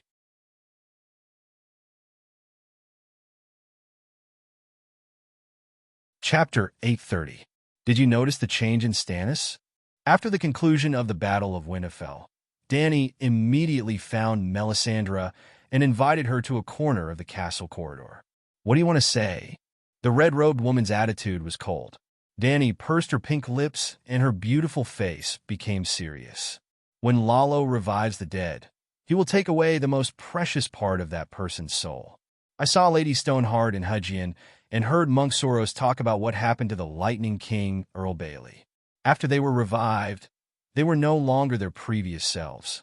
Lord Barry had even forgotten the name and face of his most beloved fiancée, and Lady Stoneheart had committed her most abhorrent crimes one by one. I don't know why the Light King wants to take away a person's soul, but it is clear that he didn't even let go of his chosen savior. Stannis used to be unscrupulous for the Iron Throne and power, but he at least understood that power was also a responsibility. He pursued the Iron Throne fervently, but he also fulfilled the responsibility of the King of the Seven Kingdoms to protect the Seven Kingdoms. For the sake of the big picture, he temporarily put down the Iron Throne and worked with me to deal with the strange Ghost King. Now he has changed. Melisandre raised her head and stared at Dany with her beautiful red eyes. She asked, "Do you know that Stannis knew he was going to die, but he still created an opportunity for you?" Dany shook her head. He knew his end. Before challenging the strange Ghost King, he and I saw our fates in the bonfire, our shared fate. He knew how he would die under the strange Ghost King's sword, so you got such a good opportunity. The red-robed woman's eyes were filled with grief and anger. Dany was startled. She didn't expect her Lou to be so fearless. She sighed for her Lou who had passed away and said lightly, "Bullshit opportunity. Do you know that your prophecy was already known by Lalo?" The red-robed woman was stunned for a moment. "What do you mean? The King of Light that you believe in is not a good person. He knows that you are heroes, and he also guessed that I am a human hero. That sly old man knows how heroes make decisions at critical moments, and he is also good at using righteousness to deal with heroes. Therefore, he, who had seen through everything, set a trap on the red sword to lure me in. He guessed the beginning but not the end. You are a hero, and so is Stannis, but I only look like a hero." The Dragon Queen showed unprecedented sincerity. "Why is the Light King trying to tempt you?" Melisandre asked, puzzled. "He wanted to plunder my talent, soul, and magic power." When I held the Light Emissary, Dany told her everything that had happened that day, as if she was worried that the red-robed woman would not understand Lalo's viciousness. She even told her what had happened to Yasuo, Ahai, and Nisha Nisha. Let me tell you clearly. The real savior is Jon Stark, and Stannis is just a spare tire. When you revived Jon the last time, the three-eyed crow and I did something, and reversed his fate of being entrusted with Lalo's will. We also indirectly changed Stannis' fate, and he became the main one from the spare tire. As if she was still not satisfied, Dany blabbered on, and revealed everything she could. Melisandre was dazed for a moment, but in the end, she bit her red lips and said firmly, "Since the great king of light needs your talent and special traits, then give them to him. Being able to become one with him is the greatest honor in the world." Danny widened her eyes and said in disbelief, "You usually look quite smart. How can you say such stupid things? The so-called gods are just living beings with great power and superhuman knowledge. We can revere their power and learn from their teachings, but we must never lose ourselves and worship them without a bottom line." As expected, only a blasphemous person like you would commit the blasphemous crime of usurping the position of the seven gods. The red-robed woman looked at Danny with obvious disdain and disgust in her eyes. Danny looked at the red-robed woman carefully for a long time, from top to bottom, from left to right, and through her eyes, she looked into her soul. Finally, she was sure that the red-robed woman was a native fanatic who had not been baptized by modern thinking. All right, this conclusion did not require her to look left, right, up, or down. Aunt May was a native. Danny found it hard to understand, because Melisandre was also an extraordinaire, and she was even a top-notch boss among extraordinaires, a demigod. You have such great power, and you are no different from a god in the eyes of mortals. Why are you so obsessed with faith? She asked curiously. Melisandre showed an intelligent and elegant smile, and asked in return, "One day, a nobleman who was born a slave will be promoted to a duke of a country. A duke is no different from a king in the eyes of ordinary people. So can he look down on you and betray you?" Danny did not know how to answer that. "All right, you have a point. I can't use my own beliefs to ask you. You can choose to believe in the Light King, but you can't ask me to sacrifice everything to him." Melisandre clasped her hands and hung them on her abdomen, her wide sleeves covering them. She walked gracefully to the window, looked at her Lou, who was busy downstairs, and said calmly, "If you are willing to sacrifice yourself, countless people will be spared. You don't understand. This is the era of human civilization. Humans are the main characters, and our fate should not be controlled by the hands of gods. As the child of the era, I represent the future of humans. If I die, humans will truly lose hope." Dragon Queen's expression was pained, as if her responsibility far exceeded that of a savior, and she was under great pressure. Melisandre's mouth was wide open, and her heart-shaped face was blank. "You are so arrogant," she said after a while. "No, I am not arrogant. I thought you would understand me." Dragon Queen's expression was hurt because she was not understood. "Sorry, I really don't understand." The red-robed woman's mouth twitched. "Don't you and Stannis have the same mindset?" Danny suddenly put on a smiling face. "Stannis thinks that he is the savior and has the responsibility to save the world, so he can make Lonley sacrifice himself and let Aegon light his path forward. Compared to him, I can go one step further. As the strongest and most promising human to become a true god, I have every reason to think that I am the future of humans and the child of the world. So I can reject anyone and any god that wants me to sacrifice myself.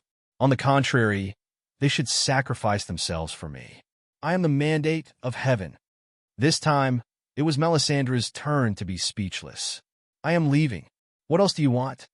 The red-robed woman planned to leave. "Stannis, try to persuade Stannis. Persuade Stannis. If you have feelings for him, don't let him squander away the glory of the Battle of Winterfell. To be honest, you might not like to hear this, but Stannis dying in Winterfell is the best ending for him. You really shouldn't have revived him." Danny sighed. Melisandre's red eyes flashed. She turned her head and said firmly, "Under the guidance of the great Lalo, he and I are walking on the path of glory. You can think whatever you want, but don't do anything that is out of line. I swear to you, I really don't want to kill the two of you with my own hands. I have to admit, in the mud pit that is the Westeros, you and he are the least annoying." Danny smiled bitterly. "You dash." Melisandre's face was full of anger. Her body trembled slightly. "You know, it is not difficult for me to kill the two of you." Danny sighed. "That is not certain," the red-robed woman said coldly. Danny shook her head. "I reminded you, and I am not letting down our previous friendship. As for what you choose, that is your business. Let's skip this topic and talk about one last thing." At this point, Danny's face became unnatural. During the Battle of Winterfell, the strange Ghost King had a fire-forbidden realm. You also created a fire-forbidden realm. Can you teach me that technique? Melisandre's eyes widened. She looked at her as if she was looking at a little mouse that stole cat food. Is there something wrong with your memory? Did you forget the threat you made to me? Danny's pretty face scrunched up. She said helplessly, "You should know how helpful the realm is to me. If the Light King decided to stand by and do nothing, the next person to fight against the Frost God can only be me. The reason why I made this request after revealing my relationship with you, Stannis and Lalo, is simple. I don't want to lie to you. You want to use sincerity to move me? Unfortunately, you failed." The red-robed woman sneered. Danny shook her head and said, "I just want to live with a clear conscience." Melisandre looked at her deeply and turned to leave. Danny shrugged and opened the window. She leaned on the windowsill and admired the beautiful crystal city. Winterfell was embedded in an ice mountain, and the sky was a large piece of clear ice crystal. When the firelight shone on it, the ice reflected rainbow-colored light, and the ice surface reflected red clouds. Just a few torches created a fairy tale-like scene. Winterfell can be considered a blessing in disguise. This ice mountain is not only a barrier to the strange ghosts, but it also turned a dilapidated gray stone castle into the most beautiful building in the Seven Kingdoms. If Longlegs Lomas was still alive, he might have listed Winterfell as the 10th wonder of the world. You should thank me. It's a pity that I don't know the technique of the fire elemental domain. As for the wind elemental domain, the wind elemental domain isn't urgent. I suggest you spend some time to understand it yourself through the wind of a world. The Green Prophet is not on the same path as you. The big crow stepped into the window and cawed. I have to leave Winterfell too. A week ago, there was an urgent report from Slaves Bay. A few dragon worms burned the manor and barn south of Meereen City. Perhaps I have to make a trip to the Smoke Sea. Tap, tap, tap. The sound of iron boots running on the stone walkway approached. Danny turned her head and saw a pockmarked knight trotting over in a hurry in the dim walkway. Your Majesty, we are leaving soon. Melisandre asked me to pass this to you. Without waiting for Danny to ask, Sir Richard handed her a ham sausage. It was as thick and long as 200 grams of ham sausage, wrapped in a layer of gray lambskin. Reaching out to take it, Danny immediately realized that it was a roll of lambskin. What is this? She shook it thoughtfully. It was quite heavy. Richard shook his head. She only asked me to tell you that you have the right to ask for responsibilities and missions that don't belong to you. But when the time comes, she hopes that you won't back down. Danny smiled happily. She was sure of the contents of the lambskin roll. Tell her, who else can do it but me? To help the world and bring peace to the country. There is no one else but me.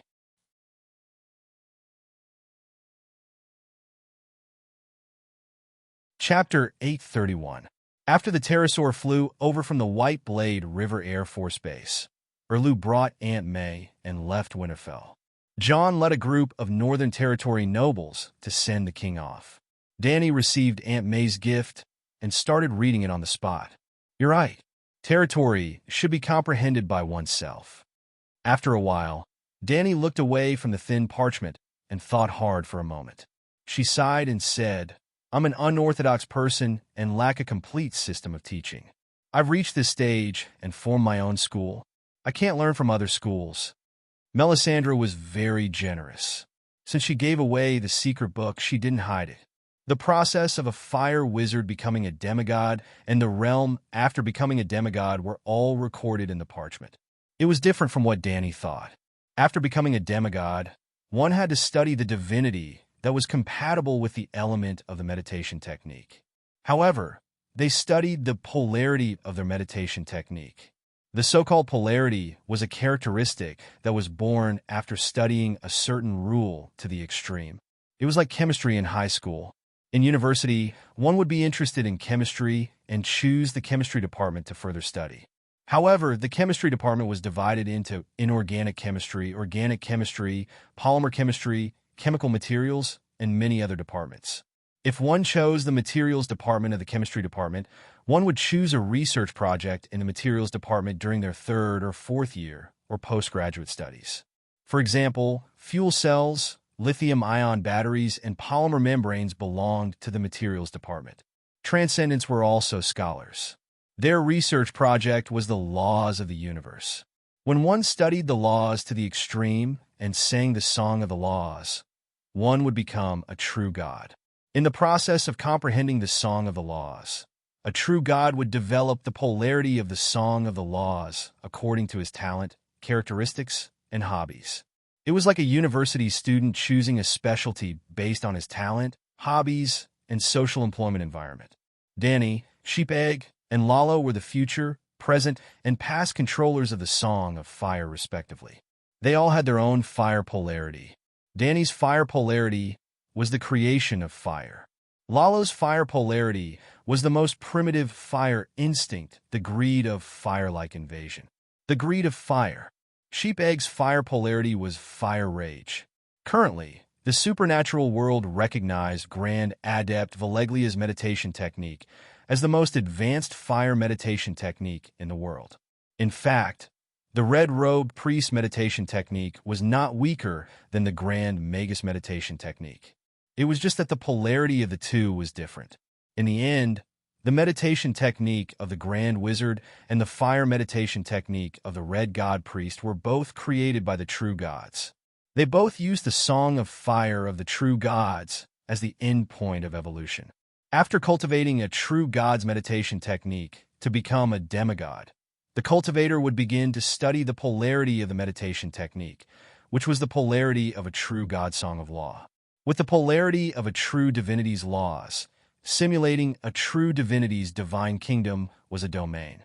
To put it bluntly, the true God that sang the Song of Laws represented a law of the world. Wherever a true God was, it would naturally cause the elements of their laws to become active, just like their own kingdom. For example, the fire god's surroundings were filled with fire elements, and all the fire elements were under the fire god's control. The scope of the fire god's control was his divine kingdom. A demigod who cultivated the fire god's meditation technique and delved into the fire god's fire polarity could simulate a counterfeit divine kingdom, which was the fire domain that Danny desired. If the Song of Laws chanter was a towering tree, then the transcendents who cultivated the true god's meditation technique were the vines on the tree. I can't walk on Lalo's path. I've also walked on another path for Sheep Egg's Grand Wizard meditation technique. If I don't study their fire mastery, their divine kingdoms will naturally not be able to be simulated. Danny said helplessly. Actually, a person can't only master one type of mastery. Mastery is both talent and knowledge. Brand said, "You're not wrong, but now isn't the time. If my Song of Fire is completed, then I'll study Lalo's and Sheep Egg's mastery and learn from their strengths to make up for my weaknesses. I'll definitely be able to improve further. But right now, I haven't even fully grasped my own talent. Where would I have the time and energy to learn from other strengths?" Then use your own fire mastery to develop the domain, Brand said in a low voice. Danny gripped the red-robed lady's parchment tightly and nodded with a heavy expression. Although it's difficult, this is the only choice. Caw, caw, caw, caw. Amidst the shocked cries of the guards, a black torrent poured into the ice castle through the ice cave, spreading out a black cloud under the dazzling ice crystal sky. It was a large flock of crows. After half a year, you should have 1,000 fire elves and 1,000 wind elves, right? Bran asked. It'll be a little hard, but it should be possible. Bran's method of distinguishing the elemental attributes of the crows was ingenious. He separated a thought from the 4,000 crows, the thought of the child of the forest crows fusing with his own consciousness, and then burned it in the flames of the Dragon Queen. Because his own consciousness was in the thought, he could distinguish the sensitivity of the child of the forest crows to the fire and wind elements. In just half an hour, 2,000 large crows with blinking red and golden eyes appeared around Danny. Blackie spat out dragon flames, and under the control of Danny, the 2,000 crows were burned to ashes, leaving only the souls to enter the faith space. With a skillful flip of her hand, she pulled out a soul of a large crow and burned it until it screeched. In front of Bran, she repeatedly burned it for almost an hour. Boom! A pure, golden-haired, double-ponytailed elf with clear eyes was born. Mother Goddess. The little elf flapped her dragonfly wings and looked timidly at the Dragon Queen as she called out. Dany gently touched her apple-sized red cheeks and smiled. Look at your golden hair. I'll call you Peepa. Thank you, Mother Goddess. I'll be called Peepa. Peepa rubbed her chubby cheeks on Dany's palm happily. When Peepa entered the faith space of the seven gods to participate in Misty's training, Bran said gloomily. Shui Che said he wanted to keep his original name. All fire elves are named after fruits. That's the rule. Let's go to the Great Wall and heal your spine. Then I'll return to Slaver's Bay. With the red-robed lady's secret manual and the 2,000 large crows, the Dragon Queen was in a good mood. After hesitating for a moment, Bran said with difficulty, Do you understand Sansa's thoughts? The change of topic was too fast, and Dany was stunned for a moment before saying, What plans does she have now? Bran's mouth was filled with bitterness and helplessness. She's different from the other Stark. Her personality, her experience after leaving Winterfell, and the teachings of Cersei and Littlefinger have filled her heart with a desire for power. Dany glanced at the large crow on the windowsill and sneered in her heart. Different from the other Stark, I don't believe you don't know what your grandfather did. Stark had never been more indifferent to fame and fortune than the other nobles of the Seven Kingdoms. In other words, without the protagonist's life providence and halo, Stark was just a normal gamer. I'd had no desire for power because he was born as a second son and received the education of a second son. If I was replaced by Brandon, perhaps the one to sit on the Iron Throne would not be Robert but Stark. In the Deer, Fish, Eagle, and Wolf Alliance, the alliance leader was Jon Arryn, the first godfather of the Seven Kingdoms. I'd and Robert had the same status. The first to enter the King's Landing was Stark, but I'd looked at the Iron Throne in front of him and handed it to Robert without hesitation. Jaime was stunned. Get to the point. I don't have time to waste, Dany said impatiently. Sansa is interested in the Iron Throne, Bran sighed. So? She once made Arya swear loyalty to her, Bran said softly. Dany suddenly understood. You mean, she thinks Arya killed King Foreign Ghost, so the Iron Throne should belong to her? Why didn't she tell me herself? If she was still the innocent Princess Stark, she would definitely say it. Now, she hasn't even told anyone about this idea, but I know what she's thinking. Bran was like a useless father worrying about his daughter. His voice was tired, powerless, and depressed. Since she only has an idea and hasn't said it or acted on it, what are you worried about? She may be ambitious, but she knows her limits, Dany said in confusion. I'm not worried about her. I'm worried about you. I'm worried about your opinion of her and her actions. The big crow's eyes were burning as he stared into Dany's eyes. You're worrying too much. I treat everyone who wants to fight for the Iron Throne equally. I have no bias, Dany said with a faint smile. After thinking for a while, she said, How about this? We digitize the oath of the one who ends the long night shall be king and determine who the king of the Seven Kingdoms is based on the final score. King Foreign Ghost did indeed die at Arya's hands, so the total score is 10. Sansa gets 5. Erlu risked his life and got 3. I also did my best and got 2. What do you think? Dany asked with a smile. It's meaningless. You're the only human who can summon the sun and end the long night, Bran said disapprovingly. Summoning the sun and dealing with the frost god is the job of the child of the era. It's not part of the bet, Dany said. If she could really summon the sun and turn over the frost god, how strong would she be? Wouldn't it be embarrassing for such an existence to fight with a bunch of mortals for the Iron Throne in the latrine pit? You really don't care about the glory left behind by the Targaryen ancestors? The Iron Throne isn't just an Iron Throne. It's the same as Winterfell, an ancestral property. Even though Bran knew that the Dragon Queen was indifferent to the Westeros and didn't have much desire for the throne of the Seven Kingdoms, he still couldn't understand her thoughts. Jon broke the oath for the House of Stark, Tyrion schemed for Lannister, and Stannis unswervingly pursued the legitimacy of the Baratheon dynasty. This was the normal behavior that was in line with Bran's worldview and values. You're right. The King's Landing and the surrounding royal lands were all developed by the Targaryens. They belonged to the ancestral property of the Targaryens, just like the Northern Territory is the land of the Stark family. Dany lamented, I don't care about the ancestral property, but I don't want to be a prodigal either.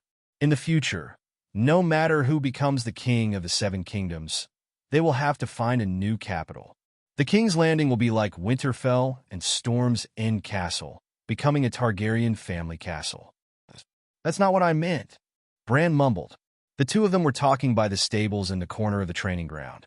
Jon led a group of soldiers towards the city gate. Every 2 soldiers were carrying a corpse, and there were also wailing Northern Region civilians and soldiers on the side. I want to hold a mass funeral and cremation for the soldiers and civilians who died in Winterfell. Seeing the Dragon Queen's gaze, Jon explained. Dany nodded. I'll get Blackie to light the fire for you and absorb a wave of soul essence. Just as she was thinking, she suddenly caught a glimpse of the unusually conspicuous blazing red heart cloak.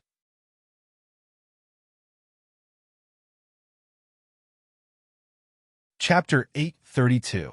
Among the corpses in gray and black linen, the flaming red heart cloak on Clutton Sanja's body was especially eye-catching. Dany found it among the hundreds of stretchers at a glance. Stannis didn't even take care of his subordinate's body. She frowned. He left in a hurry, but he didn't forget Sir Sanj. Before he left, he asked me to help burn the body. At this point, Jon looked at Dany with a strange expression. You forgot that Sir Sanj went to heaven.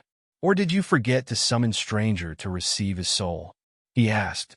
Dany was startled for a moment before she realized that when Sir Clutton Sanj was willing to die with the King of Strange Ghosts, he had asked her for an atonement scroll.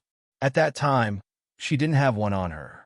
So, she entered the stranger state and split a part of her consciousness to wait for his soul to appear in the world of death. The result was very bad. There was a large space in the stone tower room. Songu, Richard, and the King of Strange Ghosts didn't die. Then the forbidden spell appeared, and the Dragon Queen dealt with the Frost God with all her strength. Dany was embarrassed. Jon had been paying attention to her expression and immediately understood that Sir Clutton Sanj had died for nothing. This is really... He looked back at the stretcher covered with the flaming red heart cloak, his eyes full of pity and sympathy. Stannis and the red-robed woman refused to hold a funeral for him because he was going to heaven. When his soul really goes to Lalo, I'm afraid Dany was full of guilt. She decided that no matter where she went, she would carry a few atonement scrolls with her like a golden dragon. Don't worry, he won't go to Lalo's hell, the big crow on top of the stable's wooden door said calmly. Dany looked at the crow expectantly. Did you interfere? I didn't know about this at all, and I was busy suppressing the Frost God's will. How could I have time? The big crow shook its head and reminded her. Sir Sanj doesn't believe in Lalo. He's the flaming red heart knight. How could Dany's words stopped abruptly? She suddenly understood what Bran meant. Back then, when Songu saw that the child of prophecy and Aunt May had died in battle, and that the first divine king had been defeated, Lalo had fled and the sun had been covered by darkness. He felt that the King of Light was unreliable and believed that the local Holy Mother of the Seven Kingdoms was more real and stronger. What did this mean? That guy no longer had any faith in Lalo. It really is... Dany walked over to Song Ji's corpse with a strange expression. She pressed her hand on his chest and entered stranger mode. The colors disappeared, and the gray Winterfell was as quiet as a ghost town. A figure walked around the Winterfell gate like a demented old man. Fight deviant ghosts, go to heaven. Fight deviant ghosts, go to heaven. The undead's eyes were dull, and he kept muttering the same sentence. A short and stocky figure, a bald head, and a blazing red heart cape. It was Sir Clutton Sanj. As Bran expected, he lost his faith in Lalo, but his devotion to the seven gods was not enough to go to heaven, so he could only dissipate between heaven and earth. However, Sir Sanj died with a deep obsession. If the obsession could not be fulfilled, it would turn into resentment, and resentment was the nourishment of the vengeful spirit. If Dany left him alone, Winterfell would be haunted in a few years. Of course, being an undead in Winterfell was very dangerous. It was not the people who were in danger, but the undead was in danger. Jon, Bran, Arya, and Sansa could all take care of him. What is she doing? She has been pressing her hand on the corpse for almost half an hour. Yrger had stomped her feet and complained, "It's so cold. Let's finish cremating the corpse and go back to sleep. I didn't have a good rest last night." The big crow's red eyes stared at Song Ji's corpse without moving or speaking. Jon looked around. The people carrying the corpse were all squeezed in the training ground behind the city gate. Their faces were red from the cold, and they looked impatient. Carry the corpse out and pile it on the crematorium. Before Jon could finish his sentence, a golden light broke through the dark night and descended from the sky. Within the holy light, there were specks of fog. A golden-armored general slowly descended from the light. Everyone widened their eyes. The golden-armored general's face and attire were too familiar. They could not help but exclaim, "Sir Richard, it's Sir Richard. He has descended from heaven." Swoosh! The holy golden light descended from the sky onto Sir Sansa's corpse. The moment the golden-armored general touched the corpse, the golden light was injected into it. Under everyone's shocked but reasonable gazes, Sir Sansa on the stretcher moved a few times and groaned as he slowly woke up. "Is this heaven? It's so beautiful." Song-Gu looked at the dazzling ice crystal dome and was mesmerized. He could not help but scream. Suddenly, a big hairy face leaned over. The face was too close and the face was too ugly. It woke him up from his fantasy of heaven. Tormund touched Song Ji's face that was gradually warming up. "You're really alive? How magical! Knight of Hearts, this is Winterfell. Didn't you go to heaven?" The savage asked curiously. "Winterfell?" Song-Gu looked around and asked curiously. "I'm not dead." Suddenly, his face was filled with fear. I'm dead. I died a terrible death. I froze to death in the ice. I went to a terrifying world. It's not heaven. It's Lalo's hell. Why didn't I go to heaven?" "Your Majesty," Dany quickly interrupted his nonsense and said sternly, "After you died, you went to the stranger's kingdom of the dead. It's not Lalo's hell. As for why you didn't go to heaven, sigh, I haven't achieved my goal. How can I be happy?" "What do you mean?" Sir Song-Gu was confused.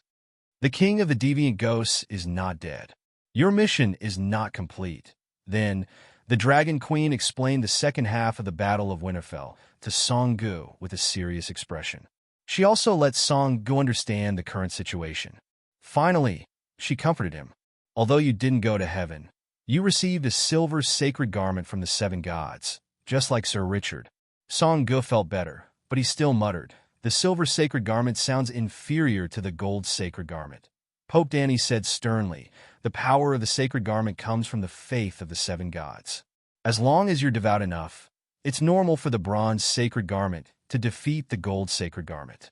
Moreover, yours is silver. There were only 12 gold sacred garments. Of course, they could not be given out randomly. Besides, she was right. Other than the difference in color, Song Ji's silver sacred garment was not inferior to Richard's gold sacred garment." Tormund rubbed his hands and smiled obsequiously. "Your Majesty, can you give me a sacred garment? I've also fought deviant ghosts. During the Battle of Winterfell 2 days ago, I killed 146 ghouls. That's half a deviant ghost. I'll send you to heaven. Will you come?"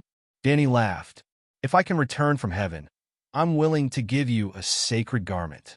Tormund patted his chest and said righteously, "You don't believe in the seven gods. Without the divine power of the seven gods, you can't activate the sacred garment." Dany shook her head. Tormund looked conflicted. It seemed that he did not see any benefits from believing in the old gods. "As for the seven gods, Your Majesty, can you revive my brother? He's only 15 years old." A young savage in his early 20s came before the Dragon Queen and knelt down to beg. "Your Majesty, please have mercy on my 2 children. They're only 3 years old at most. They can't live without a father." A northern woman sobbed. Your Majesty, my mother. In a short while, 30 to 40 northerners knelt in front of Dany and begged for the revival of their loved ones. They've gone to heaven, or the heaven of the seven gods, or the heaven of the old gods. That's the best place for them. Isn't it good to let them enjoy the sun and wine in heaven? What can they do after revival? What's the point of living? What's the point of dying? Dany advised loudly. Besides the huge consumption of energy during the revival, the flaws of the revival were apparent in the pockmarked nights. She could still control a small number of revivals. If there were too many flawed revivals and they formed a humanoid race with yin and yang spirituality, the situation would be unsalvageable. After Dany consoled them and offered to be the priest of the cremation ceremony, the northerners who missed their loved ones were persuaded to return. At night, after the cremation ceremony ended, the Dragon Queen rode the Black Dragon and left Winterfell for the north. In the bedroom of Miss Stark in the Winterfell main castle. Jenny, don't. Close the door, close the door. I'm sorry, Jenny. Sansa gripped the quilt tightly, like a person who was grabbing onto the last vine before falling off a cliff.